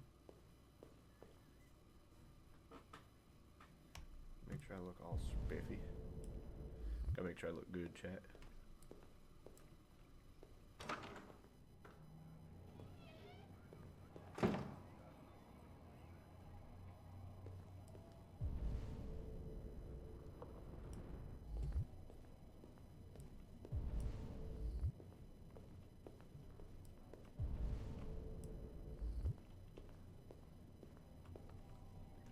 Haha, just the man I was looking for.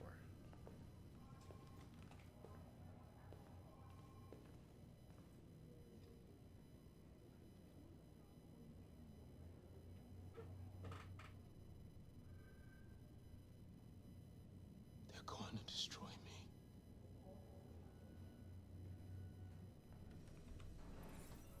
I'm sorry. It's not what I wanted. But there's nothing I can do.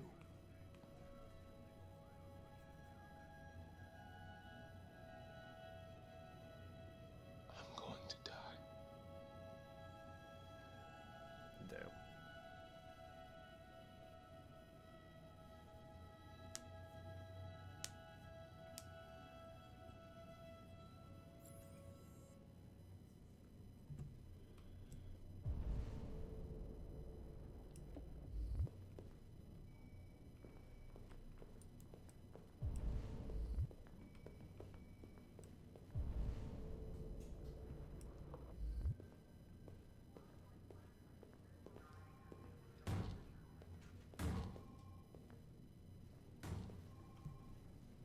Open the cell, quick! Hurry! Hi, Sage.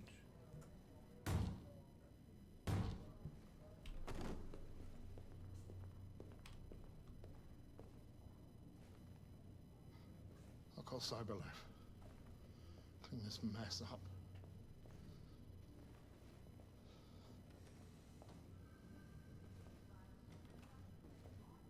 Well, hopefully I didn't cause that.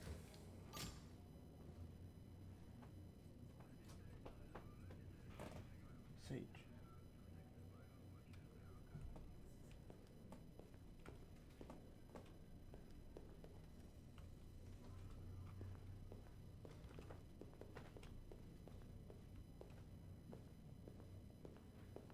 Oh, she's just tweaking.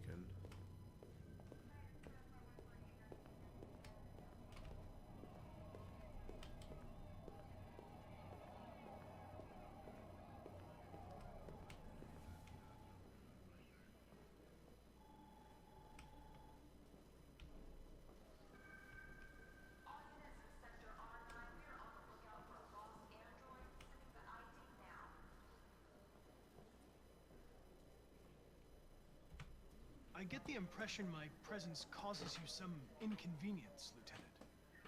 I'd like you to know I'm very sorry about that.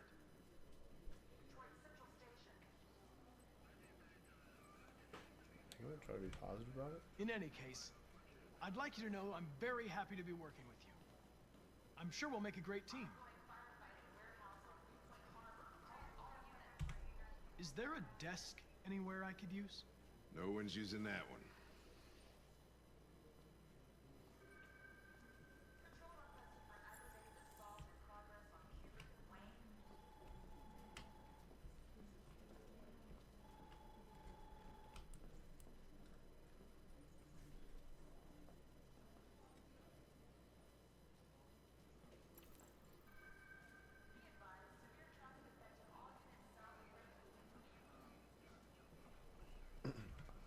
You're a Detroit Gears fan, right?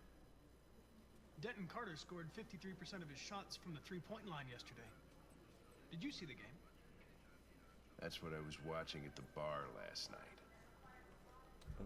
Oh.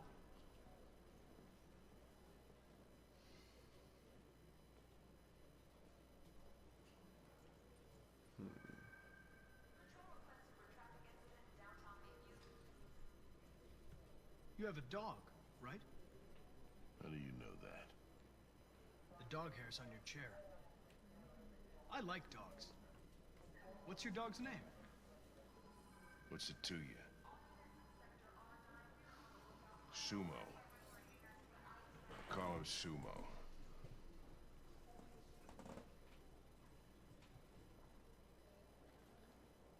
I have a feeling I should start working. If you have any files on Deviants, I'd like to take a look at them. Terminal's on your desk. Knock yourself out.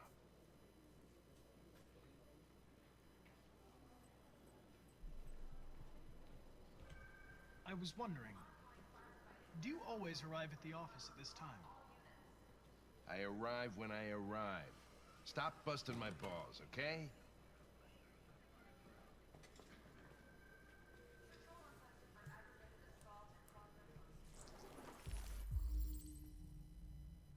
Okay, the plaintiff reports that he left his android at home as usual when he went to work.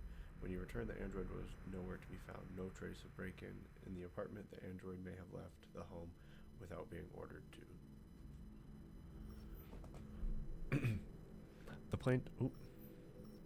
The plaintiff claims to have been attacked by an AV-500, I'm not reading that, model android working as a waiter in the fast Coney Dogs restaurant chain situated at Blank Avenue. The plaintiff claims the android lunged at him unexpectedly and attempted to strangle the man before leaving the scene. The android remains at large. The plaintiff claims to have been attacked by her android, a Blank model. The android also trashed several rooms in the house before taking flight. Damn.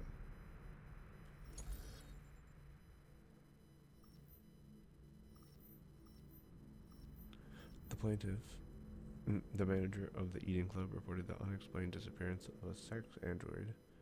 The android disappeared after accompanying a customer to his home and never returned to the club. Famous painter. Oh, we know what happened there. And then we know also what happened here.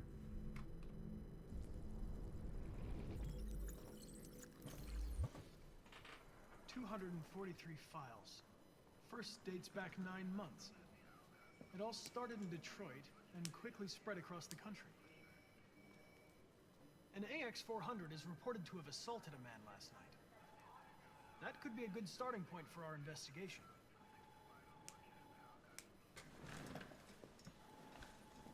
Ooh,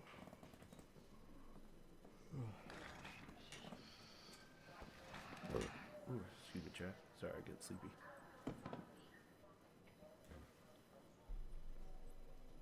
Let's be professional. I know you didn't ask for this investigation, Lieutenant, but I'm sure you're a professional. Why don't you go fuck yourself?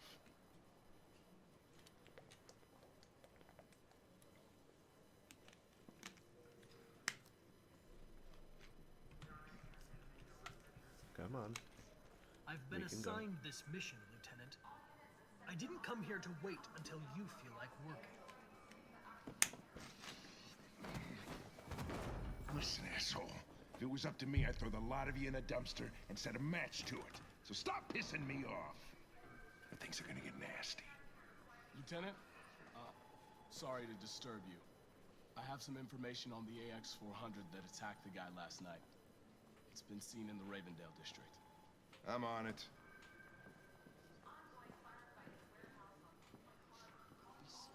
I got attacked. Oops.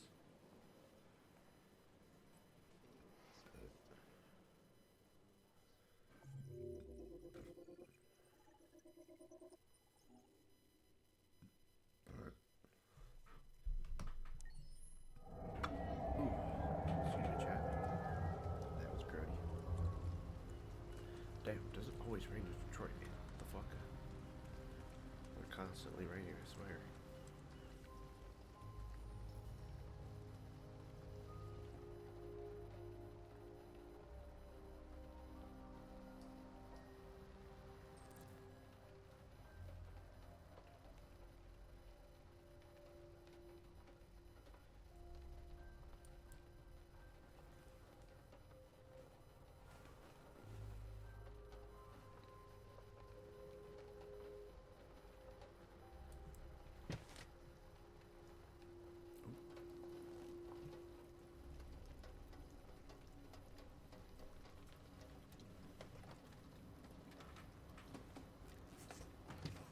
Hopefully that one's not as low.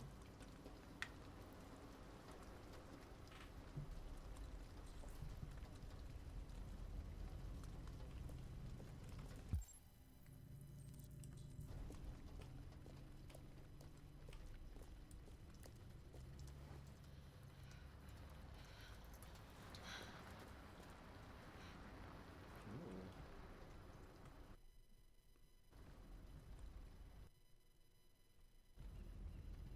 There we go.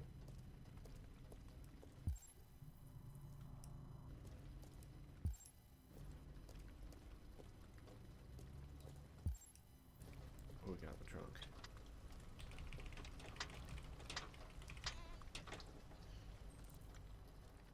Oh, I need a tool. Damn.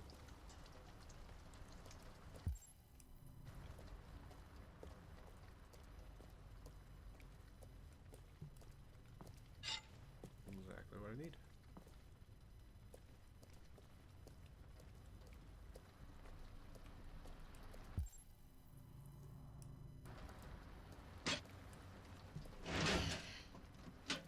Somehow not wake the child up by doing that, but okay. Hey.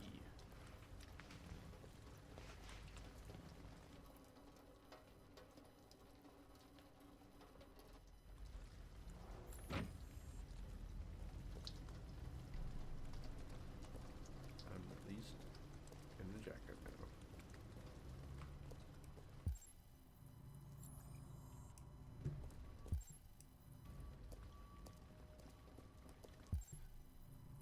More reading material.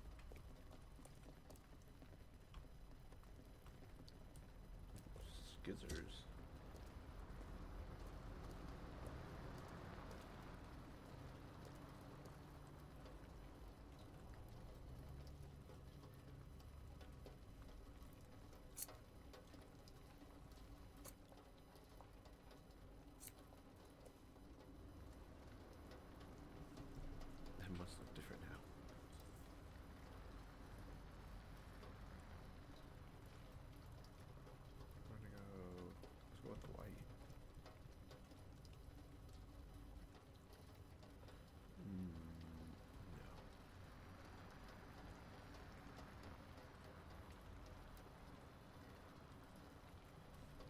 seems about right.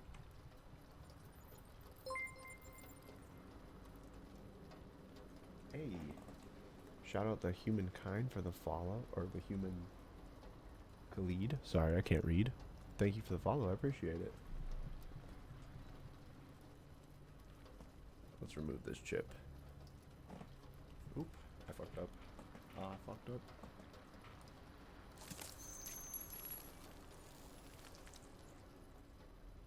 Appreciate you for following the stream, though. For real. Hopefully how you doing this lovely morning? Like, I guess it's morning for some people. It's nighttime for me right now, but I guess good morning or good night, whichever you prefer. Or I guess I also don't know. Yeah, no. I shouldn't assume where you are in the world either, because it could be either morning or night. Either way. I don't know. Hopefully you're doing well, though. Welcome to the stream.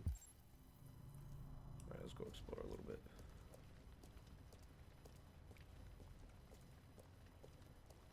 Let's check the neighborhood. Oh, there's people everywhere. Ooh. Not a good time for me to leave.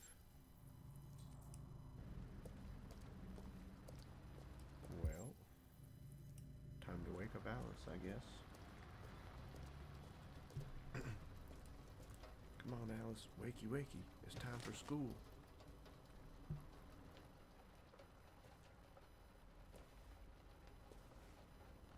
Also, shout out to the human Khalid for the follow. I say you helped us hit that 80 follower milestone that we were going towards. So you're helping us get to 100, which is our main goal right now. Wake up, Alice. I appreciate it. Appreciate it.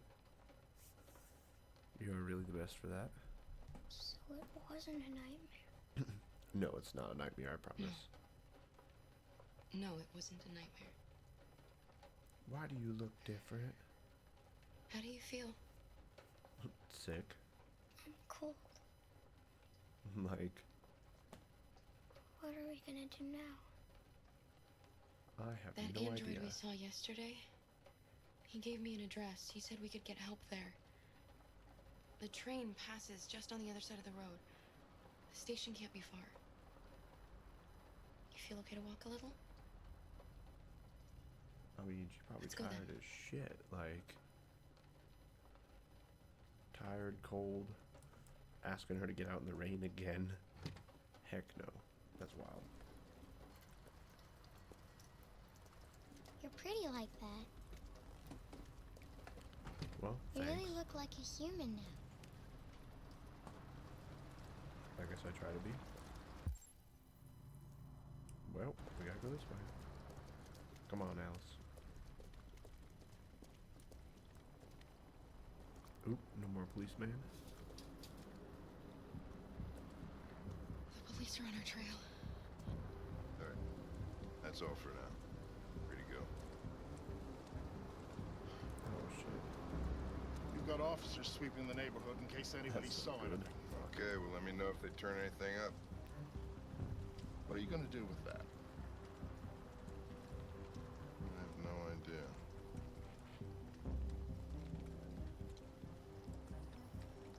This is interesting. Two characters colliding in one scene It took like the this. first bus that came along and stayed at the end of the line. Its decision wasn't planned. It was driven by fear. Androids don't feel fear. Deviants do. They get overwhelmed by their emotions and make irrational decisions. I mean, Alright, well, that still doesn't tell us where it went. It didn't have a plan, and it had nowhere to go. Maybe it didn't go far. It probably did. You're right. Maybe. I mean, good thing we look different.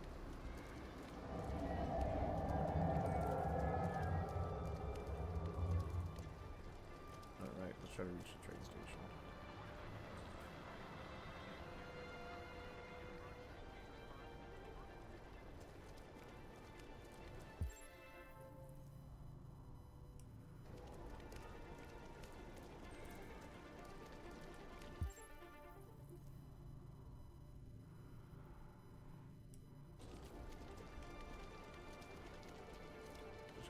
the street.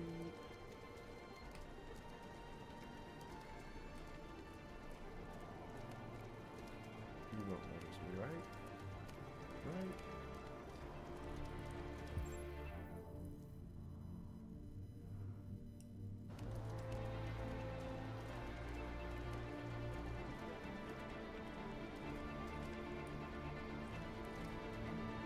Hey, wait a minute. Oh, We shit. saw them headed for the train station. Well, I messed up.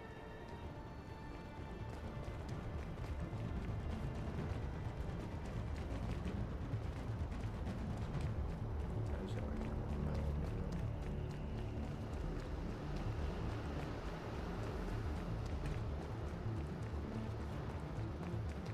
Okay, thank you.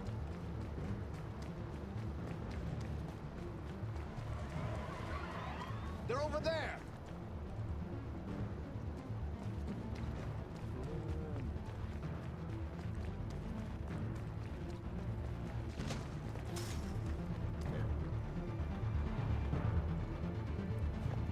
Don't shoot! We need it alive!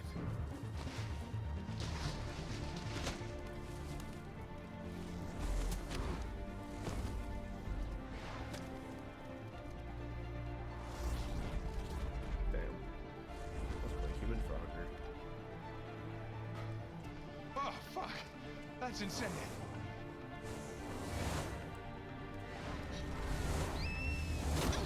Ooh.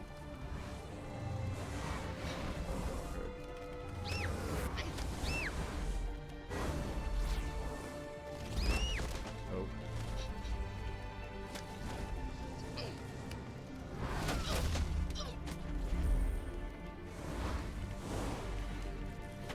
I'm so bad at like people in teams. Hey, where you going? I can't let them get away! They won't. They'll never make it to the other side. I can't take that chance! Now you will get yourself killed! Do not go after him, Connor. That's an order.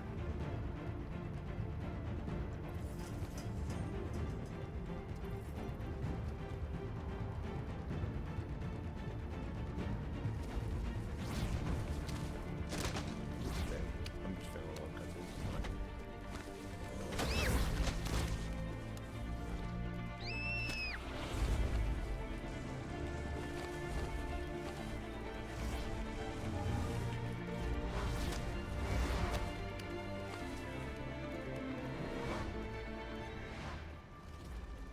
I guess I made it.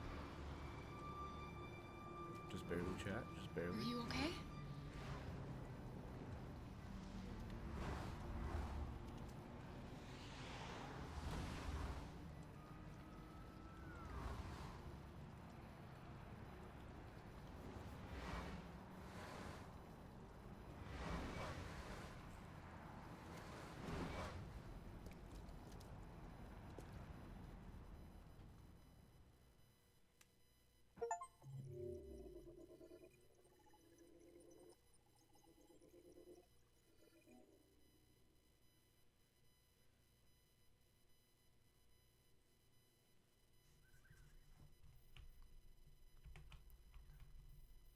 Damn, that could have gone a bunch of ways. Shit, okay. Several sources report that CyberLife has provided Detroit police with a prototype detective android. Although police assistant androids have existed for several years now, this would be the first case of an android being authorized to play an active role in criminal investigations. We've contacted CyberLife for comment, but no longer.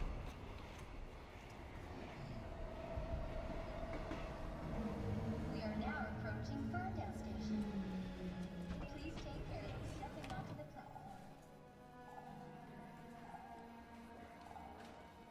Customers are reminded that all androids must ride in the designated area. There's a place where we can be free. Find Jericho. Find Jericho.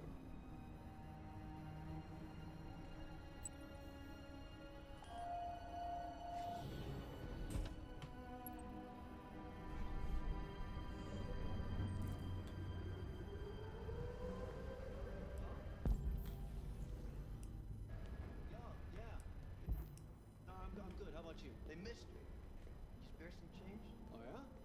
What do you say? Oh, there's a book. Read.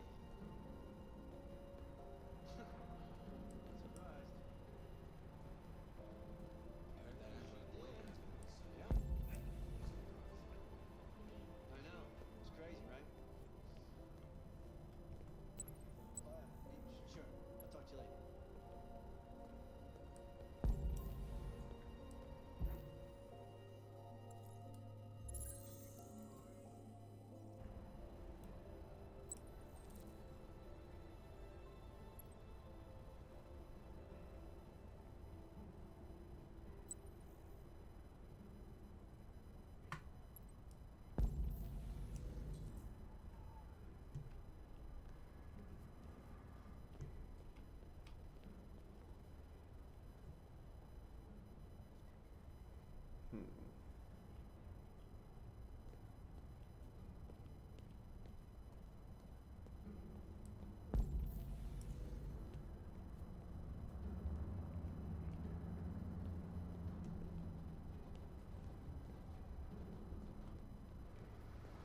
Can I actually take the escalator? I can.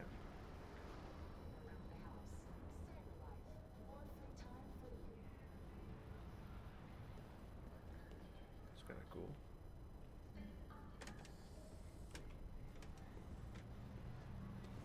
Oh, sorry. Excuse me.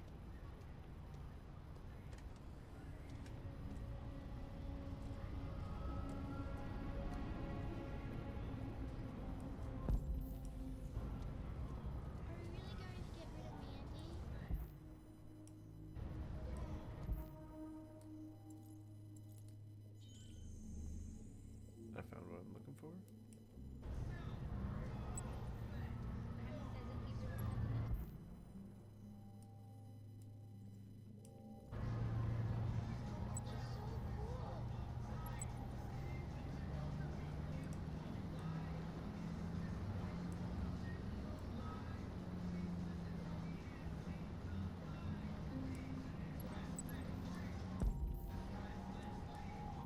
Oh, there it is.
nice being a robot.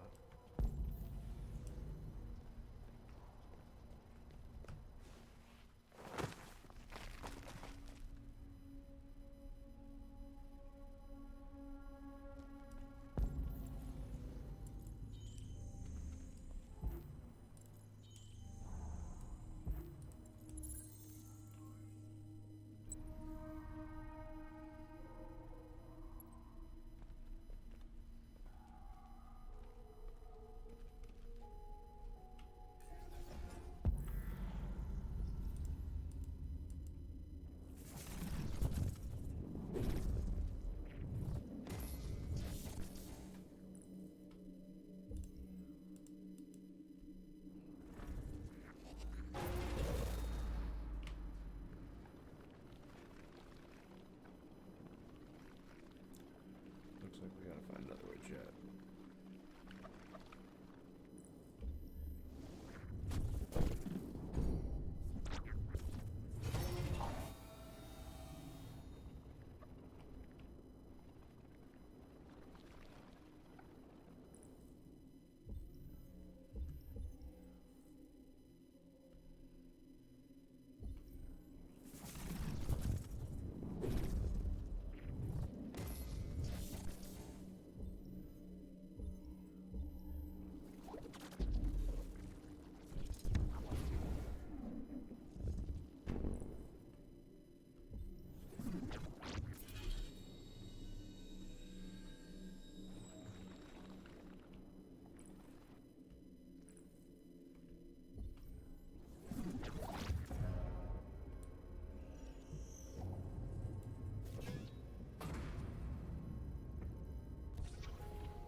Command.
Let's see what the fuck happens here, chat.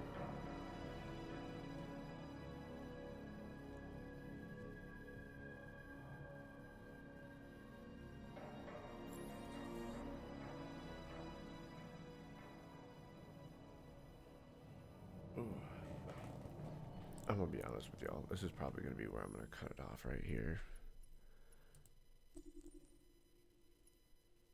Hopefully I don't lose any unserved progress, but CyberLife, the company that manufactured me, is conducting a user survey.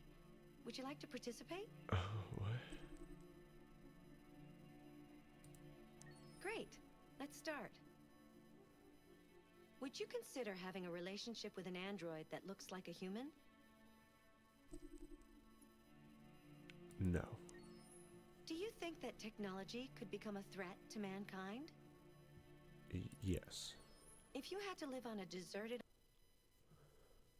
Oh, what the fuck? Would it be? My headphone just died.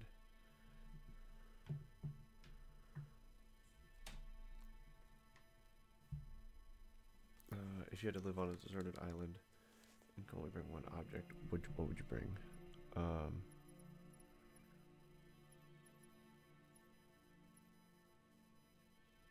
book? Do you consider technology? Yeah.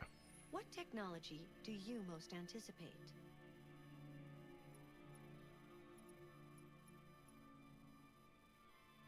Brain connected Do you devices. believe in God? That's a hard question. I don't know. Would you let an android take care of your children? That's also I don't know. How much time per day would you say you spend on an electronic device? Too much time. More. If you needed emergency surgery, would you agree to be operated on by a machine?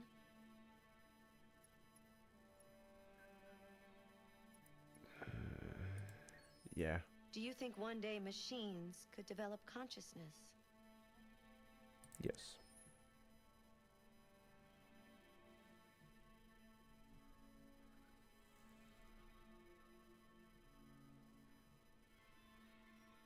Whoa.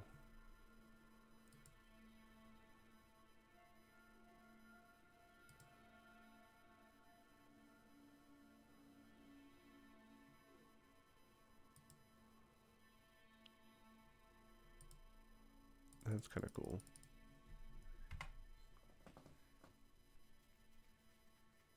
What are extras? This is the extras section. As you play, you'll unlock all kinds of content that you can find here.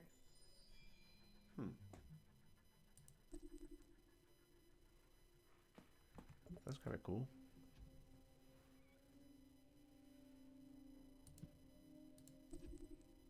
Sure.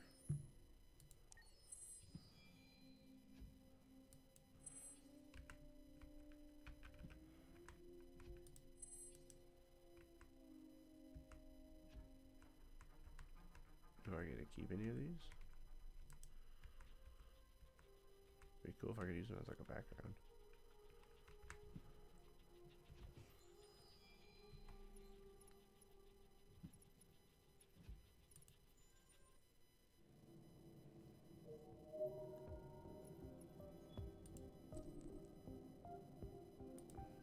Boy, sure.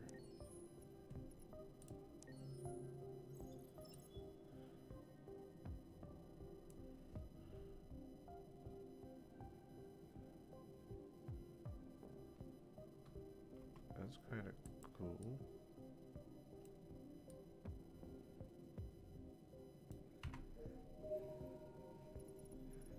There's a lot of them. Holy shit. Damn. A lot of people to collect. Might give me the bar guy. Oh yeah.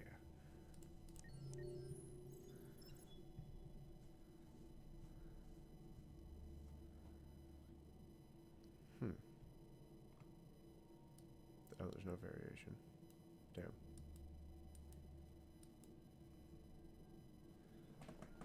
That's wild. Okay.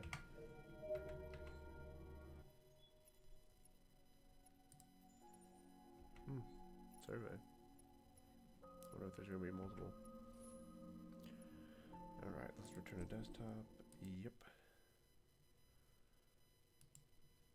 Alright, chat. Oop. Well, I appreciate everybody who came out. It was an amazing stream. Let's see, I work tomorrow, so I will not be on stream at all tomorrow.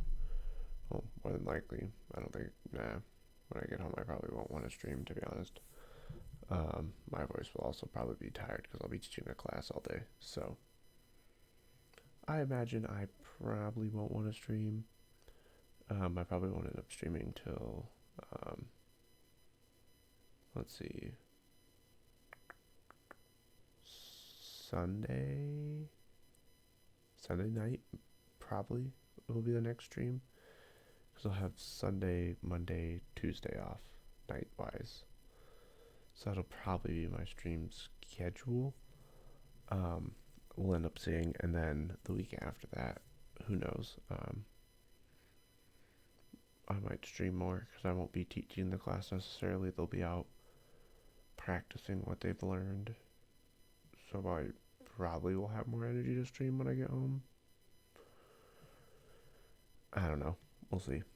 it all just kind of depends, to be honest. Yeah, no, because I'll be hanging out with Liv Sunday night when I wake up, or yeah, Sunday night when I wake up, until Liv goes to bed at least. And then, yeah, so I should definitely be streaming. I'll probably have some, like, I might not be streaming till a little bit later at night. It'll honestly all just depend on the situation. We'll see. But I appreciate everybody who came out to the fucking, I don't even know how many streams I did in the last, like, 6 days. A lot. It was good, though. Hopefully y'all enjoyed it. Appreciate everybody that came in. Appreciate everybody who follows the stream. Everybody who comes in, checks it out for a little bit. Appreciate everybody who comes in the chat, says hi. I always appreciate all of you. With that being said, y'all have a good night, and I will see you next time. Peace.